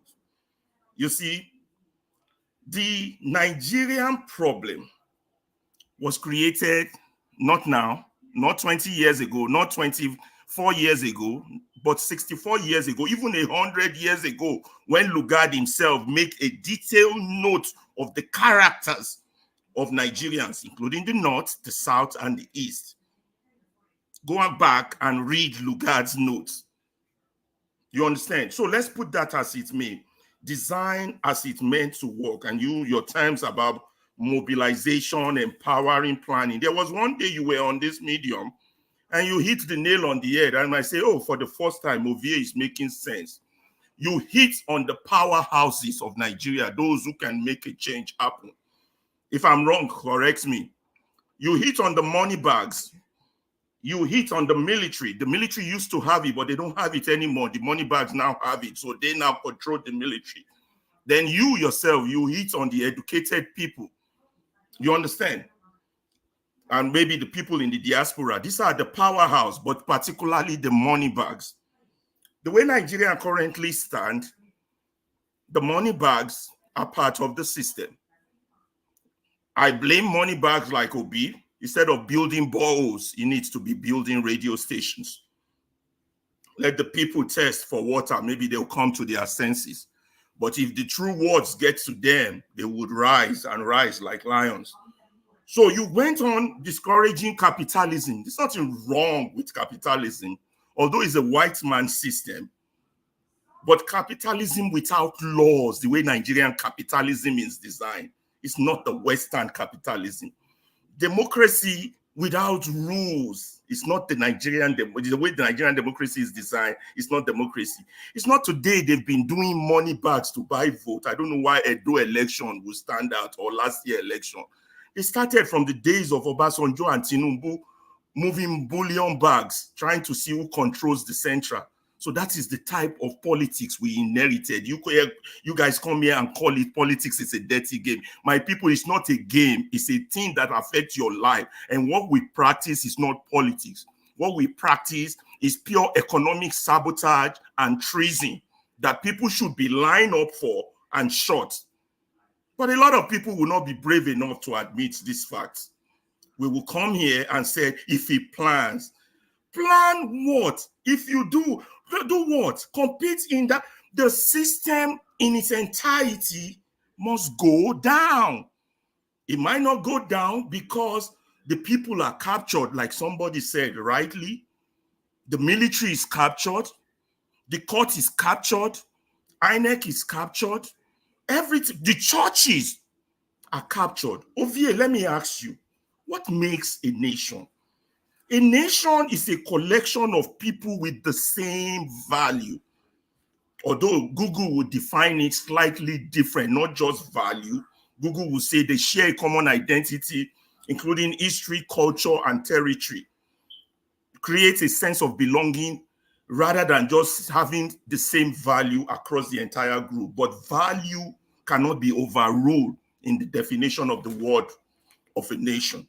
Then what is Nigeria's value? From 1960, from the days of Okotie-Eboh, the value of affluence, the value of corruption. I remember I read Things Fall Apart. After that, they came out with No Longer Artists. We saw what happened to Okonkwo in No Longer Artists. You understand? That is the Nigerian culture building. And for 40 years, Fela was singing this to everybody, but the educated ones who have their Kolo mentality and their tie and suit and the white man wig were not listening. Go back, go listen to every record that man made. Go back. What we are seeing in the headlines today are not new. They just were not common back in the days of Fela. So Nigeria is producing the exact result it is intended to produce. So where am I going with this talk? If people like us come here and say, if we do this and do that and run for the next election and do this, we're gaslighting the people. Our job is to crystallize the problem, make it visible, because right now, the problem is we're dealing with a form of apartheid, a form of apartheid that is not based on race, that is institutionalized and designed to survive. And to take down such a system, you need more than just mobilize. You need more than just empower. You have to crystallize the problem. You have to pour graphite on it so the fingerprint of it would show. Which was exactly what Biko did when he was fighting apartheid. He went back, left medical school to crystallize the problem for his black people, because he saw that the people that strengthen apartheid as a system are the blacks. You understand? So he made it visible. He was focused on the future. You are right only on one thing. This problem will not be solved within a short time. But every one of you that is partaking in this democratic disposition, you are a part of the problem. Everyone that's a member of a political party is a part of the problem. Everyone. Look, there was one guy that came on this show on Saturday, the PDP presidential aspirant. He said the dumbest statement I've ever heard in my life. He said, I will continue to run in an election. Ovie, tell me, who does that? Who runs in an election that you know you're going to lose? Thank you, Mr. Ferrari. Thank you. Who does that? 19 political parties running under a system they know they cannot win. Or if they win, they have to snatch it, grab it, and run with it. And you're talking mobilization. No, we have to pour graphite on the problem. Make it visible that we are dealing with a form of apartheid.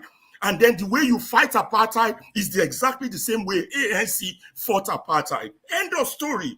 Thank you. Thank you, sir. Thank you, sir. I really appreciate your input. I'm going to give Ovie the distance to answer the question. Then I'll go to Mr. Jagu, then Mr. Moriyu.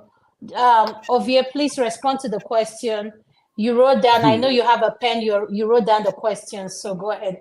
Jagu, welcome to the show. Well, point of correction, I'm for organizing, not mobilizing. Let's get that out there. Okay, please, can I ask for something? Hold on, before you go speaking. If you're not speaking, please, can you have your mic mute, please? Can we have all our mic mute? I'm not seeing everybody mute. Jagu, you're not mute. Please, can you mute, sir? I'm muting my mouth now. No, mute your mic, please, sir. Please now, please don't be so pedantic. It's okay. I won't speak. Please go ahead. No, please, sir. Okay, I'm going to give you the benefit of that. No problem. Ovie, go ahead. Okay, I'll try and just stay on the context, because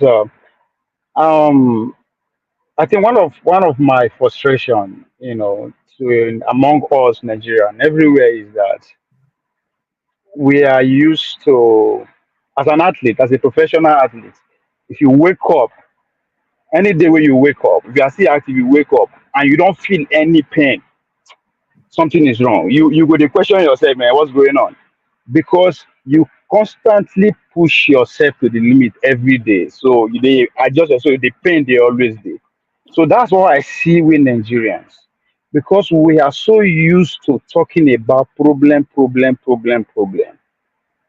We have lost even when it's good for us to listen based on content, we lost it. Right? And it has a lot to do with how we get some of our information. You understand? We are not democratic about how people will listen to where we got that information from. That's why we come here. The first thing we get into the mood of attack is fun, without not paying attention to the context in which that person is speaking from, the topic of discussion, and I question us Christian. Even though I'm not a practicing Christian, that part of the Bible that says there's time for everything. Right? So those who they say, oh, they went during the election, you support Congo. So you hear me, they support this thing. It's all about time, right? A competition time with them with the competition. After all, when it comes at level of that leadership, now selection, they select and give us whoever will elect is their own. So you have to factor in that time that we are in. And again, contest, when somebody is talking solution, because you have mind of always attacking, you will very, that's why some of us just decide to leave, because we have switched from mood of attacking Oba, attacking illiterate, attacking everybody to start providing solution. People cannot keep up. So it says a lot. I'll start by I don't know, you talk about change. Change. People will not go for change. There's not time. I totally understand, but we have to also look at this. People, people don't bring change. People don't cause change. Only organized people bring change, good or bad. The government in power now, people organize, bring and come. I disagree with them. Change they favor them and not favor you. Look at it from that one. Kwame Ture says, aka Stokomaika says, if you organize little, you get little done. If you organize much, you get much done. If you don't organize at all, you don't get anything done. Look at it from that perspective. So when you keep saying the people, are the people organized? I mean, are people just do your party, do your church, do your community, now be the signal of people. That's why somebody will come here and go say, I no go send money to these people again if they no vote for this. My brother, you only send money to your family and your friends. That doesn't warrant the whole community or the whole state to vote for your person. Again, this religion called capitalism don't make us think that way. I'll still come to the idea of capitalism. There's nothing like that, though. To answer you before, there's nothing like capitalism. Even America don't practice it. That's a conversation for another day. Now we're talking about church. I think from the context of organizing, that is one of the most organized sector. Now you might question the allegiance of those who are in charge of the organizing, which is the pastor and the religious leader. You can question their allegiance if it's for the ruling elite or for the people. But one thing you cannot take from them is that there is a level and a well sophisticated form of organization within churches. You cannot take, so you can only learn from them. Or guess what? How do you take over that structure? That's how mafia, that's how everybody do it.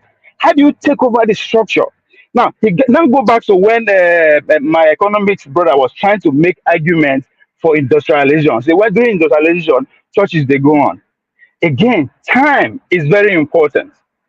In the 1800s, when industrialization they go on, you have to ask, where is the concentration of power? Power was concentrated in the church. That is why Catholic Church is still one of the most sophisticated, one of the richest organizations in the world. At a point, they were running the whole world. So power was the end of church, the state, and the royal institution. That describes England. So that's where the power is. Then you now factor another time in when the American rose up and take power from them. When the America get their independence in 1776, remember now the British they ruled there, and that was the system they were using to govern the 13 colonies, right? State, religion, and royal institution. This, then if you not follow the real the history of Revolution of America, you now understand that this idea of democracy and freedom is also illusion from the people perspective, because those that fight for it, white American, if you go study the Declaration of Independence, you go study the argument between the Jefferson, the Hamilton, and the John Jay of those when they were arguing about the Constitution. They were actually saying enough is enough. We need to take power from these institutions, which is the church, the state, and the royalty, and bring it down to the people. Who are the people that time? The slave owners. Now they get money that time. After, if you listen to what the guest of Dr. Dameji was saying the other day, at times, if you don't get money, if you don't get money, you don't fit vote. So history and context, time we have to factor in. So just because church was actually in the thing, they have what is ruling. And again, that's when America finally dominates, win the world, will take over the world. They have to use that because it was very effective when the British were using it. That's why they bring it to us. So if you now go back and read your history of Nigeria, where the likes of those who that came before, they take educators on Sierra Leone and all that, that's where factor in. But now if you now look at what the Chinese are doing, they are not building churches. Because guess what? It's going out of fashion. What are they building? They are building industrial and economy. But that is that's how they want to take over the world. But that's what is the domain. That's what actually they master. So you have to factor all these things into the conversation. Now, you say same old, same old, same old. Means I'm consistent. Guess what? I wear it as a badge of honor. Again, you only follow me to argue. You don't know when we talk of solution, when we are providing solution, or we argue, or we compete. If you can differentiate that and tell it up, then you go understand where I'm coming from. That's when that guy say you have to use research psychology. So some of times I speak in a way because you actually in a very comical way, but I'm actually doing what I'm talking about. So if you don't understand, that's fine, right? But same old, that means I'm consistent. Consistency is what we lack. Consistency is what is going to get us there. Not just we know why we're not succeed during election, because we are consistent in mobilizing every 4 years with our limited resources. With our limited violent power, we won't mobilize against those who are actually in power already. No, organize. It takes time. It takes pen. It takes resources. It takes people. Again, you just have to go to the civil rights mobilization. It's not about Martin Luther King.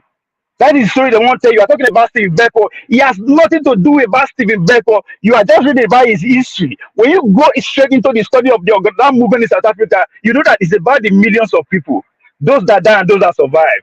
So the people actually identify this character they are voting and make them their leader.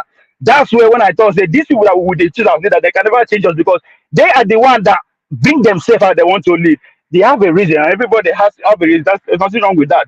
But when we organize and stay together, log in of past through persecution and everything, we will select a leader will emerge among us, just as the leaders emerge in every other society. We are not special.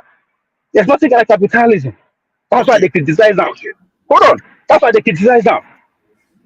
You understand? There's what they call Pentagon in America. It's not just because of the military industrial complex.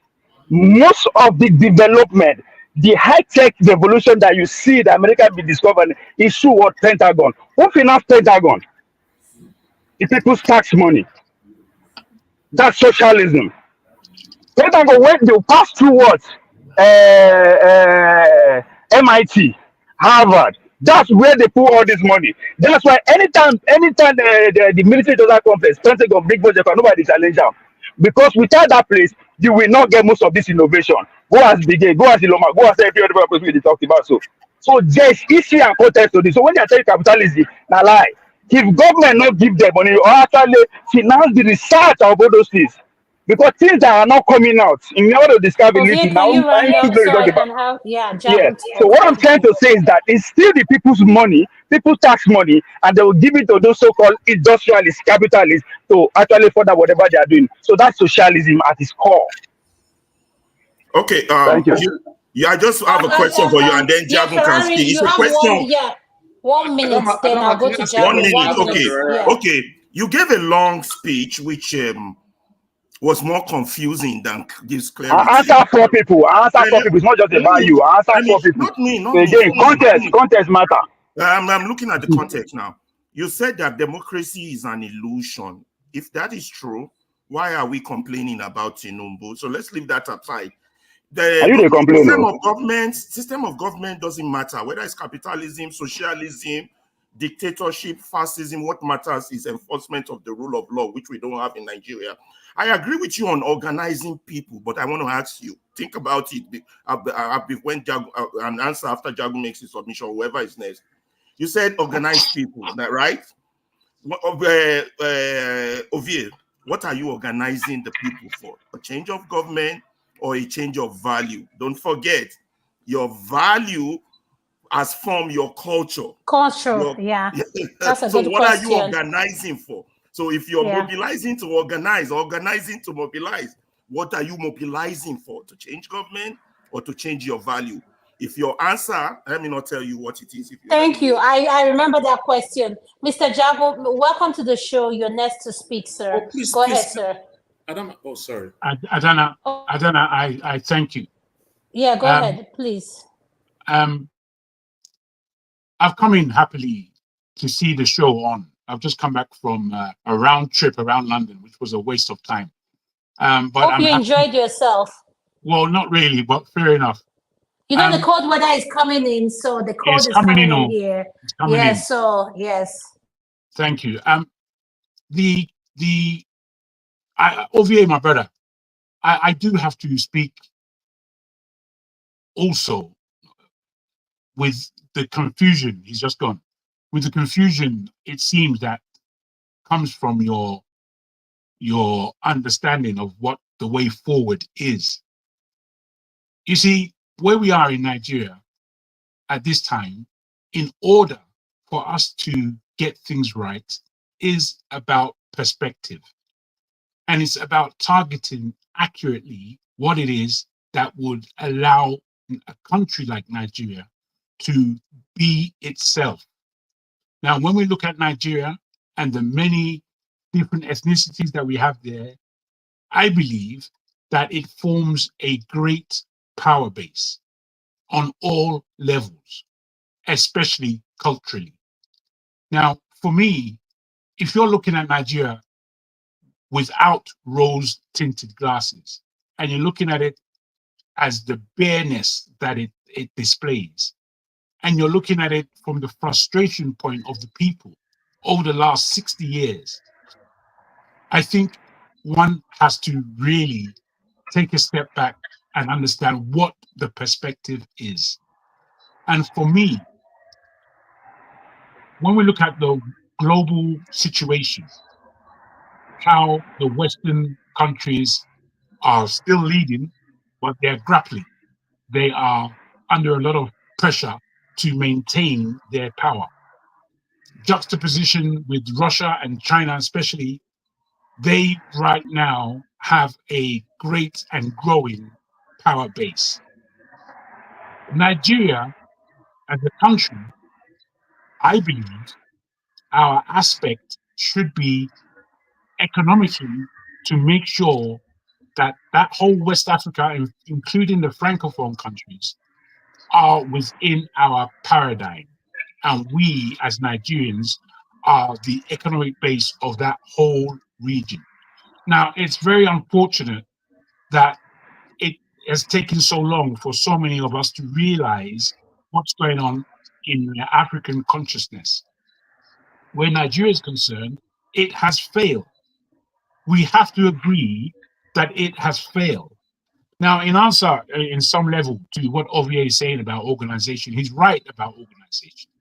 But what are you organizing for is the direct importance of that question. And I believe that we as a people do need to organize to bring the system down.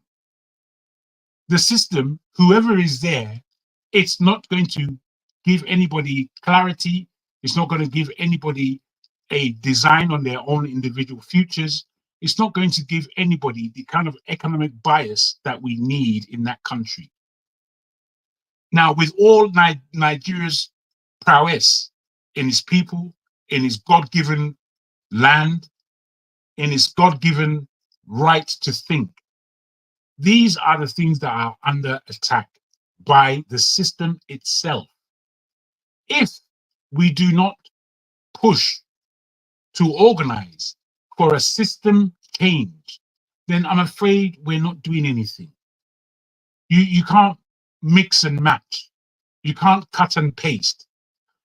People with intellect have to think and think deeply about how the system has not worked for the people, one, and therefore how, in order to keep Nigeria one, we bring the system down as a collective.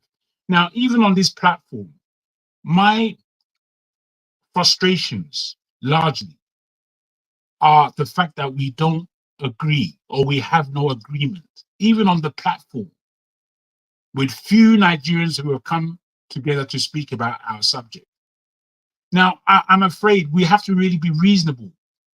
If we can't agree here as to what the way forward is, do we expect Nigeria as a 250 million odd people to get to that point of agreement?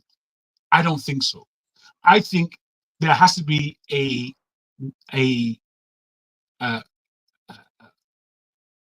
an organization that comes together in order to think past the rhetoric, to think past the offerings that we are having and have had from our past governments.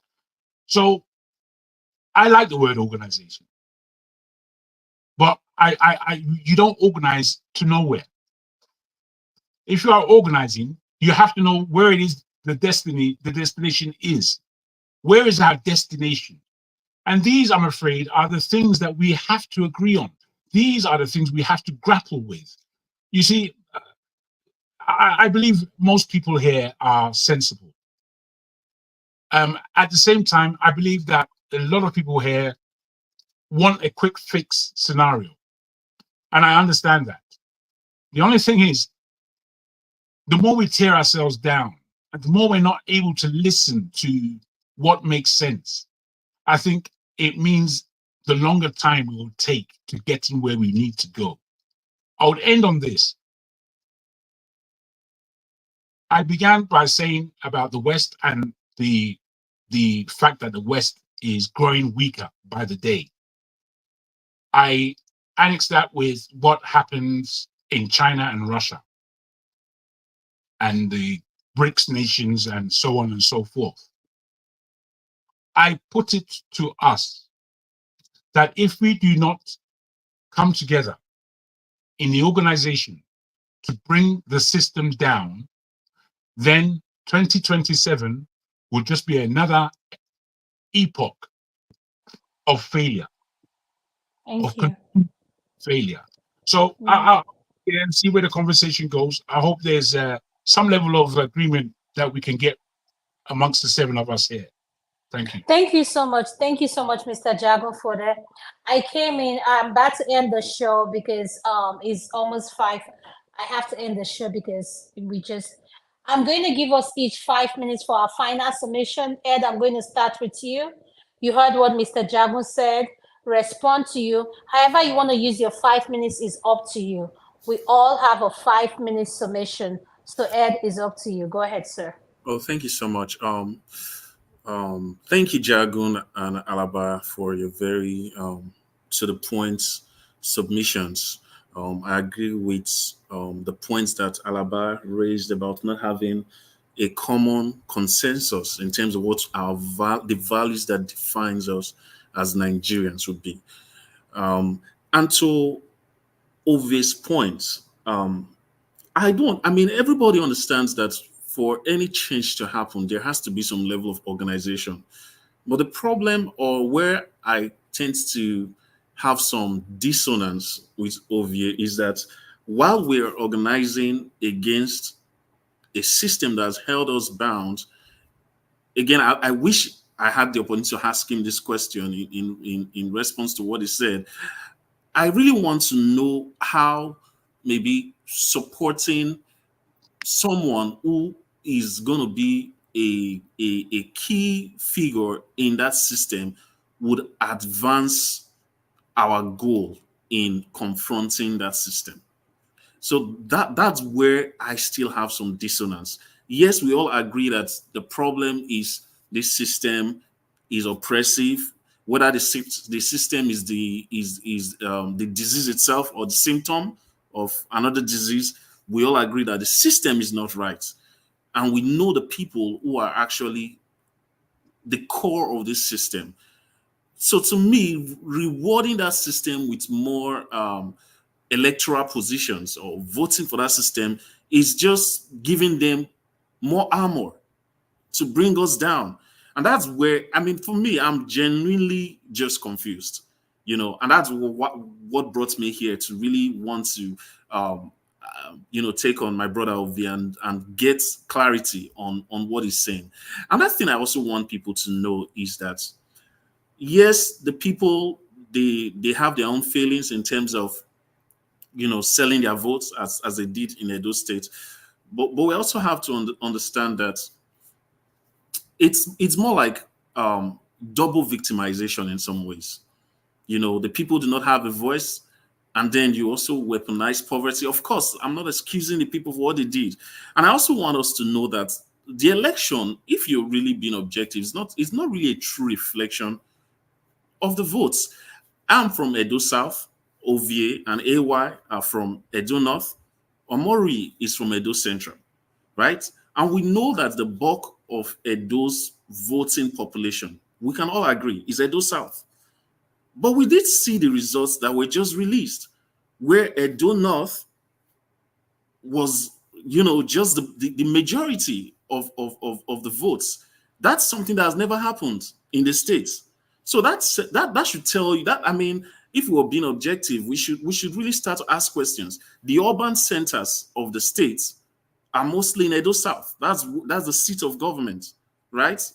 Even historically, that's been the urban center of that region called Edo State.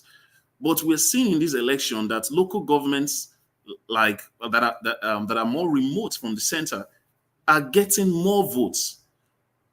You can't just explain that with voter apathy. Something happened, which is not a true reflection of the way people voted. So it's not just for us to just come here and start beating on people that, oh, you people voted. No, their votes were not really reflected. So I want us to also know that when we are, let's always have that at the front when we are having these conversations, and not just accept that this is what INEC gave us, and then we start. Yes, the people have their faults. I will be honest with that, but even the election results that we have is not a true reflection of what really happened. All right, thank you. Thank you so much, Ed. I appreciate your final submission. Mr. Ferrari, you're next for your 5-minute submission. Thank you, sir. Okay, without sounding repetitive. Okay, without sounding repetitive, the 3 Ds are very important: deception, delusion, and the damage. As long as our people are deceived that they have rights, that they have votes, they can vote, they have a democracy, the system will continue. On the second subject, delusion, as long as our educated elite, those who should know better, those who should be the candle for the dark community, believe that this democracy or this political dispensation is worth participating in, or is worth mobilizing for whatever reason, or is worth partaking in, they are part of the problem. And as long as these 2 Ds, first 2 Ds hold, the damage will continue. So in order to stop the damage, Ovie was right, we need to organize, but we have to know exactly what we are organizing against. There's no point replacing a Tinubu with a Jonathan, or replacing a Jonathan with an Obasanjo, or replacing an Obasanjo with Abubakar, or replacing an Abubakar with an Abacha, or replacing an Abacha with a Babangida, or replacing Babangida with a Buhari, and then replace. We have one song they used to say, Ewo lewo, Jagari loto Babangida, Babangida lọ tán o, Buhari dé. Buhari lọ tán o, èwo lèwo. There's no point. So the 3D stands. So it's right, you got to organize, but you have to know what you're organizing for. And to organize, Ovie, you were right a long time you submitted. We do need the money bags. We do need the churches. We do need the mosque. But right now, they are not on our side. Their values is fucked up. They are on the side of the oppressor. So we need to target them first. So all of you, praise that man, very dark man. He's doing a great job. If all of us could be doing his job, put the churches on the stand, put the mosques on the stand, let their values be upon them, put the educated people on the stand.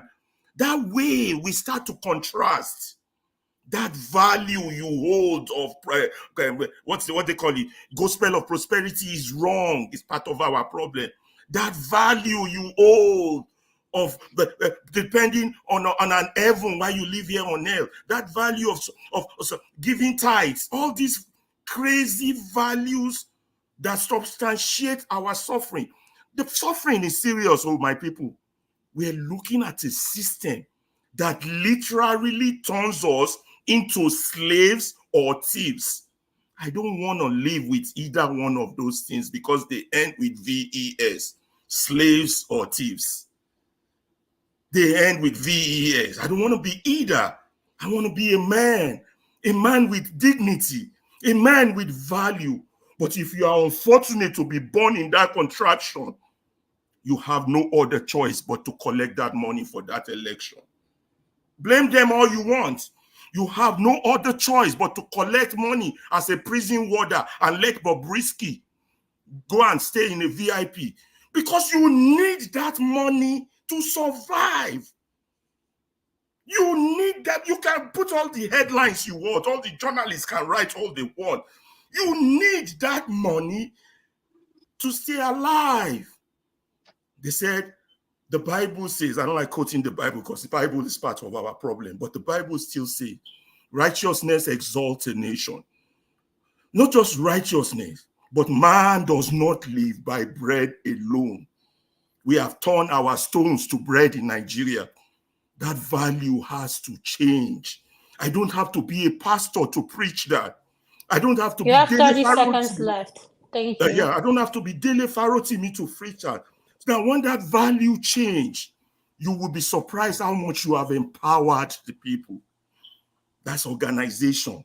That should be the target of our organization. And now when we are fully organized, you can now mobilize because now you want to get to the critical mass.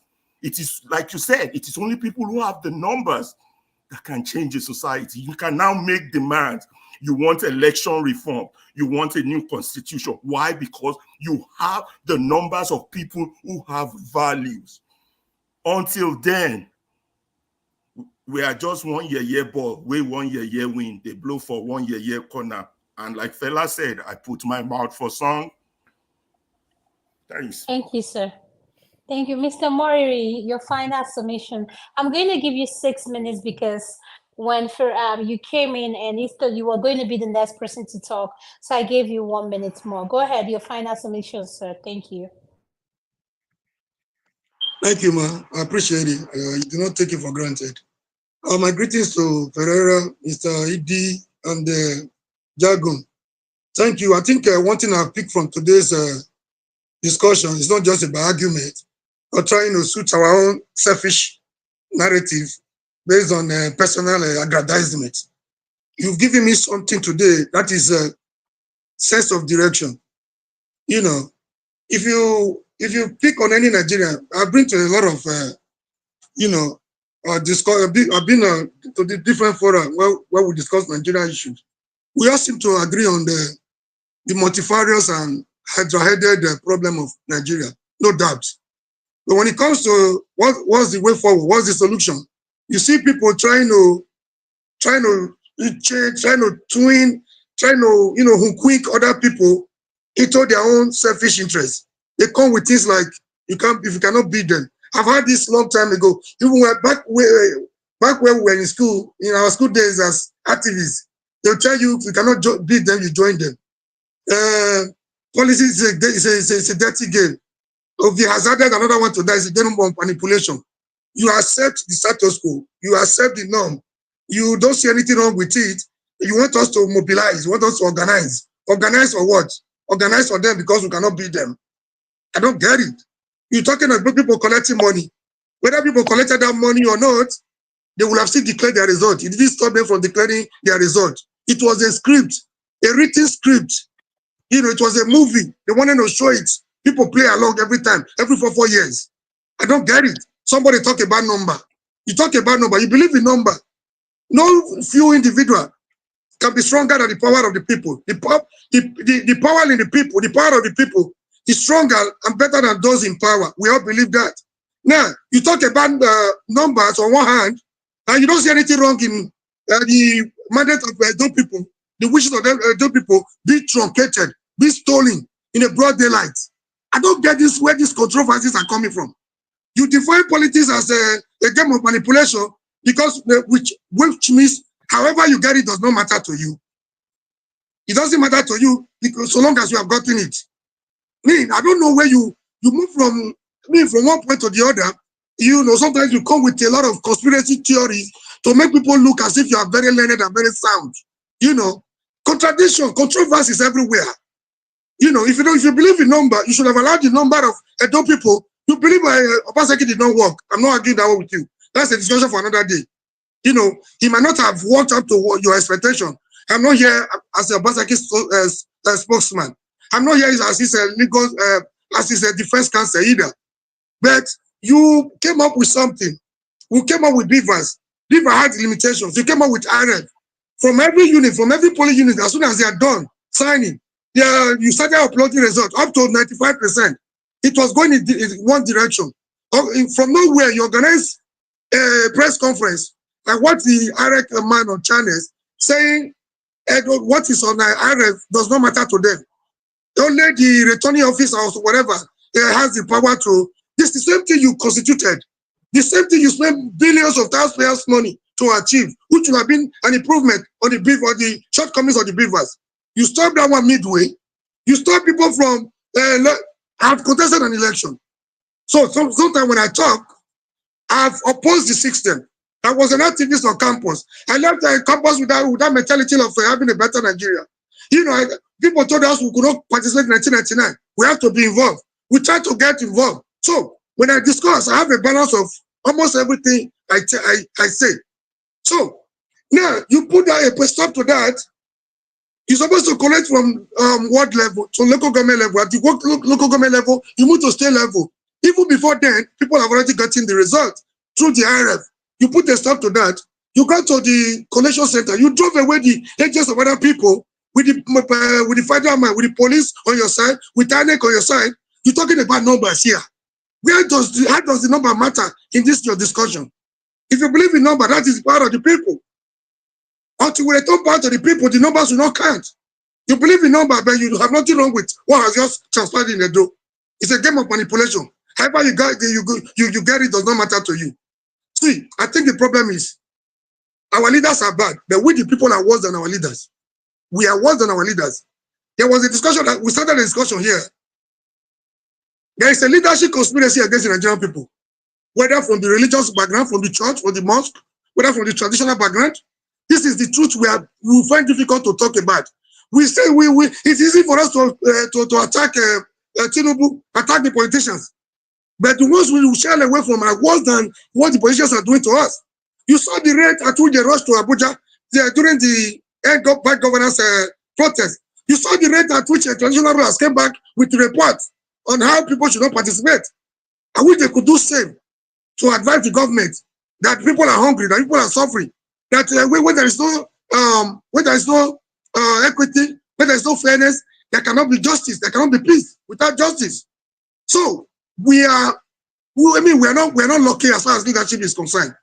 But the people, the fault of the people is, I don't know, is it for lack of courage or lack of selfish interest? We try to change the narrative to suit our own purpose, our selfish interests. This is the problem. How do we not come together? I mean, to chart a common cause. That is one thing I benefited from Ferrari, Jagun, and ED. Organize what? For what? To support the same system that has had us banned over the years, or to chart a different cause to bring the system down.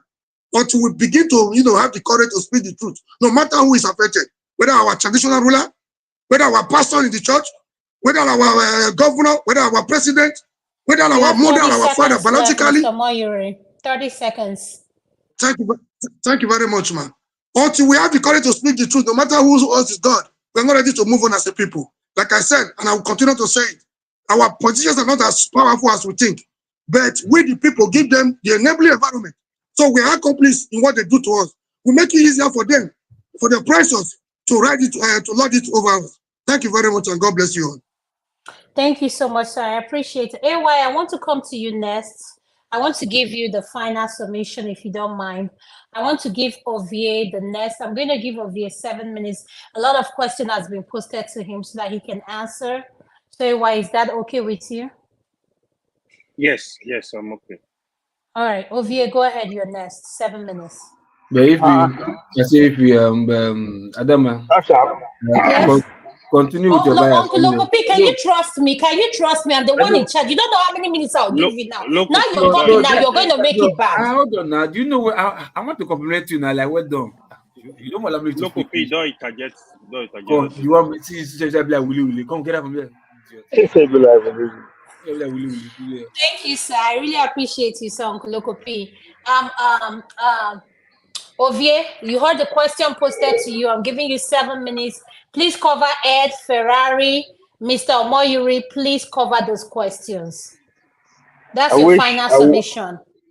I wish it's a question. I think it's only a Jago that pretty much ask question. The rest, they give them 5 minutes. They use 4 minutes to talk about me. I mean, you understand why we are not making progress. I don't understand why the word organizing sounds all of a sudden like a beautiful bride or is antagonizing us. I'm not saying you can organize with me. No.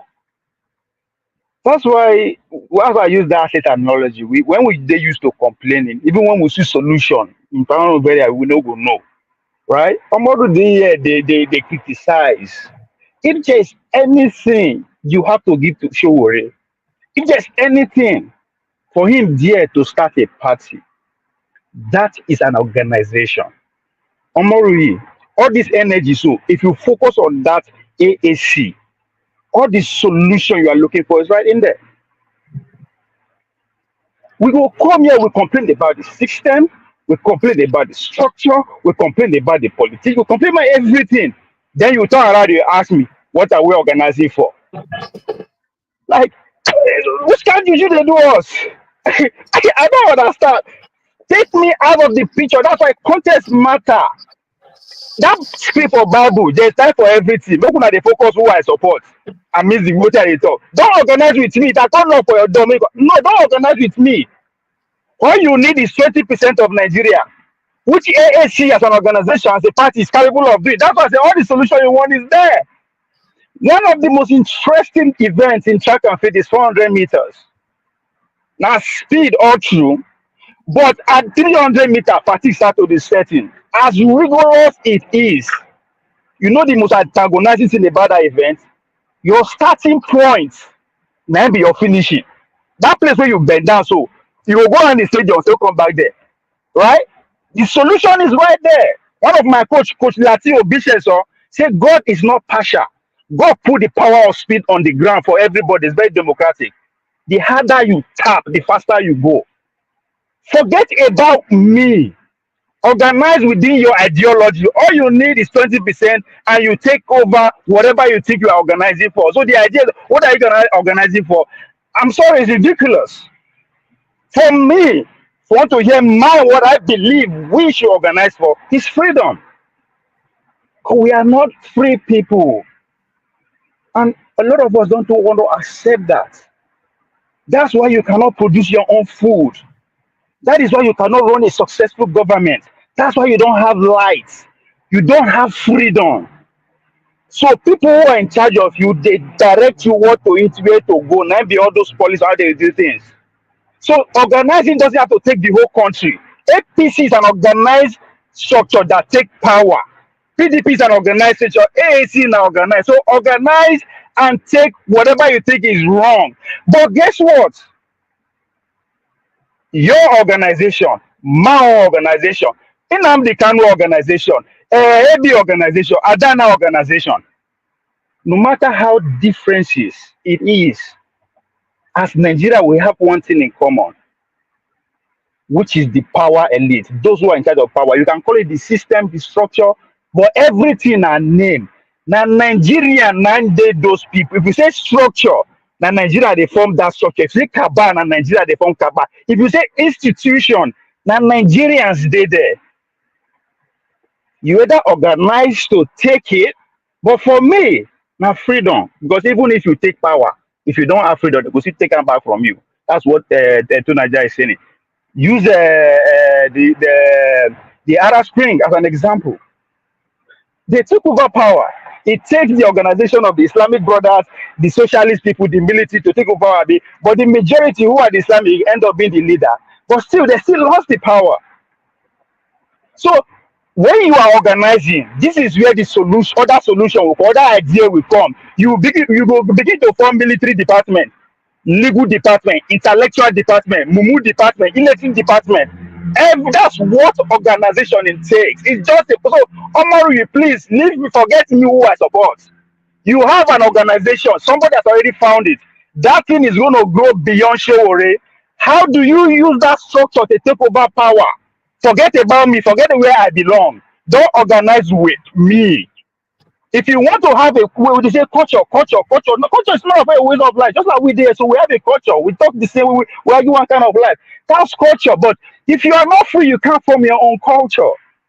So that's why when I was referring to AB, the church and the industrial perspective, it is when the Americans get freedom, they were able to destroy those institutions of royalty, religion, and state.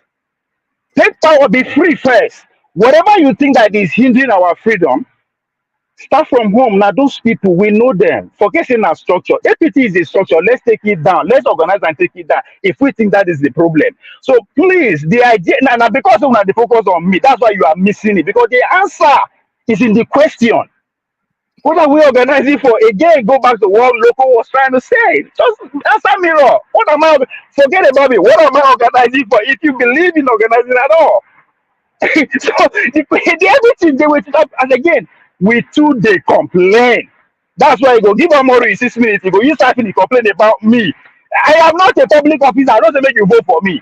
It's not about me. So those who say, "Oh, I support for Edo," again, go back to context. You go ask me, why am I supporting this person, this party, this cause?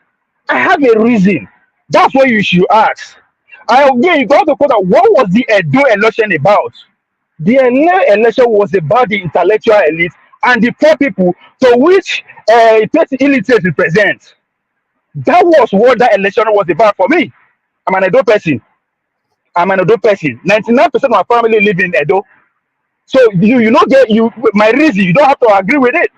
This is about we the illiterate people and the elite in Edo State.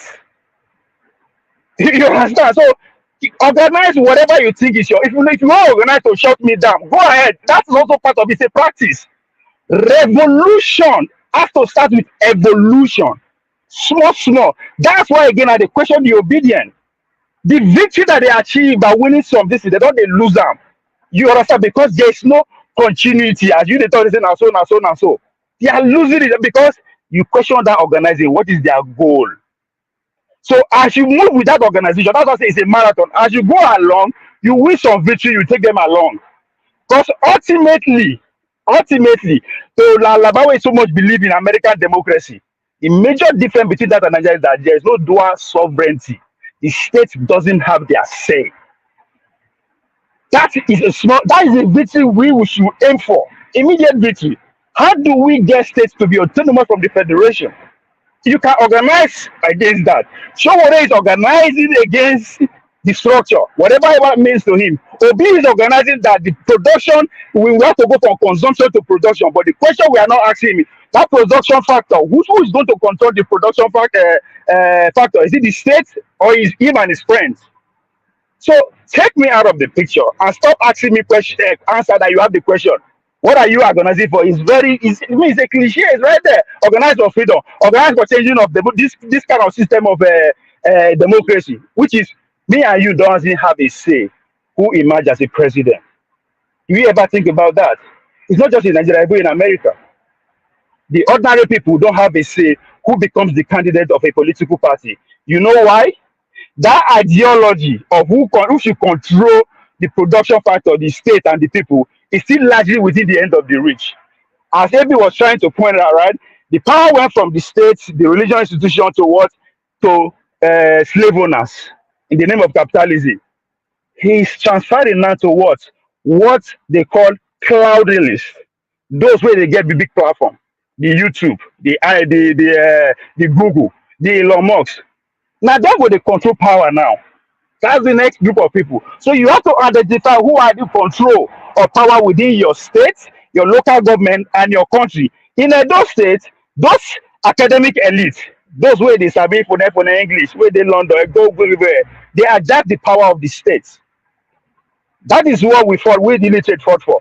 Yes, they rigged the election for us. Una don't forget say that story with the always tell. I don't know in Lagos last year. Today, this year, I don't know Lagos, I don't know Abuja. They rigged them, yes. I'm in support of the rigging it. Because guess what? They rigged it for Obaseki too. We guys are so delusional. Well, I mean, you guys, if you believe in that, because now they choose what to complain about or what to support. Does it really matter? Nobody cares. We know what we want. You understand? So there's a conspiracy to alienate we know we grow up for village. We not have speak English. 40 That's what we seconds revolt left, against. sir. 40 Yeah, seconds. so that's what we will revolt. So before you say what are we organizing for? That's not my question to answer. I am organizing for freedom. I know I am not free. That's why I live in America. It is not joy that I have to cross the Atlantic Ocean to live the life I want. That's somebody who is not free. All of us will run from America is because we are cowards. We are not free. So for me, that is what I am organizing for in my own little way. And I organize to smoke it go nationally. I'm organizing for that too. If you see me declare for president, that will be my message. Igbo should be legalized. I am organizing for that. What are you organizing for? Oh, yeah, I can't with you. I can't. Thank you so much, sir. I appreciate you. Mr. Lokopi, are you there? Mr. Lokopi, are you there? I think he's sleepy. Remove him. Oh, yes, sir. Welcome back. I'm giving you 6 minutes, sir. So go ahead. Ovia, I appreciate your submission. Mr. Lokopi, 6 minutes for your final submission. I have skipped you just like everybody. So 6 minutes, sir. Go ahead. I don't know. I don't understand why AY just uses his nose to pack the whole oxygen in this platform. But what is wrong with you? Is it because you have big nose? What is wrong with you? It's because he's an illiterate from Edo. He's an illiterate from Edo North. And we give Oshomaba our vote. If you see me next time wrong, please avoid me. Okay. I joke to my guy. You were my guy. I'm still saying this, right? Look, we are part of the problem. We are to blame. If this elite that we are complaining that are the problem, if they want to rig the election, who do they use? They use INEC and majority of the youth, which means the youth are part of the system. And we are part of the youth. So we are also part of the problem. Then in the another case of saying, in fact, let me put this way. Let me paint three scenarios here, right? I don't know if there's anybody here who witnessed the second coming of Obaseki. When Obaseki moved to PDP, that election, which is the second Obaseki's second tenure, everybody came out to vote willingly, open with their full chest, because they were angry with Oshiomole for being a two-time SOB. You understand? You talk here against Obaseki, next week you talk here against what's called Zeyamu. So you're like, then you understand? Then there's also sympathy votes too, like that, and there's also the beef with Tinubu, where that word came from, Edo State, Lagos. So everybody came up with their votes, stood there, counted the votes, and warned all the INEC, look, if you try rubbish, any police, if you try here, we enter una. I followed the election. They escorted the vote after counting the police station from what to coalition. They escorted everything, and the APC had no chance to rig the election. They had that. It was shocking to them because the people were willing. Like, we die here. Same thing happened in I'm talking about Edo State right now. Same thing happened in last year's election when they voted for massive for the obedience came out. They did the same thing. APC and PDP could not have their way in Edo State in last year's election. You understand? But what happened this year? Voter party. The people were fed up. Like, man, what nonsense. Coupled with the fact of Jackpot syndrome complementing. You understand? Because after Tinubu election, this is the first election after Tinubu's election. So the Jackpot syndrome was also invoked. So people were so tired. Like I said, I knew many people, who sat in their houses drinking beer and whiskey. You understand? I said it just now, like, there was no Yahoo boy in Benin City that came out to vote. None. So if you are shocked to say Edo North election, Edo North is voting block is bigger than, or this outcome, the one in Edo North is bigger than when Edo South, you might not be far from the truth, because I know men who sat at home. They didn't go out to vote, maybe because of Obi's election, maybe because it broke many of them hearts. Not be what it was this guy what's it called Henry last time, because Obi lost. Henry was shedding tears. Henry that's not in Nigeria because of that many of the hope. You know my point? So the thing is, I always blame the people. Look, if you come out to vote, there's no way. It will be hard for the system to play their role. Even if they use youth to be part of the system to rig election, it will be hard. But by the time you don't come out, you say this and that, and you allow these lions and tigers to go there and vote, they will be the same people. They will also have their way. But you don't want to tell yourself or sensitize people, look, please come out and vote. Even if they rig the election. But trust me, if the people that I knew who sat at home, who don't come out to vote, if they came out to vote, probably the election would have gone on that direction. Probably, because I knew many that did not. Many traveled. Bro, it's more than people coming out to vote. Don't interject anybody, man. Come on. What is your money? What did you say? What is your money? Please, it's not about people coming out to vote. Even if the whole Edo people have come out to vote, bro, they were ready. See, look at the difference between Buhari was weak. Mr. Moyuri, can you wait? Mr. Moyuri, can you wait? Please, wait. Let him finish his summation. Then you can interject. You can't do this. Buhari wasn't able to do this, which Jagabati is doing right now.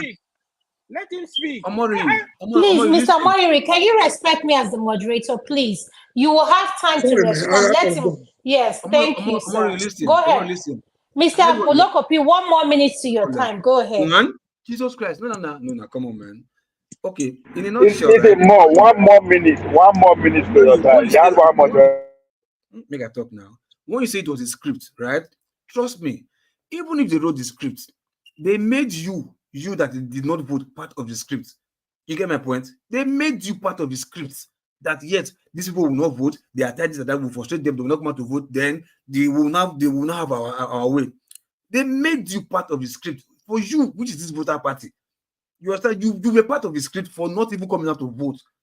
And there's something. That's why I gave you scenario of Obaseki's second term election and last year's presidential election. When the people came out to vote, there was nothing. So wait, hold on.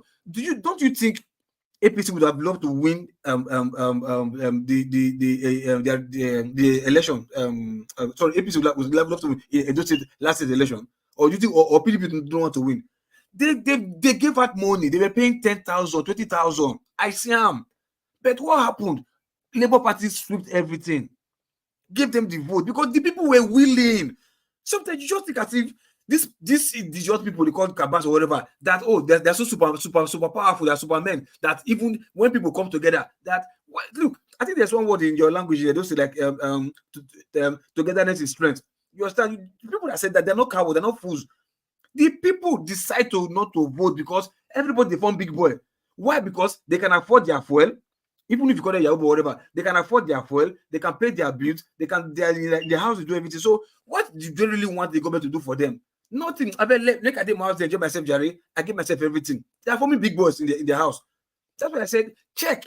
We saw the videos there. How many come out that Yahoo come and say they want to vote Yahoo boy? It's not possible because of what the system has done so far. So my blaming is this regardless of the system, even if it's bad. Look, we have a lot role to play. If we don't let the system be bad, but if they see us that we are willing to vote, we are willing to change, the more we are changing, the more they will be changing. You understand? I will tell you, let me learn with this. Look, this issue of the way we are right now. Let me use this boy scenario, like very dark man. People don't like him or they don't like, but my question is like, even if he's doing bad or he's doing good, you see the little good that he's doing, somehow, some way is changing the system. If we all in our little way still do our own small good, this is not small shit is spoiling, Shabi. So small good, they make society better. You get my point? You do yours, he's doing his own small way, calling people out, telling them this and that. Look at this last one he just did about the EFCC and whatever. This is big case, you understand? That is his own small part. If we too are still doing our own small, collectively, something big will happen. But nobody's willing to do anything. We're always pointing finger. No, it did this. Come out first. That's why I'm using that Obaseki second election. Look at the way, even they came out, escorted the vote. APC not will do gain despite the money they pay. APC were paying 20K on feed on election ground. Nothing happened. The people collect the Mochopam, vote Obaseki. Then it was because they wanted maybe sympathy vote or whatever, but they wanted Obaseki because Oshimole was too much. They like it don't be Lagos. They changed it. So if the people come out, if they want to do it, they will do it.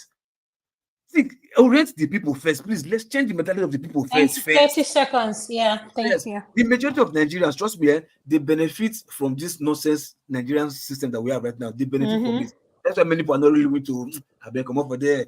Look at all the content creators now, all the Yahoo boys, all the hookup girls. Now, if not for the system is bad, do you think all the hookup girls go flip it out? All the Yahoo boys, the system is bad. So that's why most of them are even happy the system is bad, so they'll continue to make the system. So please, this I don't always do that. No, come out. If you come out every time, that's why I'm begging everybody here. Please, let's work together. Let's start this diaspora voting too, so that the voting will still be changing what we have in Nigeria. Please, let's start this. Let's put work together. Then let's do diaspora voting, so that at least the vote here will still have a say. Have some little change in Nigeria's electoral process too. You understand? Always blame people. Let's try and do something. We'll do about ourselves. We'll not go die. Thank you, Mr. Lokopi. It will not change in our time. So what if we can't see change in our time? What are we afraid of to sacrifice? That means if because we don't see the change in our time, we don't want to make a sacrifice. That means we are selfish too. That's why we don't want to do sacrifice, because we will not see the change. We will not be benefit in our time. Thank you. Mr. Murray, I'm going to give you 1 minute to respond to what Loka say. I'm going to Jago for his 5-minute summation. Go ahead, Mr. Murray, 1 minute. Thank you very much, madam. You've done, a lot for me. See, let me tell you, the last speakers, are you still there? Let me tell you, see, this is the delusion we have. Okay, this is what keeps us preparing for every 4 years. This is a mistake we have been making. Let me tell you, between what is happening right now and what happened during Buhari, a lot of people, we expected a lot from Buhari, security-wise, economic-wise, he failed woefully. But there was one thing he tried, he struggled to avoid. That toggle of dictatorship that was on him, he tried as much as possible to to change that narrative. So if you saw what he did in Ogun, when Amosu and his cousin had problem, if you saw what Buhari did in Imo State, when Rochas wanted to impose his son-in-law, if you saw what Buhari did in Edo, when Oshiomole wanted to who with the people into believing that Edo people are in his pocket, you would know that Buhari was more of a Democrat than your so-called Jagaban, the Nadeko criminal.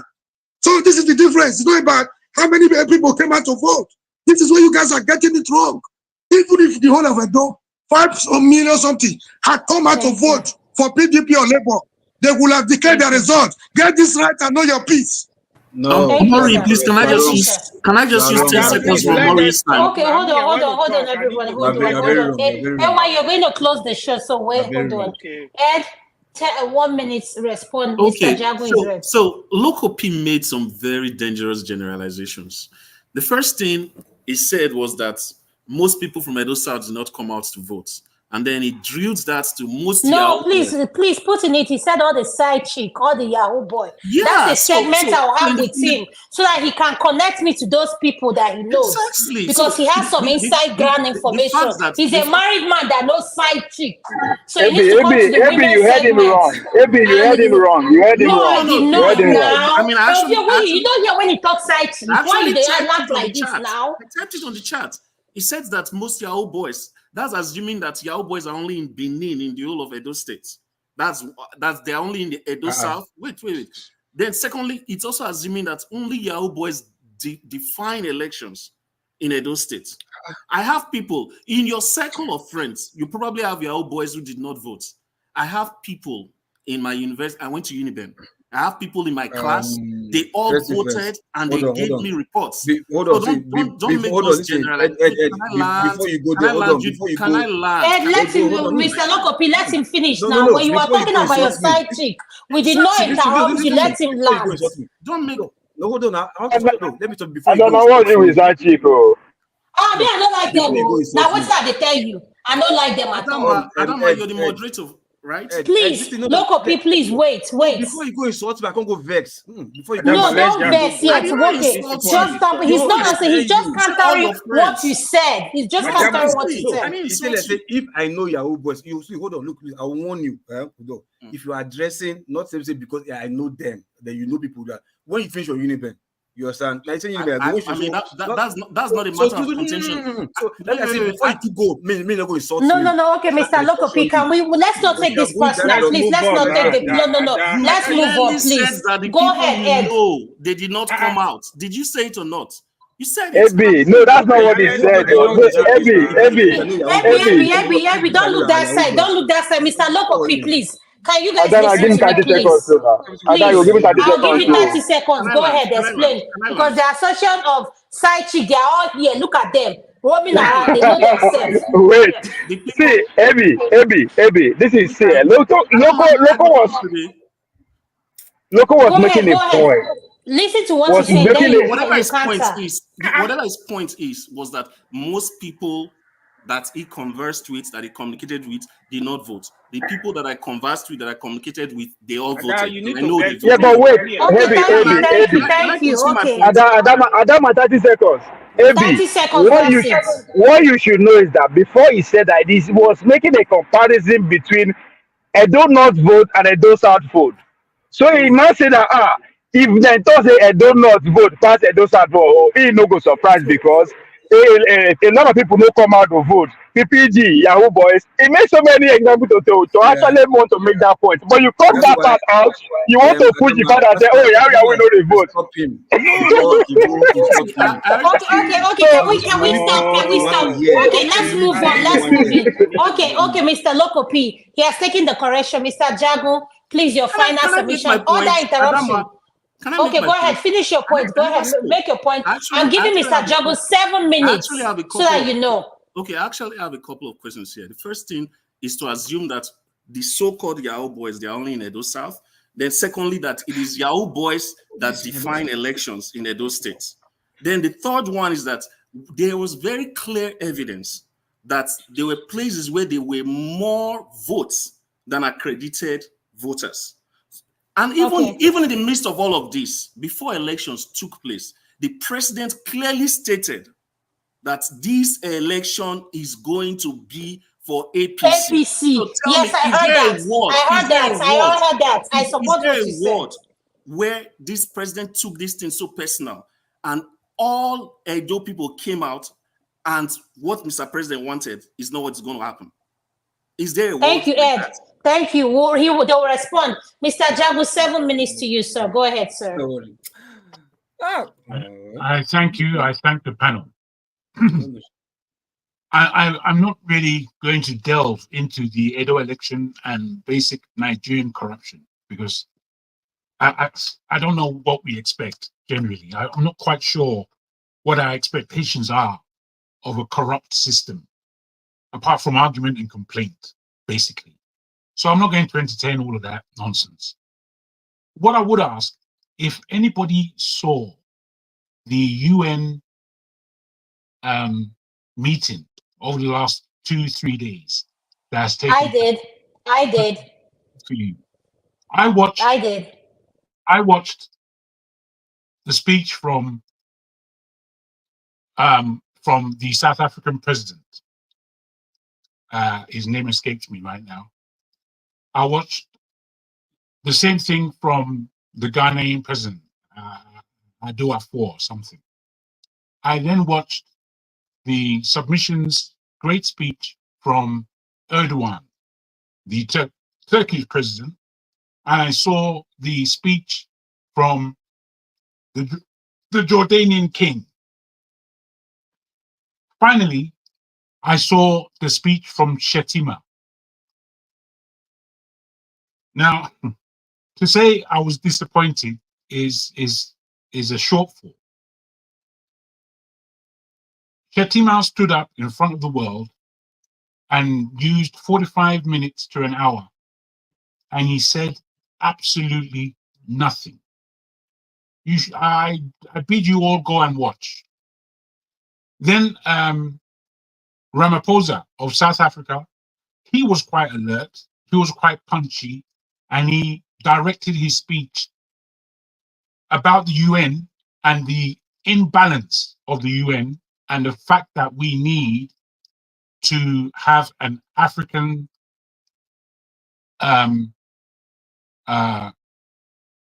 independent vote. The same thing was said by the Ghanaian Prime Minister. So there was an effect from these people. There was nil effect from Shetima. And if Tinubu was there, it would probably been even worse. What Erdogan of Turkey was saying now, I had to listen to that whole speech twice, because the strength that he spoke with and the accuracy as to the lack of morals, lack of fairness of the West, most especially concerning Israel-Palestine, he underlined it without no apology. The same, I was shocked actually, because there's a lot of dichotomy going on in the Middle East. The same from the Jordanian king, who again spoke really against Israel in a very clinical fashion, in terms of, look, there's an imbalance here in the way we are seeing things, and the imbalance is the West, and the West imbalance is basically corruption. And he then pointed that the South African court proceedings for the genocidal underlining that Israel is committing was also spoken about. Now, I'm saying all this to let us have an understanding that whilst we're squabbling in that crazy place called Nigeria, things are going on above our heads. Things are going on. People are living. People are moving forward. Nigeria has no voice.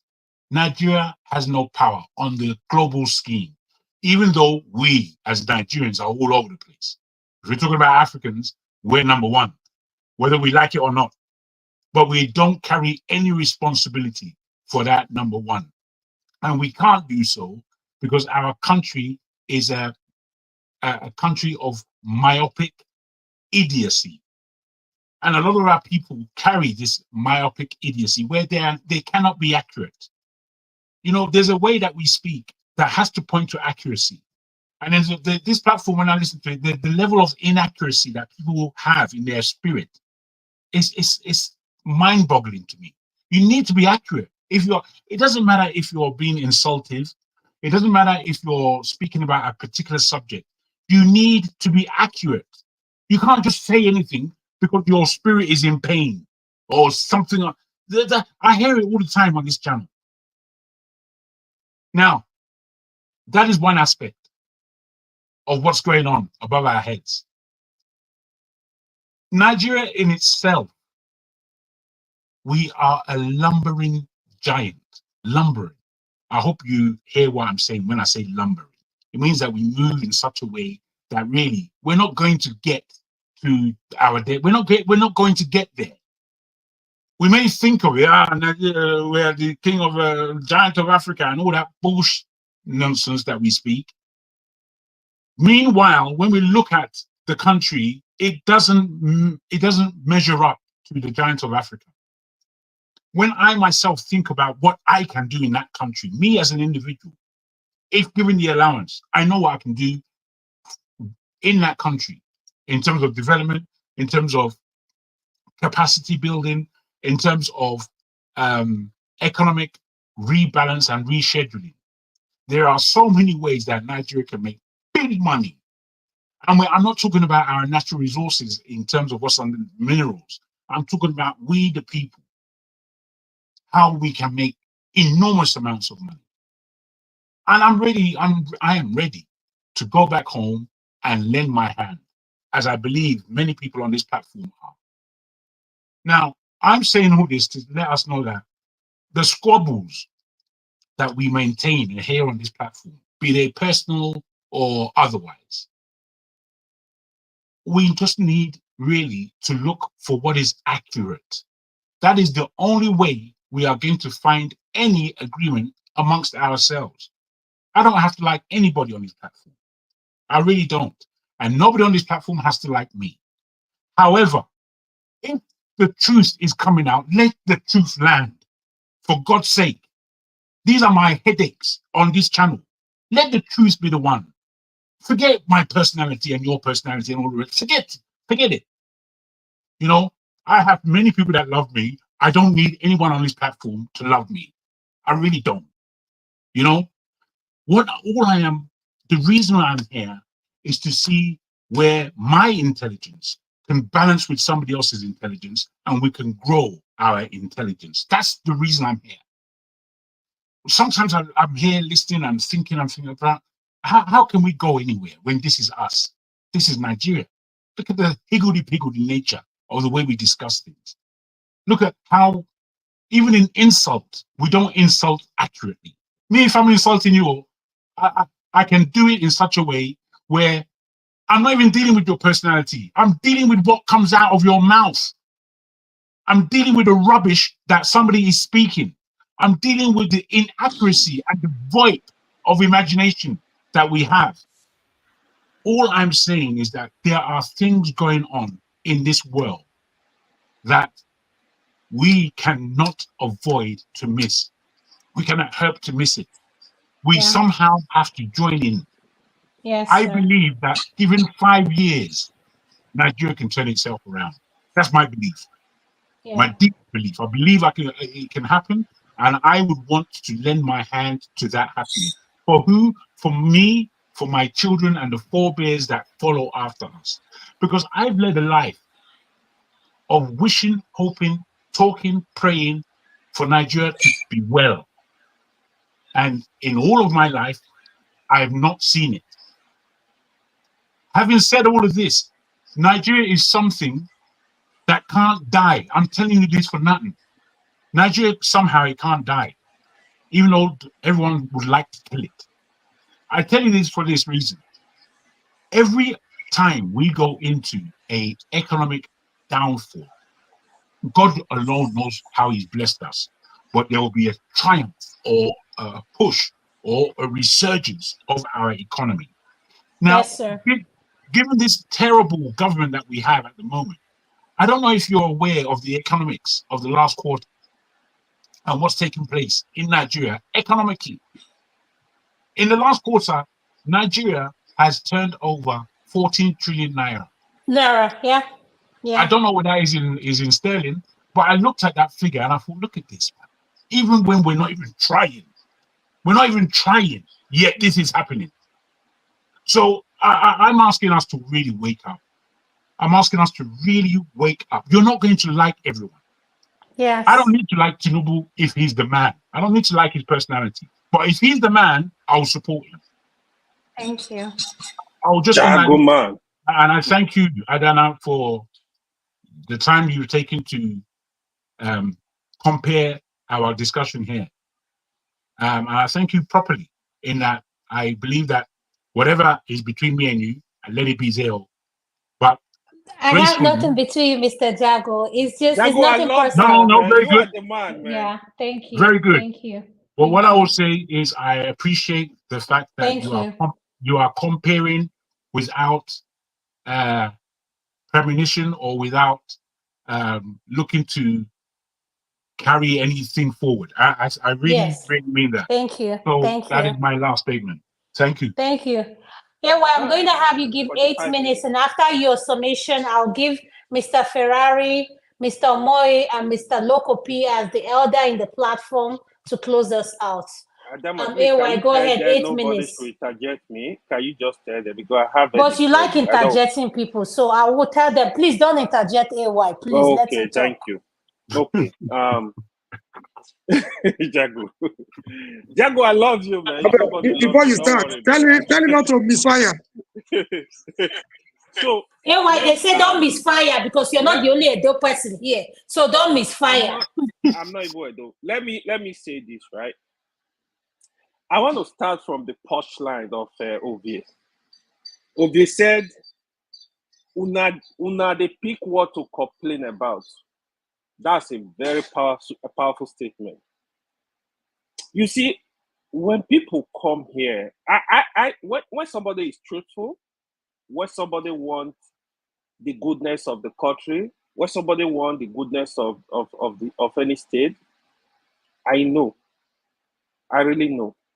When you come here, you try to beat around the bush, you run me around, I know. Somebody like Ferreira, no matter the difference we have, I know what it stands for. We can argue about some stuff.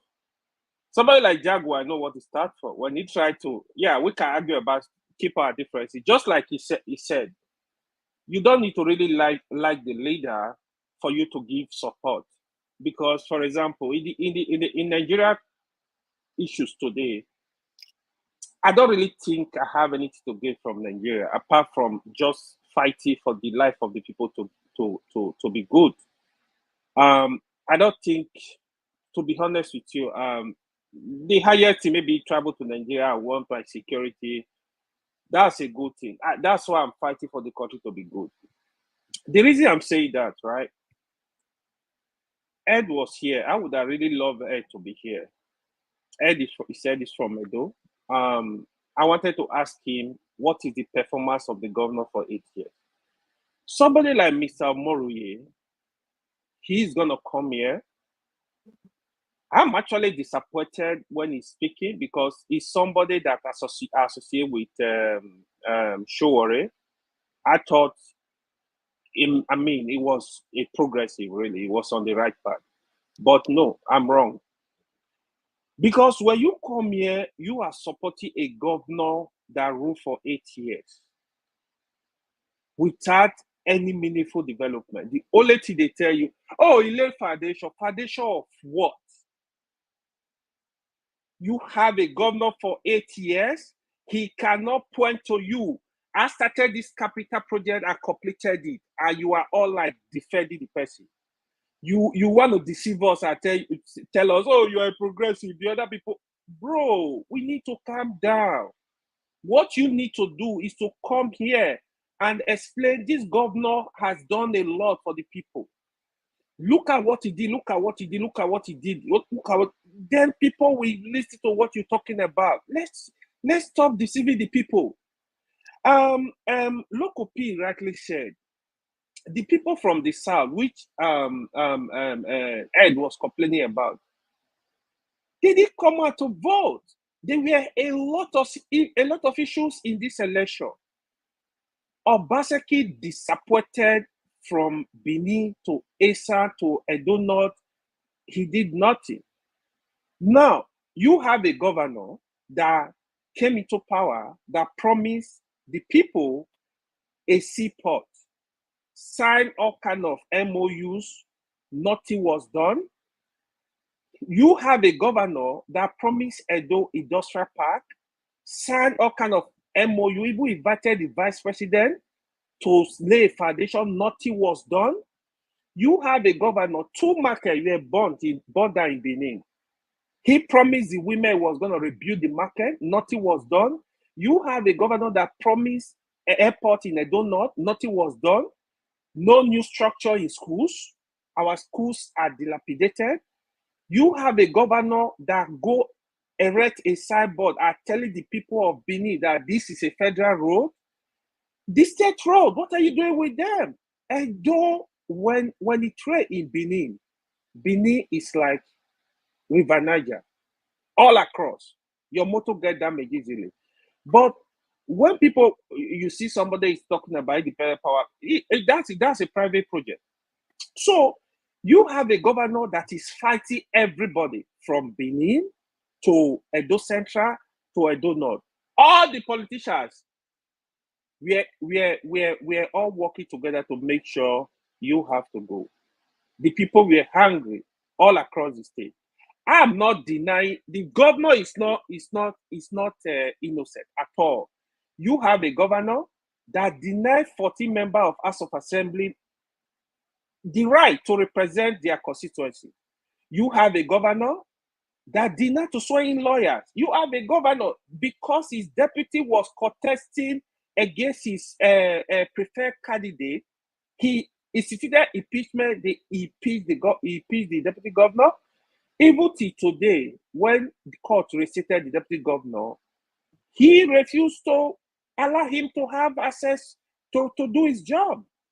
In fact, the sin of this man, you have a governor that is fighting Oba for Artifact, at war with Oba for the past couple of years. And when people come here and support, you have a governor that rigged the state election in all the local government, and is the one that is complaining today. See here, the PDP candidate, I have said it on this platform, I consider him as the best candidate in terms of his qualification, his experience.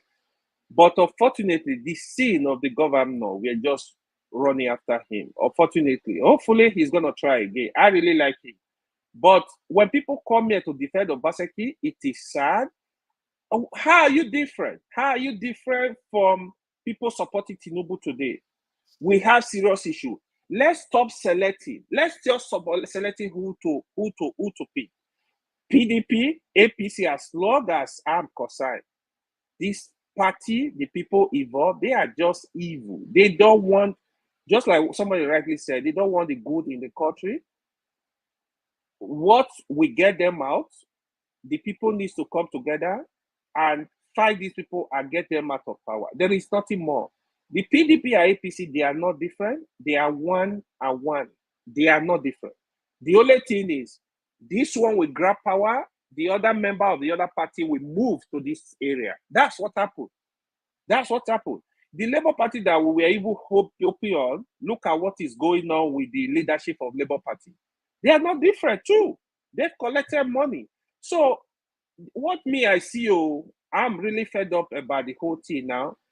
If we can see people like Showore and say, okay, Showore, come, because it sounds like the only different person among all these political leaders currently, because it doesn't belong to the system. So if Nigerians can put their hands and work with Showore and see how we can move this country forward, I think it will be the right thing to do. Because if you are supporting PDP, you are supporting APC, you are not just different. You are not different. You are always selecting who to follow, who to choose. Thank you. That is what happened. Thank you. Okay, for those people in the comment section asking for the link, we're about to end the show. That's why I can't send the link. So the only people here are the ones going to speak. I do apologize. Mr. Moriori, I'm going to go to Mr. Ferrari, Mr. Lokopi, and that's it, so I can end the segment. Go ahead, Mr. Moriori. And after that, I'll go to Mr. Ferrari. Thank you so much. And AY, before you speak, AY, you speak so much about Edo politics. Then when I ask you, are you from Edo, you say no. So I don't know why you so emphasize on Edo, but I'll let it go. I don't care where you're from. Go ahead, Mr. Moyuri. Thank you very much. Thank you, moderator. Sorry, Adama, the people asking for link, maybe they may not want to join, maybe just to watch, and they want to get the background. Yeah, they're watching. They can watch. They can watch. No. Unless there's somebody who wants to take over moderation, or Adana has spoken now. She wants to go. Thank you, madam. I Adama, think you we are need more muted. women. Adama, you are muted. Go ahead, Mr. Moyeri. No, they can watch. They can see us live. Yes, go ahead, Mr. Moyeri. Thank you, madam. Thank you. I think we need more women to turn things around in our country. You are the Margaret Thatcher of this platform. Having said that, which time will permit me to correct my brother AY.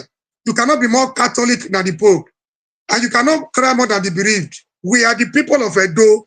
Edo, we were grassroots mobilizers, grassroots politicians. We have our everything, body, soul, and spirit in Edo.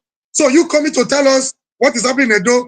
I think moderator has already taken care of that one. I hope time will permit me to take you on the issues you raised. Airport, he promised airport in the north. He promised support in the south.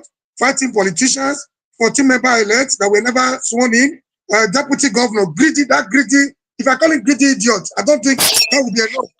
That greedy, I wish time would permit me to tell you what Obaseki took. If I were Obaseki, I would do more in these areas than he did to them. He was just 30, he was too gentle for them. And the other one, you talk about Oba and the artifact. That would not permit me to highlight them one after the other so that you learn. I wish we could have a platform where we could have one-on-one.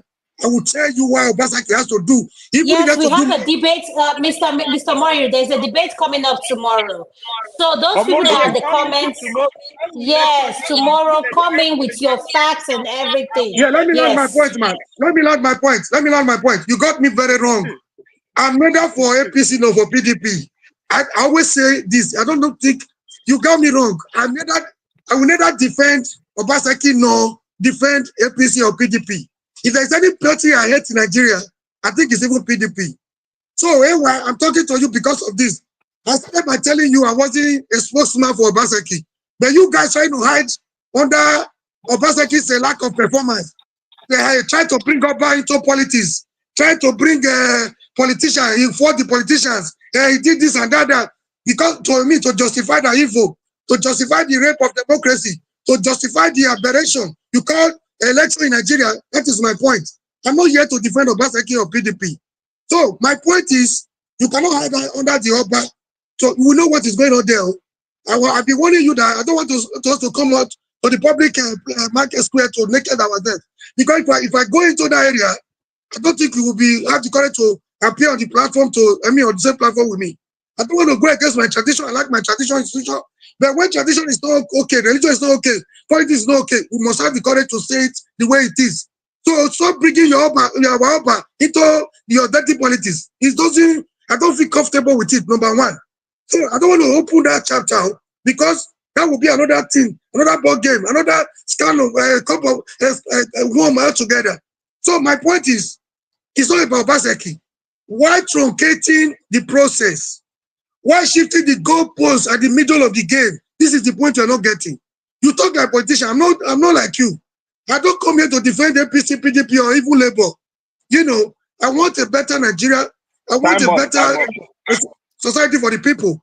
So I'm not for Obaseki. I'm not defending Obaseki. But you telling me airport, you cannot build airport in 3 days. What we are celebrating in Abia by Oti started about 20 years ago. He has laid certain foundation. That's what I said. That does not mean he has done everything. That does not mean Obaseki is perfect. That does not mean I'm here to defend Obaseki. You know, a lot of Edo people expected more for him. You know, he has disappointed Edo people. Do you not hide? Although Obaseki wasn't on the ballot, do you not hide under this your excuses to truncate the people's mandate, to rob the people in a broad daylight and tell me it's justifiable? I disagree with you. Thank you, madam.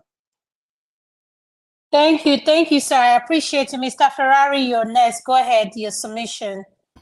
Well, this is going to be my shortest submission ever. I believe that Nigeria is heading in the wrong direction. Nobody's coming home to save us. Nobody's going to save us. We have to do it ourselves. I believe that we have to change our people's value first before we can mobilize them. If that value doesn't change, there's nowhere we are going. And that's I think we should not participate in any partisan politics at this moment of the country. We should start a movement that will be larger than whatever movement ever formed in the world. We can call it Nigeria Cannot Continue Like This, or we can call it the Disobedient Movement. Well, that's a bad name, but just come up with a reasonable name. Or Nigeria needs whatever name doesn't even matter now.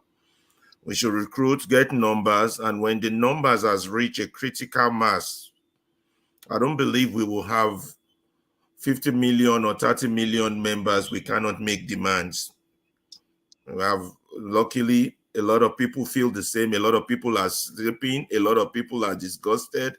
A lot of people have tuned off. If we can wake them up to just see we're not playing politics, we would abandon politics next few years just to get this together. And when we have reached that number, we'll make a demand. If they think it's a joke, we put our members on the street, they will fear. They know, wow, these people got a member. They've got members. You can't have 30 million Nigerians walking the street. The religious organization, you go recruit them. It's in their interest to preach the true gospel, the true religion, which is religion of good behavior. They don't recruit you, let them see that change is coming. If those big mega churches like the Adeboyes, the Oleakilomes, the Oyedepos, if they truly serve God, Nigeria will change tomorrow. I repeat it. If those people truly serve God, Nigeria will change tomorrow. Why? Because when they hold the convention, they have 20 million.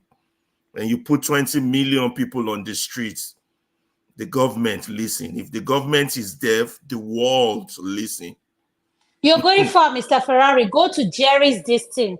Come on his live stream. You have 100,000 people on a chat, on a live, on a YouTube live going like this. People just saying, amen, amen, amen, amen, amen. So that's just to tell you how we are so blindsided by religion and all this nonsense. If they were not, serving the God of money, they're serving the true God, that country will change tomorrow. It won't need anything. It will just call members out on the streets and say, we want to hold a prayer session in the middle of the street. It's not a march, it's not a protest. Government go fear. If you say make them fire Mahmoud, they go fire Mahmoud. If they dissolve INEC, then go dissolve INEC. That country will change. But we don't have all that because they are on the other side. So we need a change of value. We have to focus on that. And that's all I have to say. But we can't give up. Nobody's coming to do this job for us. We have to do it. Nice one. Thank you so much. Go ahead, Mr. Jago. Go ahead, your final submission. Go ahead. Thank you. I just wanted to add to what Ferreira has just said. Now, you see, there is value. The value may need reorientation, but there is value. Now, the value that I think you are speaking of would happen through and after a serious but peaceful revolution. Value for me and you, for those on the panel, may be at a level that is higher, if you like, than the values that Nigeria keep. That's what I don't mean to interrupt. That's what I'm afraid of. If the value comes through a revolution, it might not be peaceful, and there will be too much the risk of bloodshed. life. These things are the risk of life, and we cannot afford to be risk averse. We have to enter into the risk and take our choices. Now, you've made many utterances that I agree with in terms of us really coming up with a strategy, a movement that now speaks to the people. It is the joining, those who would now join those people, that movement that would reinterrogate their value system. These things have to be put down. You see, Nigeria has been bogged down with miseducation, undereducation, underachievement, all kinds of levels. And with that, people are oppressed, and oppression means that things become cheap. Things that are of nous, things that are of providence, become cheap and cheapened. And that's where we are. So it is for those who are brave to begin. Because all this talk, right, we can talk on this platform till today, till next year. The next year will be 2020. See how quickly this year went. It just went like that. We're going to be in 2027 in no time. And if we don't use those 3 years to make movements, then we're just speaking into the wind. Sorry about that. Thank you. Thank you so much. Mr. Lokopi, AY, you close. Mr. Lokopi, are you there? AY, go ahead to your final submission so I can end the stream. Yeah. Oh, Mr. Lokopi is back. Go ahead, who close last. Go ahead, I don't AY. know what is wrong with you. Lokopi, once I want to speak, he will just come and jump in. Don't unmute yourself.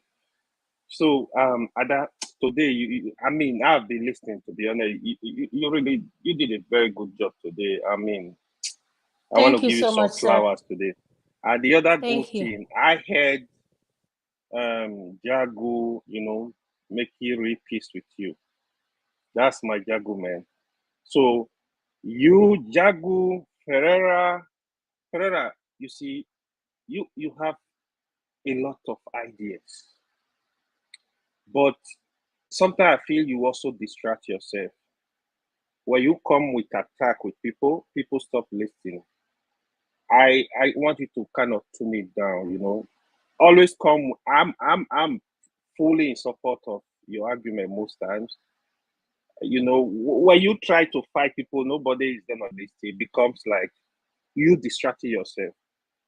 With these ladies too, please let's take it easy on them. Tope, Ada, all other ladies, so we don't scare them away. We are this platform is like 90% men, right? Yeah, I'm happy with the discussion so far, but to be honest, but can you answer my question? You speak about Edo. Are you from Edo? Because in order for me to believe what you're talking about, you need to speak from like the son of the soil. Yes, you are from my village. We are from the same village, and you want to expose me now? I beg you. You see, you want to expose me. So, Mr. Mayuri, I hope you're studying his body language. He's an Edo son. He's a son of the soil. Don't let him. Don't let him. What do you expect from APC member? What do you expect from APC apart from propaganda? That is what they are known for. Omori, that's a property. Omori, you go know later. Now me and you go fight for Showore in 2027. That's why I know they fight you now. We have a fight to fight. That's why you are my friend. That's why you are still a brother. If you mention Showore, all my anger don't go. All my anger don't match down. I know how you feel, what you feel about Showore. Why I actually mention Showore at this point, the reason why I want to give this support to Showore coming election. Showore is the only brave guy I'm seeing right now. I've watched this guy for years. If you want to be a leader, you should not be scared of anybody putting you in prison. You should be at the forefront. You should not be scared police arresting you. Look at DSS, you are threatening Showore. Showore bought his ticket. He flew to Nigeria. I said, arrest me. Like, why do you want to arrest him? Because all this nonsense are going on. You need this brave men. We need to come together. I arrest all of us because nothing is gonna change. These people, like Tinubu said it, power is not given to a la carte. He said it. That is the system we need to use for them. If you have been following what is going on with NNPC and Dangote Refinery, you will know these guys don't care about the common man at all. I was speaking with my sister this morning. Said bag of rice 90-something thousand naira. I'm like, how do people eat? There are issues. So the distraction we come here to do, we need to stop. These criminals are very organized. If Tinubu's son is doing birthday today, all the criminal gangs, children all over Nigeria, they will come there. They don't care if they are Yoruba, they are Igbo, they are Hausa. They don't care about these issues. That guy, do you know how much Tinubu's son is worth? Which company did he work for? So there are issues, because if we that in their children age made that if we are not doing the right thing, these children are also going to come, inherit this corrupt system and tell everybody they are going to just everybody disappear. They will keep running the system. That is what is happening. So anyhow, we got to look for a way. To be honest, if we have a system that people have to contribute this year, to be honest, I would really love Showore to come here. I want to have discussion, serious discussion with Showore. I will pledge money to him and say, come. I will raise funds, as a matter of fact. I will talk with my guy, we raise funds for Showore. Let somebody like Showore go there and let him have serious, because all other people, I don't trust them. At this point, let's give support to Showore to lead the chat for us. Thank you. Okay, so tomorrow I just want to tell everybody. Sorry, Adama, I don't want to. It's not like that. I like fighting people. I just hate it when people don't understand the urgency of the situation we are in. And Alaba, shut up. You like fight. Shut up. You like fight. You like fight. Shut up. I'll go. You like fight. My bad, go. You like fight. So no deny. Say no. I go sing blood for you. Now I know you're a nice man. The only problem you have is your membership of APC. That is the bad side you have. Can I tell every one of us, all the men listening, tomorrow's segment is a very special segment. For those that support P2B and Showore, please come tomorrow and prove to us why your candidate is the reason why that will give us a better Nigeria as we speak. So tomorrow is going to be a big debate, the Showore side and the P2B side. So keep an open mind. One thing I love about this conversation, can I tell you guys what I discovered this week? He took this show about Bobrisky, my daughter, who is a medical student, I'm not going to name where, to tell me that Fuad the bad guy is Fala Oni's son. I didn't know. And I'm looking at her, I'm like, how did you know? She said, Mom, you never knew that's his dad? I was like, what? That's to tell you how much I am disconnected about something that doesn't add anything to my life, because I focus on what matters. But anyway, I come to this platform to learn. We all are a work in progress. No matter our disagreements, we disagree to agree. Let's respect each other's opinion. Ekene, you'll be the last person. Mr. Lokopi, you're next. Thank you, everyone, for coming to this segment, and get ready for tomorrow. Thank you. Mr. Lokopi. Yeah. Okay, so, well, it's good to know, like, everybody, wants a better Nigeria, come with diverse opinion, arguments, but we should try to learn something, right? Somebody's opinion do not necessarily mean they're imposing their opinion on you. Is sometimes maybe you just have to like sit back and look to maybe opposite opinion to say, okay, where does this make sense, in line with your own. Sometimes it's not really good for most of us here to dismiss other people's opinion or information, because you don't know it all, we don't know it all. We're only coming here together to make sure our motherland or fatherland is a better place, you understand? So most of us here speaking in the last election, yes, we may have some concrete information, but we are not there on the field to do on the ground assessment to make sure that we went here. The only thing I can tell about the election is simple. The turnout that happened in 2020 election is more than the turnout that happened in this election. So, and the governments of the day, whether PDP or APC or Tinubu, whatever, took advantage of it and they went with it or ran with it or whatever. So I'm encouraging every one of us, please, we can do it. Nigeria is not rocket science. It's not big of a country that we cannot change. You get my point? So we should all come together, encourage one of us to vote. You understand? The only thing we know for now, politically, the only thing we know for now is through voting. The other part talking about revolution, we know most of it here, truly. Nobody will stand in the front to collect the first bullet in case there's bullet and guns in this revolution. Many of us will not put our chest first because our loved ones will tell us, please don't go.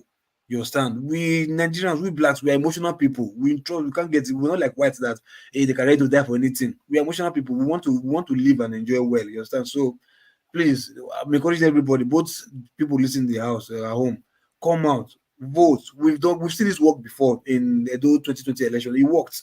You understand? Even in the last year election, it might not be collectively in the whole country, but in some states like Edo State and Lagos State, the people said APC PDP get out. We've put our foot on the ground and they won the election. You understand? If those two states alone we just make maybe Labour Party win, at least we'll be singing a different music today. You understand? So, like I said, voting is always the way, no matter the scripts that the elite want to play. Trust me, if the numbers are really there, the people are really there, ready to defend their vote, especially ready to defend their vote, escort your vote to the polling center with your record on your hand first. Nothing will happen. Trust me. No matter what. Look, man. See, what you don't understand there, these people know that politics is a game of numbers. They know. That's why they try to divide you so that they can always manipulate. They know what they are doing. It's just, you see, if you play chess game, right? If you are good at playing chess game, what I'm saying to you will not be like magic to you. Try and play puzzle and play chess game. It will help your thinking sometimes. Trust me, it's a game they are playing. This game is not rocket science. We can beat them in this game. Hands down. We don't need even police. We don't even need violence. We can beat them in this game. Everybody come on and vote. Let's see how you wanted to change your vote for what I now. I don't understand who you want govern. Not be who you want govern. Now who you want govern, Abi? You understand? So look, there's sometimes the people will see the vote and like even the army and the police, we have no choice because you're like Nigerian police now, right? There's a way they would want to do oppress you one can. Okay, was it not Edo State last month? Yeah, or even this month? I don't know if you see it anywhere when some policemen wanted to hijack one guy with heroes. I saw it.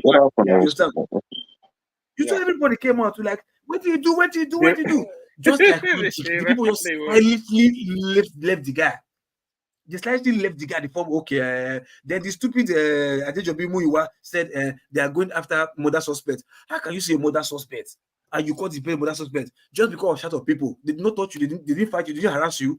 Just because of what you do, you let him go. You say it's a murder suspect. You catch him on that day. Does that make sense to you?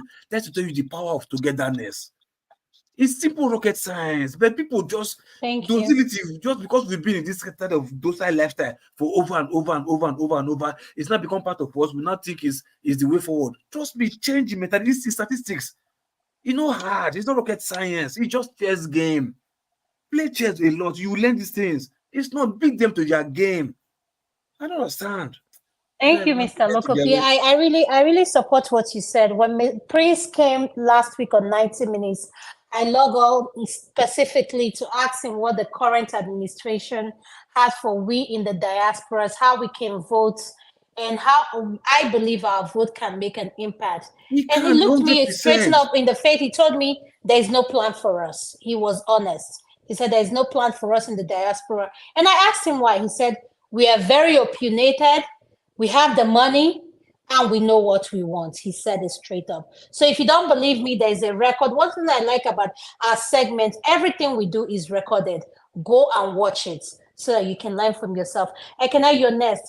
Ed, I'm glad you came back on. Don't look at me. I didn't just, Ed, don't even go there. I didn't just, don't look at me. I didn't, go ahead. Yeah, thank you. I didn't actually, I think we've exhausted everything. The Edo State election has come and gone. If you are of the belief that it is okay to rig an incompetent person as a governor, please, I don't want you to come back here on this platform and start criticizing rigging again. The likes of Ovie, AY, they've shown us that they are very selective in their condemnation of evil. and political rascality. So, and I want you to maintain that stand. Do not ever come here to condemn election malpractices again. You've shown your character. We've known you for that. Thank you. My only concern is the innocent people of Edo State that will suffer this nonsense that they have as a governor right now. Very pathetic, but life goes on. After all, Nigeria... It's an aberration. It's an Yes. aberration. Nigeria, in general, is suffering the clown that we have in Aso Rock today. And my second reason for calling back is because of there is this man they call One Man Went to More, or Went to More. I don't know how his name is. He was busy on his platform saying that I graced his platform, and I was so ashamed of myself because it was never my intention to visit such a platform. Why I visited such a platform was I received text messages from 3 different people that Kene, that one man is buying Igbo people on his platform. That he was playing one concocted video from one illiterate lady talking about Biafran war and all that. So this call prompted me to go to one man's show. I actually called in, just like the platform, panel, and I was like, what am I even going to exchange with this clown? I log out again and I left. And because of that, this guy is on his platform writing that I was on his platform. For what? My friend, go and sit down. The only platform I go to is Dr. Damages and OVA's all the politics. That's it. Close chapter. Then I don't know. Adama, you said that tomorrow you have a topic. I don't know what topic is for the Tomorrow we have people who support Showore, okay, why he's a thank better you. candidate for Thank you. 2027 Sorry. and P2B. So come with your evidence why Thank you. Hold on. Yes, thank you. Not to talk down on Showore, not to talk down on Showore supporters. Everybody has their opinion and their best candidate. Yes, but what I'm saying, Mr. Omori, what I'm trying to say is, it's an insult to compare it, kind of put Showore and P2B on the same category and try to. Ekene, can you wait till tomorrow? Ekene, can you wait till tomorrow You won't now? even hear Showore and Oposo. Yeah, please. This is somebody that has 14,000 wait votes. now. 14,000 Let's wait till votes tomorrow. versus almost 8 million votes. Haba. Yes, Haba. let's wait. Ed is here. Haba. Let Ed Haba. speak. Ed, go ahead. Ed, I just want to apologize. I was going to close You don't the have to. segment. You don't have to. You don't put them on the same category. Thank you. The baby now. Haba. Okay, tomorrow you explain to us. Ekene, tomorrow, come with your facts Please, tomorrow. tomorrow. Okay. And again, I also apologize. I was not trying to snake diss you by saying Adama is not fair. I just wanted to come in by all means. No,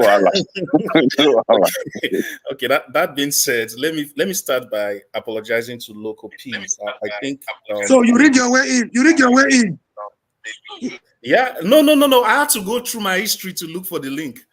So I was that. You know, a lot of people don't know that when they go through their history, they can log back in. Yeah. So I don't want to share that information. And some of the computer gurus, they know themselves here.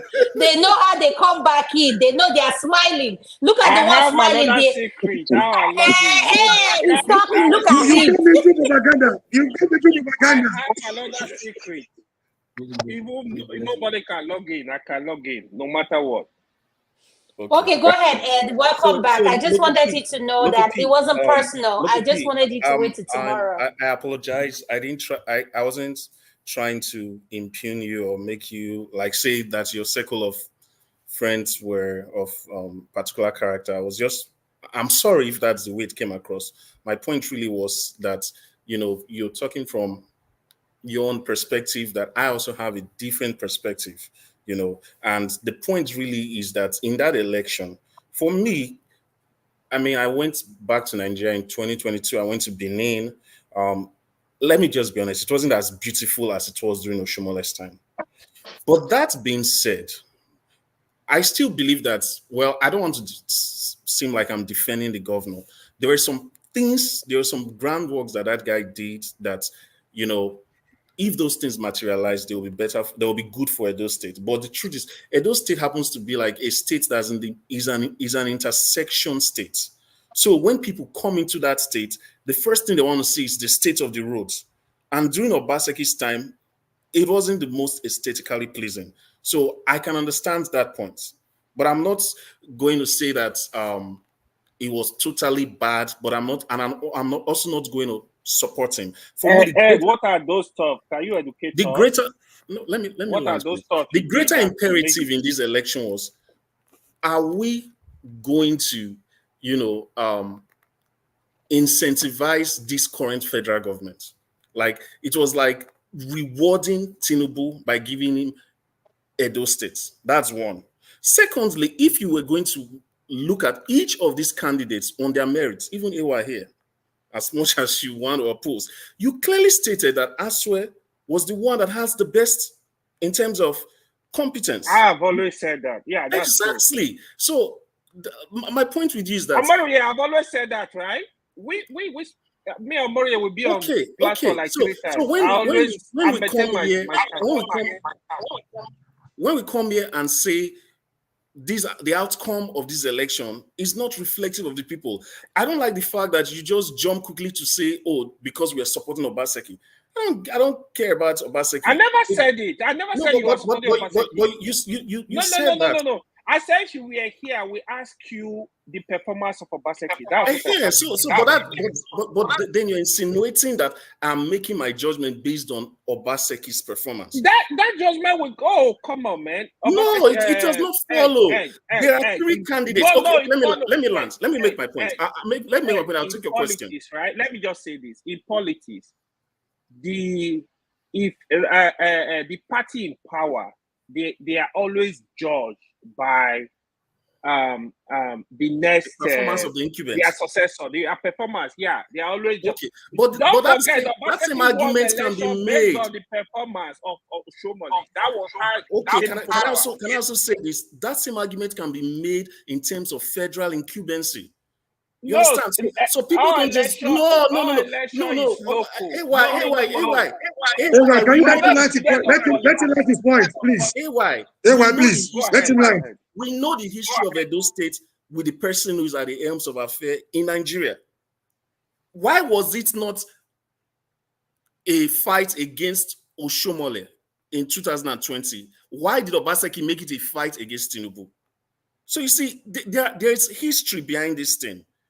And giving Edo State to Pebble, no, we all know why the slogan of Edo is not Lagos. See, in 2020, Edo people fought for Obaseki because it was more like it was more like they see Oshiomole and APC kind of like taking advantage of him.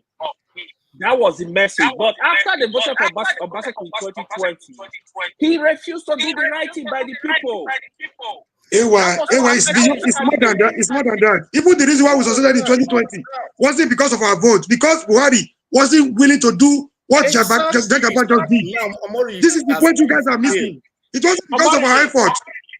Omoruye, at least I would believe you are a student. Hold on. I believe you are a student of politics.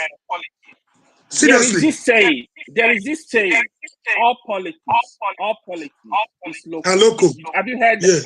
That is true. And Ed, go in Edo State. This one wasn't local. This one was national. This is the point you guys are missing. That's the point that I'm trying to make. People defeated all the politicians on one side. It was supposed to be a referendum between the few politicians, the few Kaba, and Edo people. They truncated that mandate. This is the point, missing point.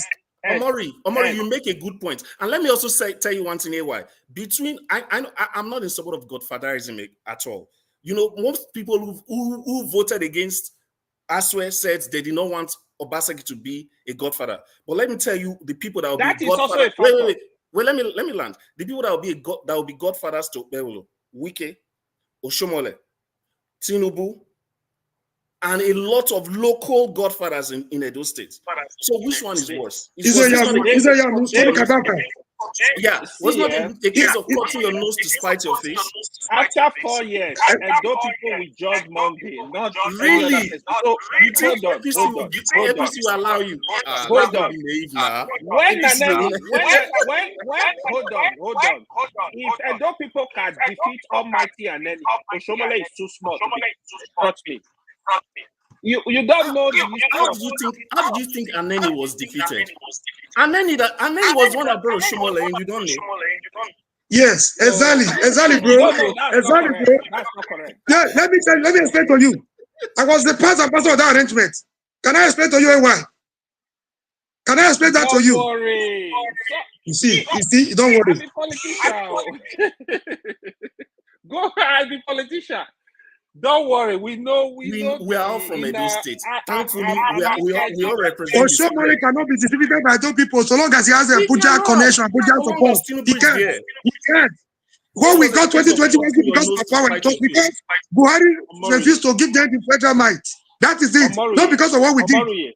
Omori, let me say Honestly, this, right? I'm not from Edo, but you see this thing that AY is saying is just annoying me, seriously. If politician, please, you go away, my friend. If politician, let me tell you, the reason why politicians are able to rig the election is because the people are not interested in that election. If people are you're wrong. You're wrong. This is completely wrong. That was the same narrative by the last speaker. This is completely wrong. No matter what you do, if they want to hijack you, see, I've been in politics since 1992, 1991. So I witnessed election. Should I give you examples? See, if they want to ring you out, they can do anything possible to ring you out. The only reason why we're boasting with autonomy Lagos, Buhari did not give them that federal might in 2020. It's not because of what we did. Man, why are we deceiving ourselves? You see, I'm just laughing because there is more in politics. But for me, both look. If not for the what was going on in Edo, they wanted Edo Central Percy, which is fair. I would have given my support to Olumide. Period. Because of what was going on. And man needed to be. Go ahead. Who was the worst candidate among the three in this election? Be honest. Wait, among the three candidates? Yeah, among the three major candidates. Well, the problem with Monday was unable to really go to the media and kind of like articulate his idea, what he want to do. You could say it was the worst because he was not speaking to the people at that level. It was. There's no controversy. Olumide, and that's where I mean. Yeah, hold on. People who have been directed. Hold on. People who have been directed with. I'm speaking with people who have been directed with that guy. They were no worry. The guy, no apology. But no apology. No worry. No apology. But I said it actually. Look. Again, the failure of Obaseki brought it to us. No. See, why? Okay, if you enter Obaseki, can you record yourself and listen to yourself again? On the long time, can you replay this and listen to yourself? Not be Obaseki. Trust me. Let me tell you the truth. Let me tell you the truth. Your professor, what is he doing in Anambra? Sure, you are abusing him here every day. He's trying, He's trying.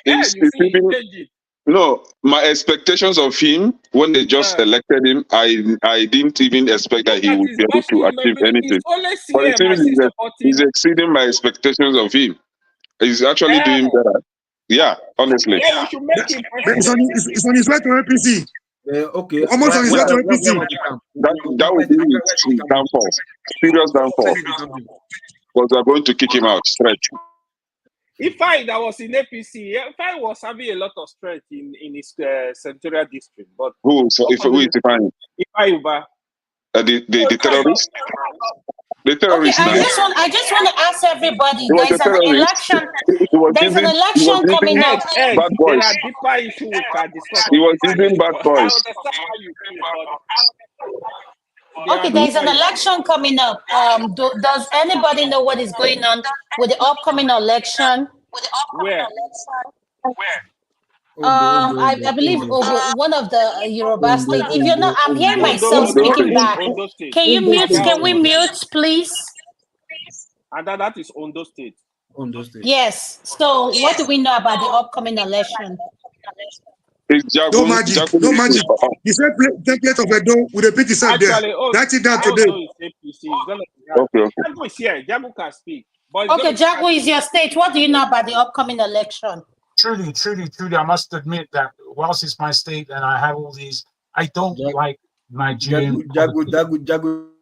Jago for governor. Jago for governor. No, you guys leave him alone. Jago is an intellectual. He's very knowledgeable. And I think the mistake we lack in this platform is that we feel because someone did not grow up in that physical environment, they lack the knowledge. People like AY who grew up in the physical environment, when people like Mr. Omoriori challenge him, he has no backing up. He'll start sliding to something else.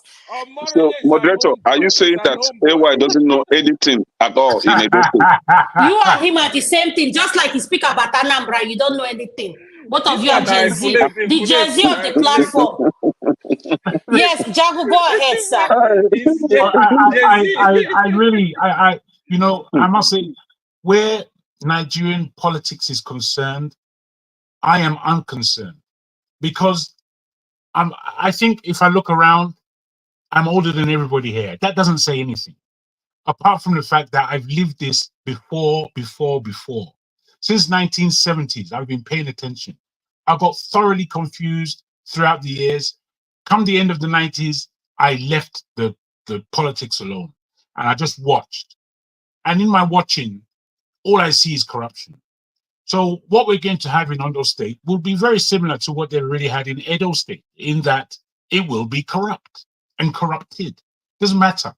You know, Ondo State is clearly one of the most diverse and wealthiest states naturally in terms of what it possesses. And what I would say is education. You know, they carried the education of the whole of Nigeria for a very long time. You may or may not know. I know, because that's where my parents are from, my aunties and uncles. And when I look at their level of intellect. Where are you getting the statistics from? Because it differs from what we know. Well, I don't know what you know, sir. Can you let him speak? Can I let him speak? He's not on the same level with you, please. This is not, Anambra is next after Endo. So when it comes to Anambra, we'll have you speak on Anambra. No, right I don't understand Jago. what you mean by it's not on the same level with me. Can you explain that? No, leave the argument for a while. Yeah, please. no, leave him. I will give it to him. Leave him, Jago. When Jago is talking, you can learn. He's older. No. He just said something that is incorrect. So no, it's not incorrect. Wait, my brother. Wait. You can't tell me that I will learn something that is wrong from the statistics that we know in Nigeria. That is very incorrect. No, wait. I mean, this Igbo thing of this is why times, because I know what you want to say. But the fact of the matter is, what's the truth? Now, when Ondo was together with Ekiti State, Ondo State since 60s, 70s, in terms of education, you go and look it up. No, we're not talking about 60s, 70s. We're talking about now. But that's what I'm talking about. You said we. That's what I'm talking about. Don't disturb me. But that's what he's talking about. That's the area he grew up in, and he has to talk about from when he grew up in. You're not listening. You just want to break the whole Igbo. We are the best. Forget all that nonsense. I did not say that. Please, I let's not go there. You already know. Please, but you already know. Yes, I didn't say that, but you already know. Can we listen? I'm up to date. I'm up to date, but I don't need to boast. I'm not boasting. Yes, go ahead. You are boasting. You want to boast. We are the best. I just wanted to correct you. Be quiet. You are just agreeing because you know the truth. I have a degree of respect for you. Please allow me to speak. Please let him speak, Ekene. Please Obviously, go ahead. We're not on the same level. I can accept that. So you need to learn some more. Okay, thank you. Go ahead, speak. I'm listening. You said the degree of this thing. So why is it that people are saying in Ondo State, apart from we have there are many people who are undereducated in the very poor. The state is so poor, it's a crime. However, that's the same for any other state in Nigeria. All I'm trying to say is that under the ground of Ondo State, there is too much. too much. The land of Ondo State, there is too much in terms of we are the ones who still hold a great degree of our forestry between Ondo, Edo, and Delta. The forestry that is still there after they cut down the whole place, so it is still there. You understand? Then we have the waterways. Then we have bitumen. Then we have gold. Then we have land in terms of agricultural land. There is too much in a state like Ondo State. However, the level of lack that is in that state is mind-boggling. It's mind-boggling. And when I look at the state, I look at every other Nigerian state, and I know that there is so much prowess with the people, with the terrain, and with the mineral wealth. So when I look at all these things, it seems to me our politics does not play into our economics. And for me, that is the most sickening thing. So I don't know who's a candidate for Ondo State, but I do know that in this present dispensation, whoever the candidate is, he's going to play. So we stop it. Get over here. Ejo, he's going to play into Is that the your system. newborn baby? And when he That's plays my into dog. the system, when he plays into the system, then the politics is all over. So that's what I'm putting forward, that it doesn't matter. I really somehow, part of the movement that Ferreira talks about, I think we have to give up the politics. What I mean by give up the politics of the system. And we have to look to galvanize in order to create a brand new system. I think if we don't do that, we are heading nowhere. Thank you. Thank you, Mr. Mayori. What do you know about the Ondo Nice State one, upcoming? Jabu. Thank you, sir. Jabu, thank you. Yeah. You raise a very pertinent question. I want to tell you, like I said before, Edo election, let us know today's date. Everybody will come back to this as a reference point. Even for Canada was boasting about Anambra, also mark today's date. You don't know what you are dealing with in Jakaban. Jakaban is on a mission. Exactly. A mission. Listen, you guys are not getting the handwriting on the wall. This guy is not out for election. Buhari was done economically, security-wise. No matter what you want to classify Buhari, at least. But when it comes to say trying to be a Democrat, he tried to, as much as possible, to improve on our electoral process. Jagaba is on another level, is on another mission. If you listen to Akpabio, he said, Akpabio spoke in Edo, their chairman spoke in Edo, Gandola. He said, Edo, they are done with Edo. Ondo is next. So they are on the mission of turning Nigeria to one-party state. And we cannot wait to have that. That is why we have to support the likes of Showere. If we wait for election, taking election, or the change we are talking about will come through the ballot. We are delusional, we are illusional, and we're on the wrong track. Omori, please, can I read it? And can I read a headline from Omori, can you wait? Let Ekene respond so that you can go ahead. Ekene, go ahead. There's something we need to understand this night, right? When it comes to election in Anambra State, I will say Anambra because I will categorically tell you what happens in Anambra State because I'm from Anambra and I know the politics in Anambra. You see those candidates that you see that always emerge as the winners. Before the populace, before the citizens are given the chance to cast their votes, those candidates have already been determined to be the governors by some select few in Anambra State. They call themselves maybe elders or kingmakers or whatever they call themselves. And those candidates are always the candidate that the people are rooting for. For example, when P2B came out, the masses were for P2B. And P2B was the one that those leaders selected. When this guy, Obiano, was coming out, the trust was there for P2B to say, okay, this is the candidate he thinks that can govern. And Obiano came out. Even this professor that you're talking about now, it was between the professor. Did you say Peter Obi or the people? Was it the people or Peter Obi who made that assumption? Wait, let him land. Let him land. I want to question him. Just the trust P2B has, the trust of the people, right? So when this guy, professor, came out It was between the professor and the PDP guy, Valentine. Now, the only problem with PDP is that American guy. yes, the American guy. The PDP, Anambra State don't want them to even come near power again in Anambra State. That was the only problem that guy had. If that guy was in Abga, he would have won that election. He would have been the best picked. So, but Professor was smart enough to be in Abga, and that was why he won.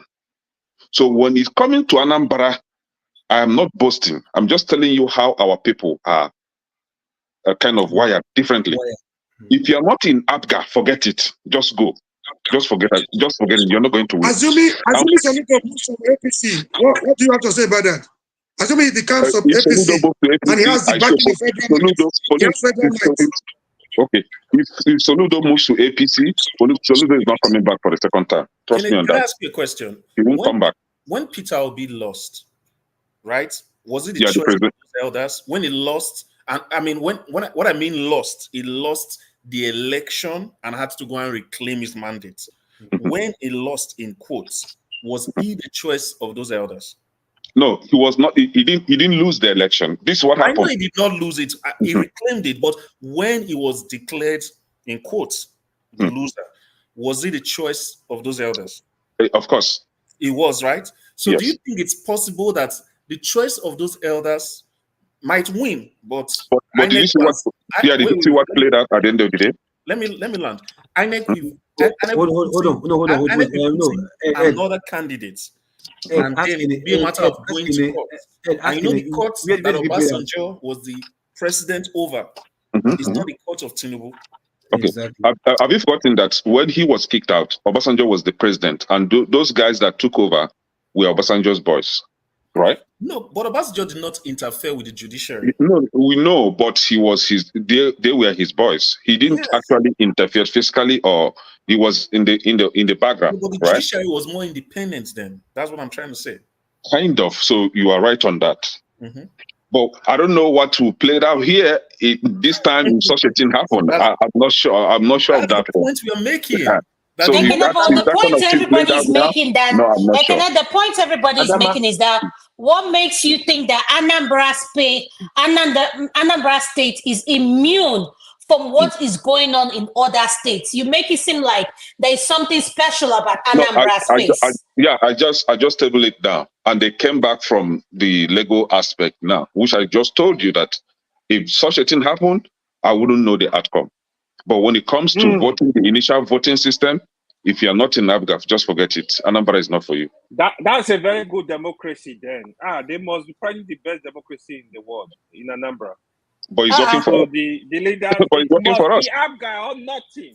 The fact remains that it's working for us. Academically, when it comes to education, you guys just voted someone that didn't go to school as your governor. You're talking. If everybody should be talking, you shouldn't be the one talking. Just pray that INEC declares the people's preferred candidate. If INEC does not declare that person, just forget it. Say that again, NY. What did you say? Shelik for Gbemisola. She want to come in. Please. Did you see how the segments now? Gathered their vote for the next till the end? Oh, but you know it was that woman. It was that woman. Okay, I heard you. And let's also be very clear about this Abia thing. You know, one thing with okay, can I say something so that you guys can carry on, please? Please wait. This is a free flow.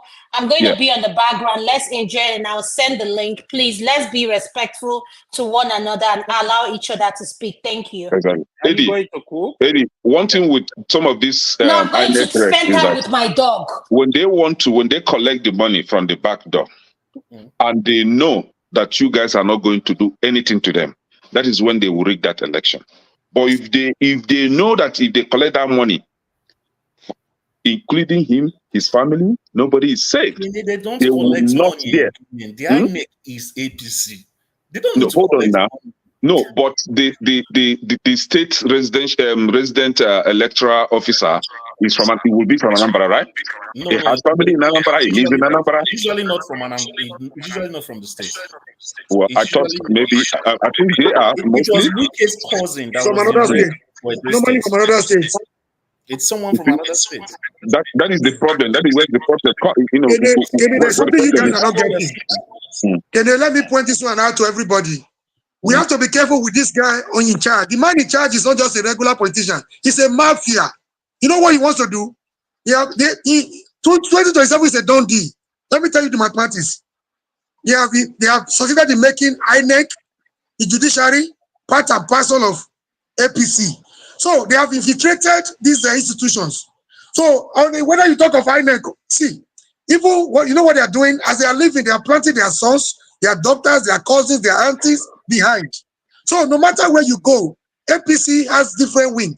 They have their wing in INEC, they have their wing in judiciary, they have the wing everywhere. So even in the church. Yeah, boastless. When you're boasting about these people, your political permutation and regular calculation will not work with this man in charge. This is the Jagaban, the mafia of Nigeria politics. He's in charge. So be careful when you come up with regular permutations. It's not going to work this time around. Because I know people defeated them. So they can do anything. They have different states. Here we are trying to brainstorm on how to defeat them. And people like Ovie and AY, they've already accepted defeat. They've chicken out, and then they are talking like breaking record. You're right on this point. You're very right. You're right. They have made up their mind that if you cannot beat them, you join them. Don't forget, in the last dispensation, Ovie was supporting a Kwakwanso. Now he has come to APC. He's digging a different tune. Evil Ed is not choosing what to complain about. That's the problem. You say what? I said you choose what to complain about.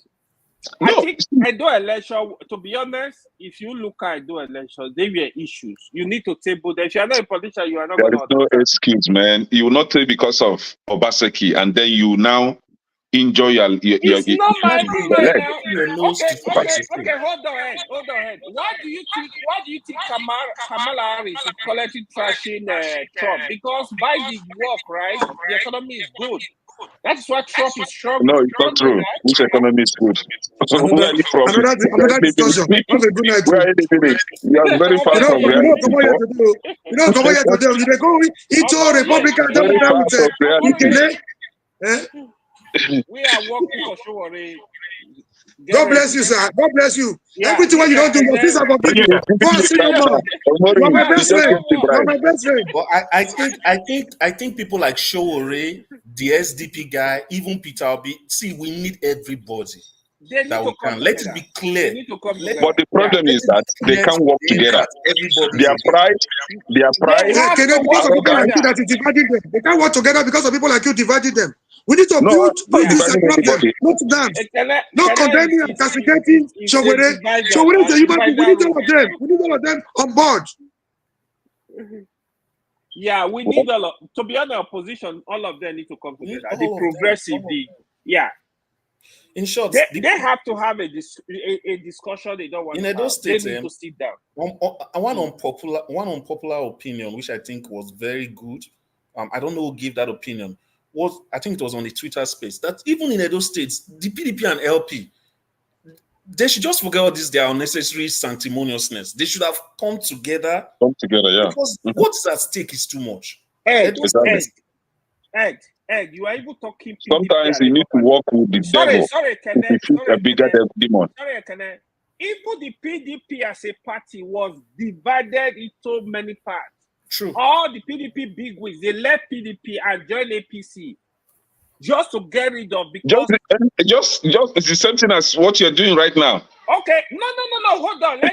Let's discuss. Have real discussion. The legacy PDP, the real PDP in Edo is naturally a PDP state. All of them left Obaseki. In the last election, Oshiomole, what happened in the federal election? This is the first time PDP in Edo State, they don't have a senator because of Obaseki. No, if I challenge you now, you say I'm forgetting Obaseki. It wasn't because of Obaseki. When you're done, you ask me, I will let you know what happened. I will let you know exactly what happened on the ground. Okay, now, as of rep, Ed, it seems you don't know we have this number. Out of 9 positions, as of rep seat, APC have 7, PDP have 1, Labour Party have 1. So from Ricky, right? No, not Triggy. It was the failure of the governor. Oga, not the failure of the governor. Let me tell you what happened. Let me tell you what happened. Because of, see, anyway, there's one question. There's something I want to get from you today. I want to get one thing from you today. No, I want to get one thing from you today, please. Go ahead. What's your question? Okay. Anyway, I want to get something from you. Do we continue in sin that grace may abound? We see the likes of Oshiomhole, the likes of Israel Yamu, the likes of Tenebe, you talk about the politicians. We didn't look there for the interest of Edo people. Was Obaseki doing the right thing to change the narrative? Is that we want to keep on with the old politicians? We want to get a different result. Obaseki came on board. There were a lot of things he was not comfortable with. He's not perfect, he's not a saint. No. I'm not speaking for him, but he's my kind of man. The way he wanted to deal with the politician and give power back to the people, which is difficult. That is the sin of Obaseki. No sharing those treasury with them. That is the bottom line. So when you come here to say before this, before that, why will he not fight them? He didn't even fight them enough. If I was there, if I was anywhere close to Obaseki in that cabinet, they would have smeared. All of them would have gone into political oblivion. Obaseki was too gentle. Omori, let me say this. Ed, now listen, right? When during first tenure of Oshiomhole was the one that fought Almighty and any fought Benedio because he was working for the people. The people were with him. Do you know how many times people tried to remove Oshiomhole? If Oshiomhole if he moved to Ring Road, all the market women, the crowd you will see, But AY, what did Oshiomhole really do? Let's really get to it. No, let's really get to it. What did Oshiomhole really do? He didn't do much. Let me tell you. That is what Obaseki lacked. That ruggedity, that courage. Don't forget his background. That ruggedity, ability to lie, propaganda. That is what Obaseki does not have. Oshiomhole just changed routes of buildings and third yeah, to brainwash the people, to cajole the people into food paradise. He didn't perform. Hold on. Let me explain to you. I love that question. When Oshiomhole resumed, right? That is the first time. That was the first time in the history of Edo State that I'm seeing caterpillars everywhere walking. Now, when I was a student at the University of Benin, where you attended Unibe, you know what is called Tom line, right? Of course. You know what is called I know. He didn't walk in my area. Oshiomhole never walked in my area. Let me speak. Continue. So there was, I don't know if those area, the Tom line was like a river. When there is rain, you know the difficulty to get from main gate to Ring Road. You know what happened. Hold on, let me finish first. Continue. Oshiomhole did a lot of work in that area to help the people. Hold on, let me finish. Just let me finish. You can't continue. 5 Joshua, the same thing. There was a big erosion. There is one Catholic church along Agbo Road. Ed, you will know. Yeah, I know. St. Teresa, I think. The gully erosion that was there, you know it. Go and check that place. See the work Oshiomhole put in there. We are not talking of how many lane airport road that constructed. Wait, down to Ring Road, Akpakpaba Road, street light. I'm not talking of the schools now. Let's leave the schools out of it. There is no local government in Edo State. Oshiomhole did not construct schools. None. He did not construct any school. He only renovated schools. Renovation is even good now. Renovate. Let's have classes. Okay. I just wanted you to just. Do you know? He constructed some new schools. Not he renovated some. Let me finish. Continue. Oshiomhole built in central hospital standard. Obaseki gave that hospital to private company to manage. Those people cannot attend it. Oshiomhole built a university that is almost of world-class standard. Go to Edo State University in his village. If you be to that school, you will know what I'm talking about. I'm not talking of the road he constructed in Edo North. There is a place called I don't know if you ever been to that area. I know I've been to where they do Okpekpe race. where they do Okpokpe race, he was Also, head so of that. is it also that area. That's obvious place now. That's obvious area now. No, Also it's for not Ibilo area. No, not there. This one is not TBA. After Fuga, there is one village there, not TBA, where that's where they do also race, Okpokpe race. They call it Okpokpe race, where they do that marathon every time. That road you see, if you know what was there, if you see anybody that is from there, he will tell you the work Oshiomhole put in. That is why you see Oshiomhole, forget Rigi, that is why you see Oshiomhole is able to still control the vote in Edo North today. If Oshiomhole contests for election tomorrow, he will win. He will win. He will not campaign. So we need to listen. To be honest, Oshiomhole as a person, I'm not saying he's a saint, just like Omori said. He really worked for Edo State. He tried. He did some good job. You see, no cap. All you said was that Oshiomhole constructed roads and maybe renovated schools. Okay, let me tell you about that airport road. Do you know how many times Oshiomhole awarded that airport road? That's how many kilometers. It was not working. He has to.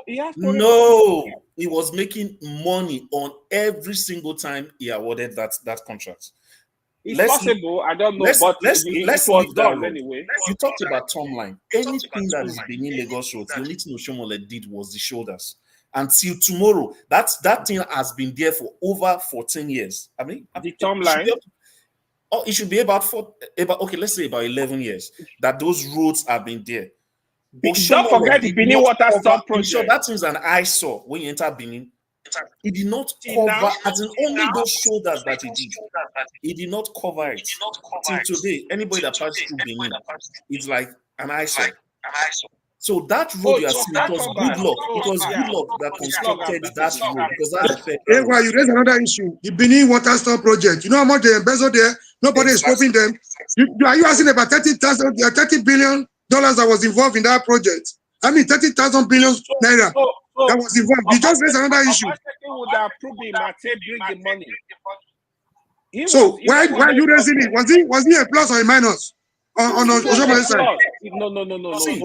Hold on. It was a plus. The government. Hold on. As long as that project was started, like they started that project, the Obaseki was supposed to look for a way to complete that project because Edo money were in that project already. I think they spent a lot of money on that. You can't abandon. They embezzled the money. They embezzled the money. They took the money. No, he was angry. Obaseki was angry too. He was what? They took the money. They embezzled the money before they left.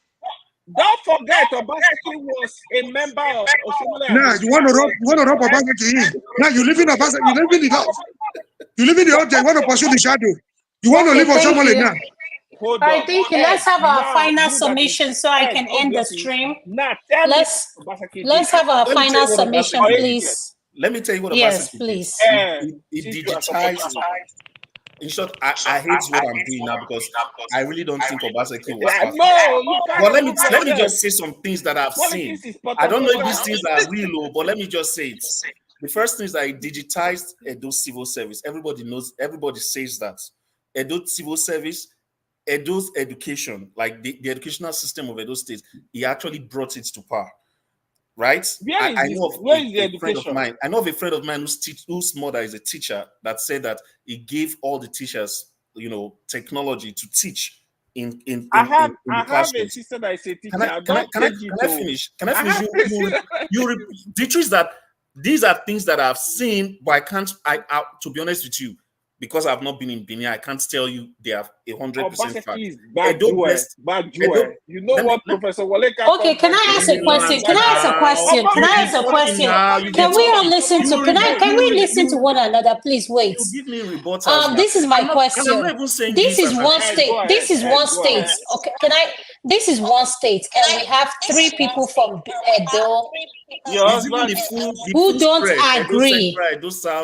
Yes, who don't agree. Yeah. And how do we come together as Nigerians with different ideas? Ed is economical with the truth. When it comes to Obaseki, Obaseki is a failure. I'm telling you that these are you're playing APC politics. You are the one playing APC politics here. We are not playing politics. We are telling, it is telling you the way it is. But you are doing everything to justify APC's effort. I'm not even saying that I And we verified wonder, wait for a second. Can I ask this question? I want AY to listen to what I'm saying. AY, listen to what I'm saying. You have 3 Edo men here speaking. You guys can't even get along on your own. On the governor. Nigeria. Let me define. I don't care if it's a mini Nigeria. Edo is not bigger than Nigeria. You will not understand. No, it's not the point I'm trying to make. Listen to what I'm saying. AY, listen. If we can't get along with one state, how are we supposed to come together to fix Nigeria? AY is playing partisan politics of APC. That is the difference here. Myself and EG, we are saying it the way it is. We are saying it the way it is, but AY is playing partisan politics because of APC members. Adama, you have 3 people. You have three people from Edo. 2 agreed on one thing. One is not agreeing. Who is the winning then? Who is on the right side? The two winning now. On the right side. The other one is insignificant. What are you guys agreeing on? Agreeing that Obaseki was not bad. I want you to say it. You don't even allow me land. First, okay, go ahead. Let's hear you. These are the things I've heard from people who are in. Don't say that, Don't report. Don't be a. No. Because I'm not there. You can't do that. No. I have to be honest now. I have to be honest. Omaruye, are you there? Are you there? Are you in there? You are not there either. So all the things you said, how do you I was confirm there. this? I was the governor. I was there. Okay, let me say. Let me also tell you. No. AY. There was a video I got yesterday. Can you let me finish? Let him answer. Come on with the rebuttal. Talking. The people that make Indomie, right? Do you know that they currently have one of their facilities in Edo State? People who there's a rubber company that Oshiomole, Obaseki was able to bring to my own local government, right? So he's more of an industrialist. So he's been able to attract a lot of companies that process cash crops like rubber, like palm oil. I wish I had your phone number. I would send you the video of what I was sent, right? So no, it's not a matter of laughing. The guy, do you know why I'm laughing? There is one guy that came here, right? He sent a link. He said Obaseki project. I opened up the project. I saw seaport. Gele seaport. I swear to God. I'm not AY, this is what you're not understanding. This is the problem I have with you, AY. You believe on your candidates. Yes, I'm having that problem with you because you're selling your candidates now, and they are selling theirs. Why don't you just respect what? Yes, I don't have a candidate. Oh, yes, you are. You're promoting who you're promoting now. The guy that didn't go to school now. You're playing corny politics of APC. We know you. You're a candidate member of APC. The only reason why I still respect your opinion because it's about your too. You are a candidate member of APC. Omaruye, hold on. AY, let me just quickly say this. Let me say this, AY. If Obaseki had covered all those holes that Oshiomole refused to cover, made it very nice sidewalks through the center of Benin, made sure the street lights were working, put flowers and design from, let's say, from Oluku all the way to Abo, would you believe he had worked? Because really, it was just aesthetics that Oshiomole did. He didn't do. There was nothing called human capital development under Oshiomole. Man, he only not have an idea. He only changed use of buildings and did not invest in the students. No, tell us what Obaseki did. Now you are back to Oshiomole. Tell us what Obaseki did. Please, let me quickly tell you one story first. Really, you are comparing Obaseki and Oshiomole government? All right, so let's round it up because I'm about to end it. I'm about to end the segment. So let's calm down. I am. Based on what I've heard. Obaseki did far better than Oshiomole. But I'm not defending Obaseki though.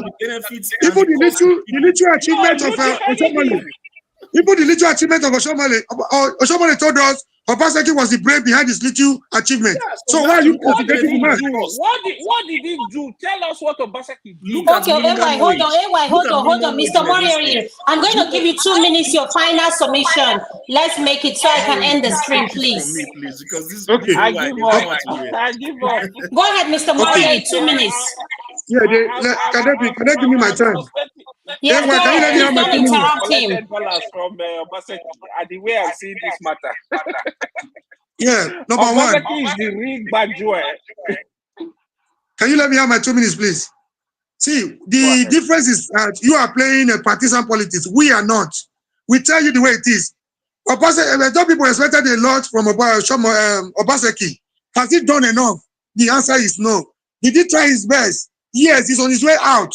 If you say Obaseki did not work, we should be talking of a better alternative, not an Okpebolo that does not know the difference between Mutiu and a Mutiu.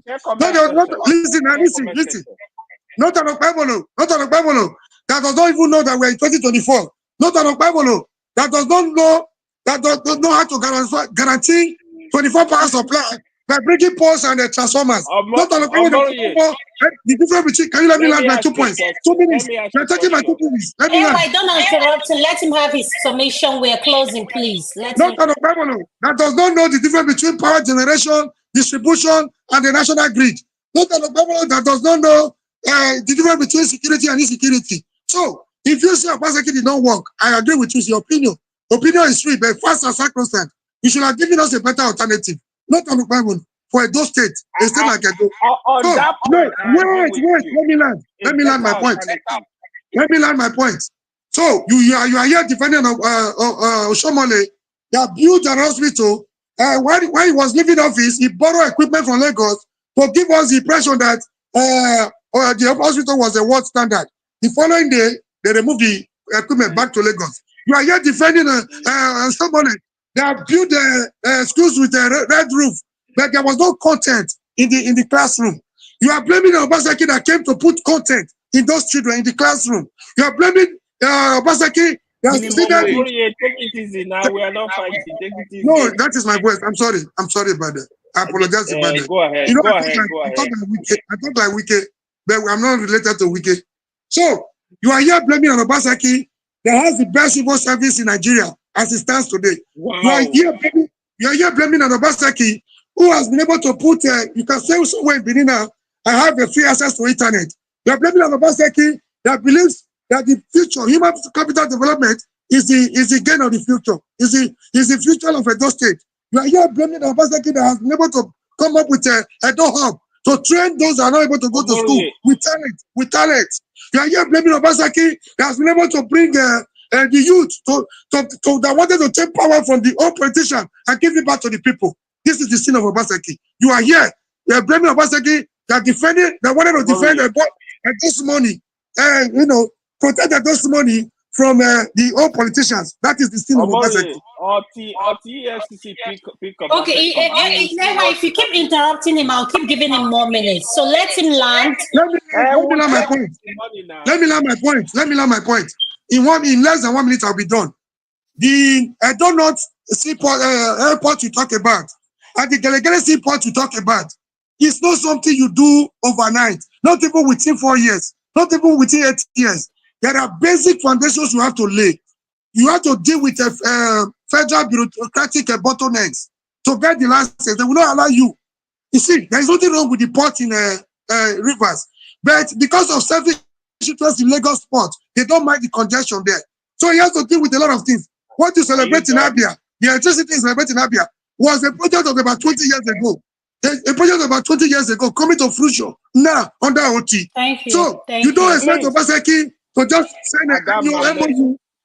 Okay, wait. Yeah, go ahead, finish. Round up and yes, go ahead.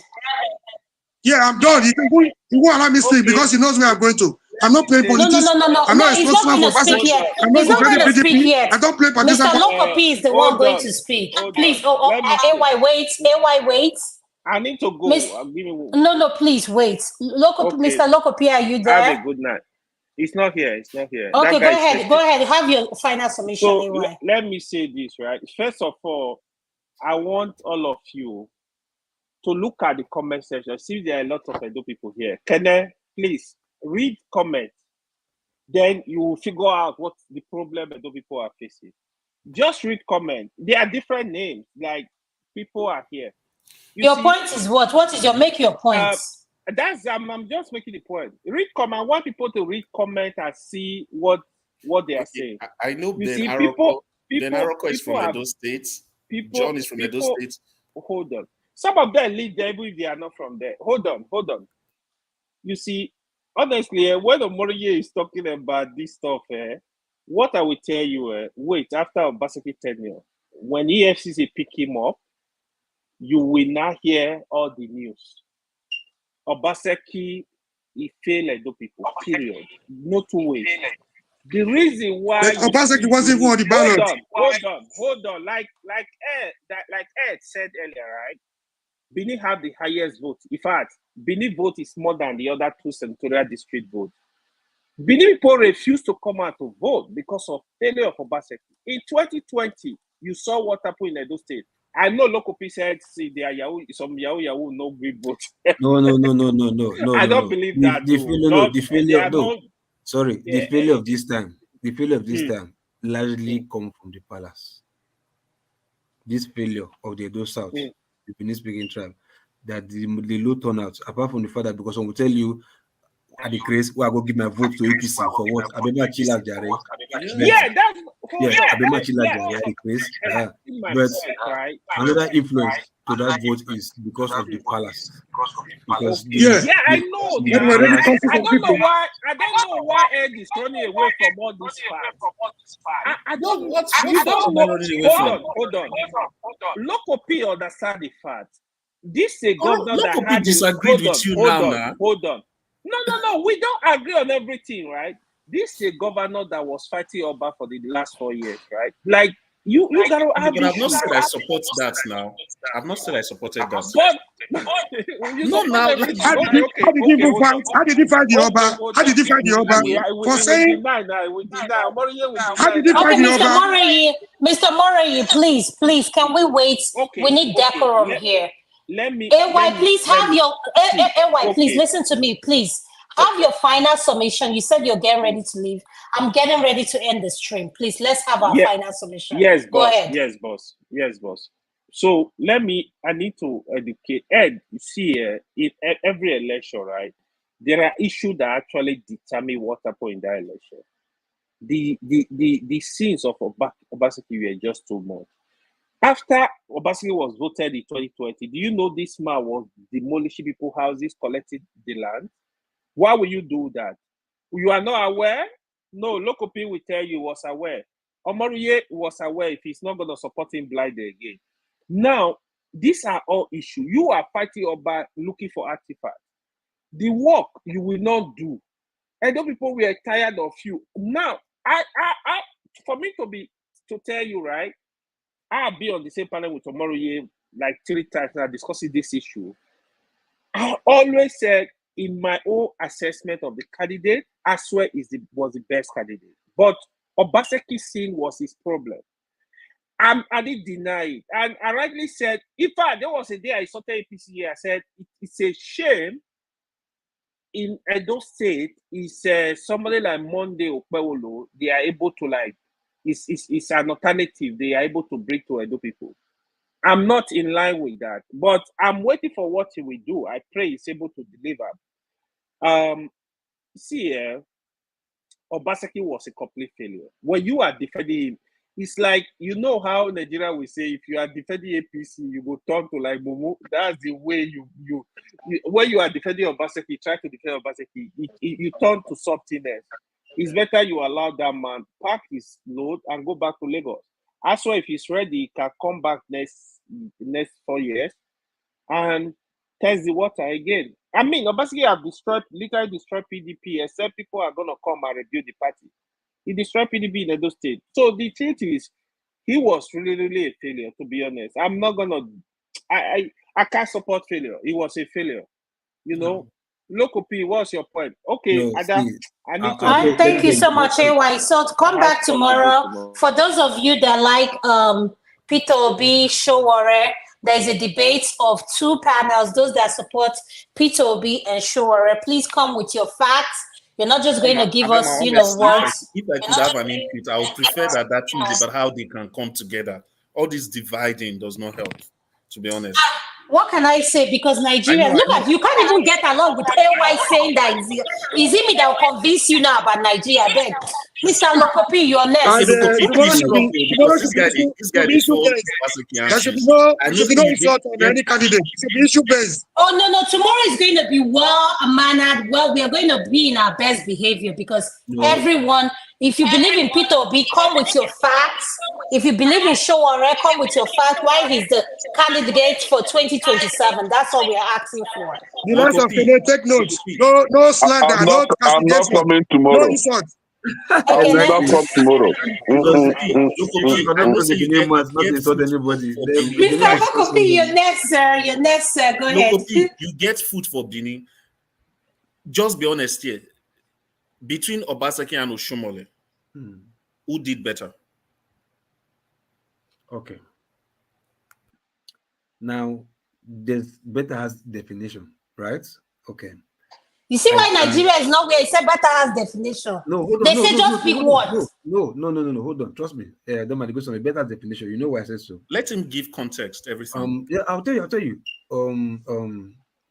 Nigeria has a foundational issue, right? Yeah, but as Nigeria be progressing, as in building infrastructures, doing roads, doing this and that, they be doing now, right? But there's a foundational problem. Still, you understand?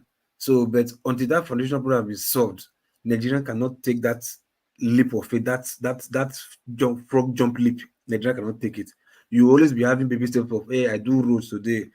Look, all the governments in Nigeria, they've all been doing road. I don't understand. Now, road we go do till we die.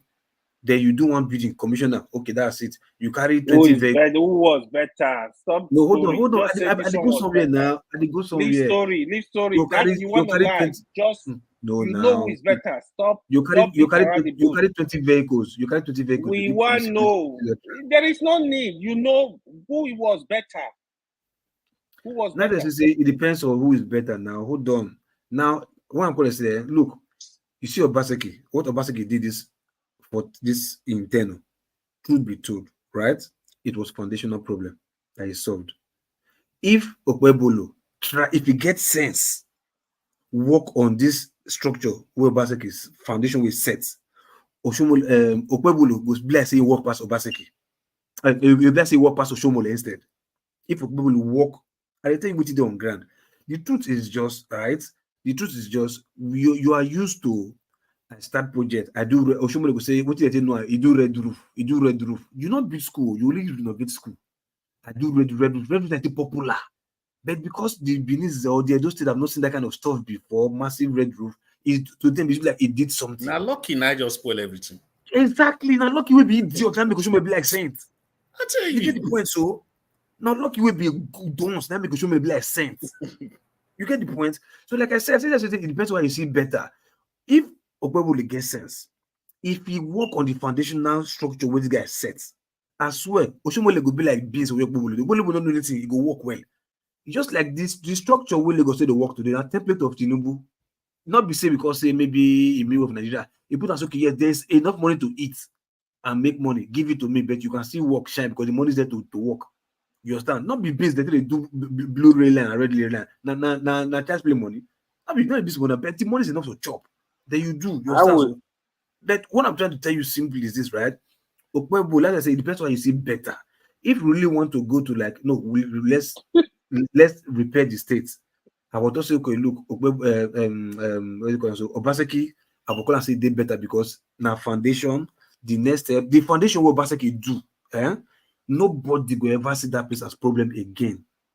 Then anybody will be because they say government will continue. It's just stupidity of failure of selfishness, and the people know who that government accountable. Now the concept say one government go do something. Once he come out on that party, go enter on that government, you go do on that thing else. It go start you because he want to start project, finish with the hotel heal. That has been the problem of Nigeria. I want to start the project and will finish in my time, then they will hear me. But that project will not make major significant benefit to anybody, citizen. Just like River State, where we get the flower everywhere. Go to River State, it's still a mess. Despite the flower, but for your men, a wicked walk now. You do all the road, you do all this one, but it's still a mess because it's a foundational problem. What Obaseki do, you see, civil service is sanitize them. It make them digitalize them. All those no sense. Civil service fight the laws now, so contract this and that. You know day again. Ghost workers, you know day. If they pay all the pensioners, they are all in what do you call them? This health insurance. All the civil servants, they get insurance free to all of them. If the first person to carry it, minimum wage to go 70,000, where others cannot even pay, even River State cannot even pay 30,000. River State, Cross River, what they get oil data, they can't even pay 30,000. This guy they pay 70. That's not true. River State minimum wage. Yeah, of who 30,000. I mean, go. Okay, River State, where they stay. No, River State, where they stay. No. Okay, no, it's not so. No, Okay, River State. I know one. River Okay, State pay more than you minimum win. wage. You win. Don't lie. Yeah, I got the lie. Thank you. You win. But I tell you what I know for fact. So what I'm trying to say is like, look, the guy, You it has a live in foundational problem. honestly. Foundational. The guy try is better. All the Nigerians things no go Oshiomole do this and that. The schools that he built, what think they come up for inside? Nothing. Let me understand? ask you a question, local peace. Why may finish You now? are You don't Let talk. me Oh, ask well, you a let him finish, please. We're about to Go end ahead, this then, go segment. ahead. I'll end it now. Please go ahead. So you understand? So the what do you call them? So the hospital that he said he destroyed, also he give what's it called, the hospital to private whatever. But trust me, somebody say civil servants, if they give them this thing, they will destroy them the way it is just been in Nigeria. Now I can privatize them out, but they're accountable to me. You can do your C of O from anywhere. You can understand. You can exactly, you can your yourself from anywhere. All this see, and let me tell you part of the problem. You see this word they call them this person go now this the head of these land grabbers sellers, what do you call them? Do you understand? He cut their chain. Those are the major one of the beef when you get. They say this guy come up for our mouth. We will fuck him up. You see, so all the youth doing land grabbing, selling land to double people. You will sell land to 3 people. You know they again. God bless That's you. the foundational problem. So, but you know the CR because it's foundation. God bless you, bro. Foundation, you can't see it. It's when you. It's only when you see superstructure. Now you go to see it. But even if you put superstructure on a bad foundation, the structure will still collapse. So that foundation problem. So he's just doing it now, small. If to say the fear of Obebolo and say if he gets sense, and I tell you from APC facts now, what APC they talk. If he gets sense, Oshiomole no let him. Exactly. If he gets they want to sense, humiliate Obaseki by all means. also if he gets sense, if you do work with what Obaseki do, as well, this person he could be a Messiah, probably be a Messiah, even if he's not talk. And They're already talking of destroying a shop right. That was their campaign. Might not lie to you. The truth that You see, hold on, see, Omori, sorry. You see that shop right I don't matter? laugh today. Now the same thing Oshiomole be wants to do when no work. Now the same thing Oshiomole be wants to do with the shop right, but he not see land do am. All the things when you talk about Oshiomole now road and red roof. Now tell me, you know how many things local people don't talk now when they very foundational to the to the working of a state in the 21st century. Even the federal were delegate attempt to humiliate Obaseki. At a time when they were intervene, they didn't allow him. They started playing police with federal roads. The one from Benin to Awuchi, they said they have already completed. They didn't allow him to work on it. So you have a political campaign. Mr. Omori, you might just talk one thing from what I see for Twitter. You see, una no Shabana, if una de Benin, local people no Shaba and other lions and tigers invade Oba Hawaii Bus Park. Okay. You know, what is this one mean? Say area boys. As in they don't come back to the market again. You just what we never see for Edo State. All those money they collect, they Tony Kabaka they collect before. They never went out. Tony Kabaka will catch you in Benin. They never went out. You see where they go? Hey, why? You see where they go? You see where we are going back to? So see, hold on. You guys don't understand. No. Listen, first of all, Edo State need to clean up Obaseki. No, Go you back to can't the talk. business. No, wait. Okay, boss. Ed Okay, needs to okay, give boss. his final submission. Sorry, Then Kenneth, sorry, then boss. you can come, The please. truth is, I want to end the segment. Obaseki, No, that's fine. was far from perfect. For example, I didn't really support him, the rift between him and what was his deputy's name, Tribal, You and are the way he so dealt with that. genius on this issue, man. No, let me I land don't know now. you speaking from both sides of your No, mouth. because the truth is that Just come Obaseki is out not a with perfect your person. full I have to chest. give a rounded opinion. And if you just come the praise Obaseki, then I'll just like say the guy is a perfect person. From what I heard, that's No, not really from what I heard now. I'm not on you're supposed ground. to be a lawyer. You are dangerous. But it's the truth now. Do you want me to be heard? You don't say I tell Go ahead, Lokopi say Lokopi talk because you did on ground. Now wait till I hear now they talk. You know, I've not Lokopi is not on ground though. Lokopi is in UK. No, oh. Lokopi He just like here. Lokopi know people for Now let Benin. Yahoo boys when he talk now you know. I beg, I'm not talking that side. But the truth is, there are a lot of things. Now Lokopi now Zaman. There are a lot of things when, at least the one where I know. Okay, this one I've thought say I know him. Surely all these land issues for Benin, we know how they did before. C of O. Now it's very easy for you to get your C of O in Edo State. We know how that you're the builders. You don't need your ass don't need decking. Someone will just come tell you say now their lands now you did for Benin. That guy come out at him. You did muted Lokopi. You did muted Lokopi. Okay, yeah. Somebody go tell you say Nyland. I know many They go tell you say Nyland a day. See, one person will sell land to 3 people. Not if they have. Why did you say diaspora people support Obaseki the last election? Because of that land issue, that not to talk about the Aberu issue, then the cleaning of the civil service, the investment in the educational sector, industrialization. These are things that are very foundational. We know say most Edo people, they be farmers and civil service people. Then you go bring people when you go convert their agricultural output to industrial products. What do you want from a governor? You know, the only problem. What about the IGRO? He moved the IGRO from he doubled the IGRO. No, he tripled the IGRO. Yeah, those industry, you just he moved those days from about 26 position to first and second position. John put list them for comment section. Go comment section. You'll see John. No, say it. Let people. No, now may you go. Like say I talk somebody. Okay, may I read them for you? I can't say it. There are a lot of people listening. You need to say the industry. I know. You see, it's scared. Might finish my own. The most important thing. The truth. No, but hold on. Let's stop. AY, same thing you did when your submission started. You said everybody should go to the comment section. He's referring you to the comment section now. You have a problem with it. You can dish it, but you can't take it. So just like you said him, refer him to the comment section. AY, go and read the comment section. Just like he said. Keep going, Ed. Please keep going. You know. You and Ukme will go the same school and not Sabi read. I can't. Now who is voting? So now you go help and they read the thing, making they translate everything to her.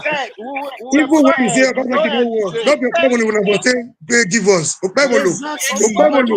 don't need to be a school monitor, class prefect. You know if you handle them. Anyway, I got to finish. Thank you, Lokopi. Thank you, Omori. These people, they're not be from the same place, so for Edo State. Now they talk the same thing. So thank you so much. Kenneth, you're next. Rounding up, right? Okay, the thing is, you know, it always good that let me go. We have enlightened and educated people discuss politics. Unlike having people that can speak good English lying to us all the time. The thing is,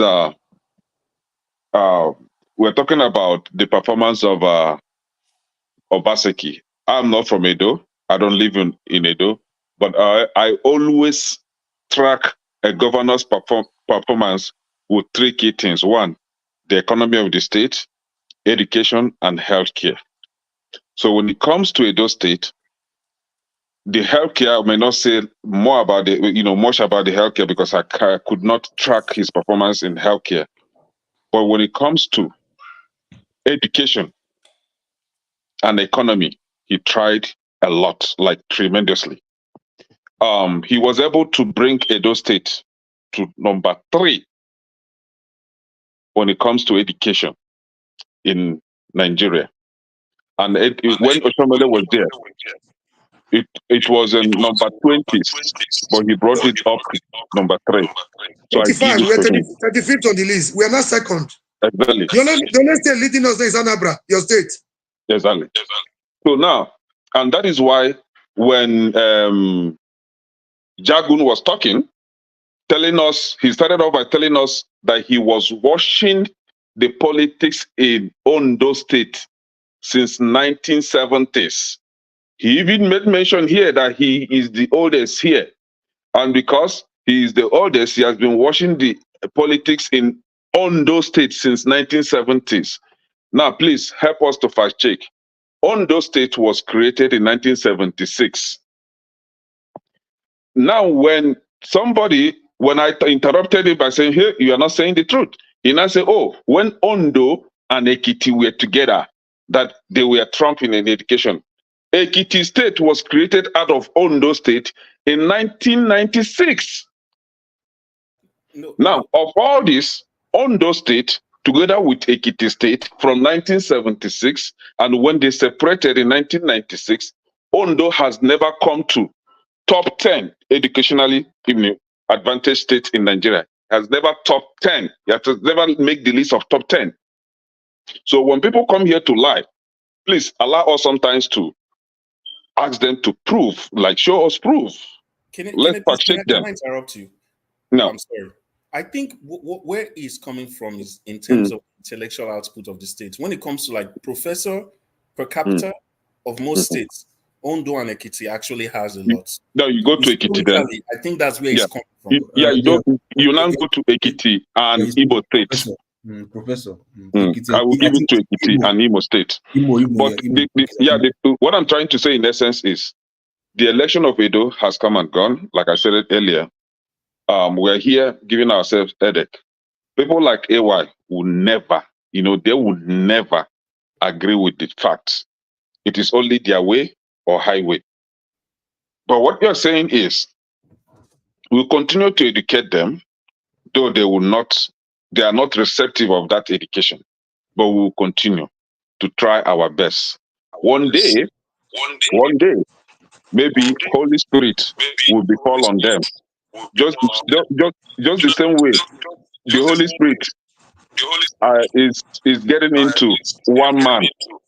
One man has been pedaling down with his ethnic bigotry, and we hope he will continue to be a changed man and until he regains himself completely. Thank you. I just want to thank everybody for coming to this segment. Like I said, tomorrow, let me go get some rest tomorrow.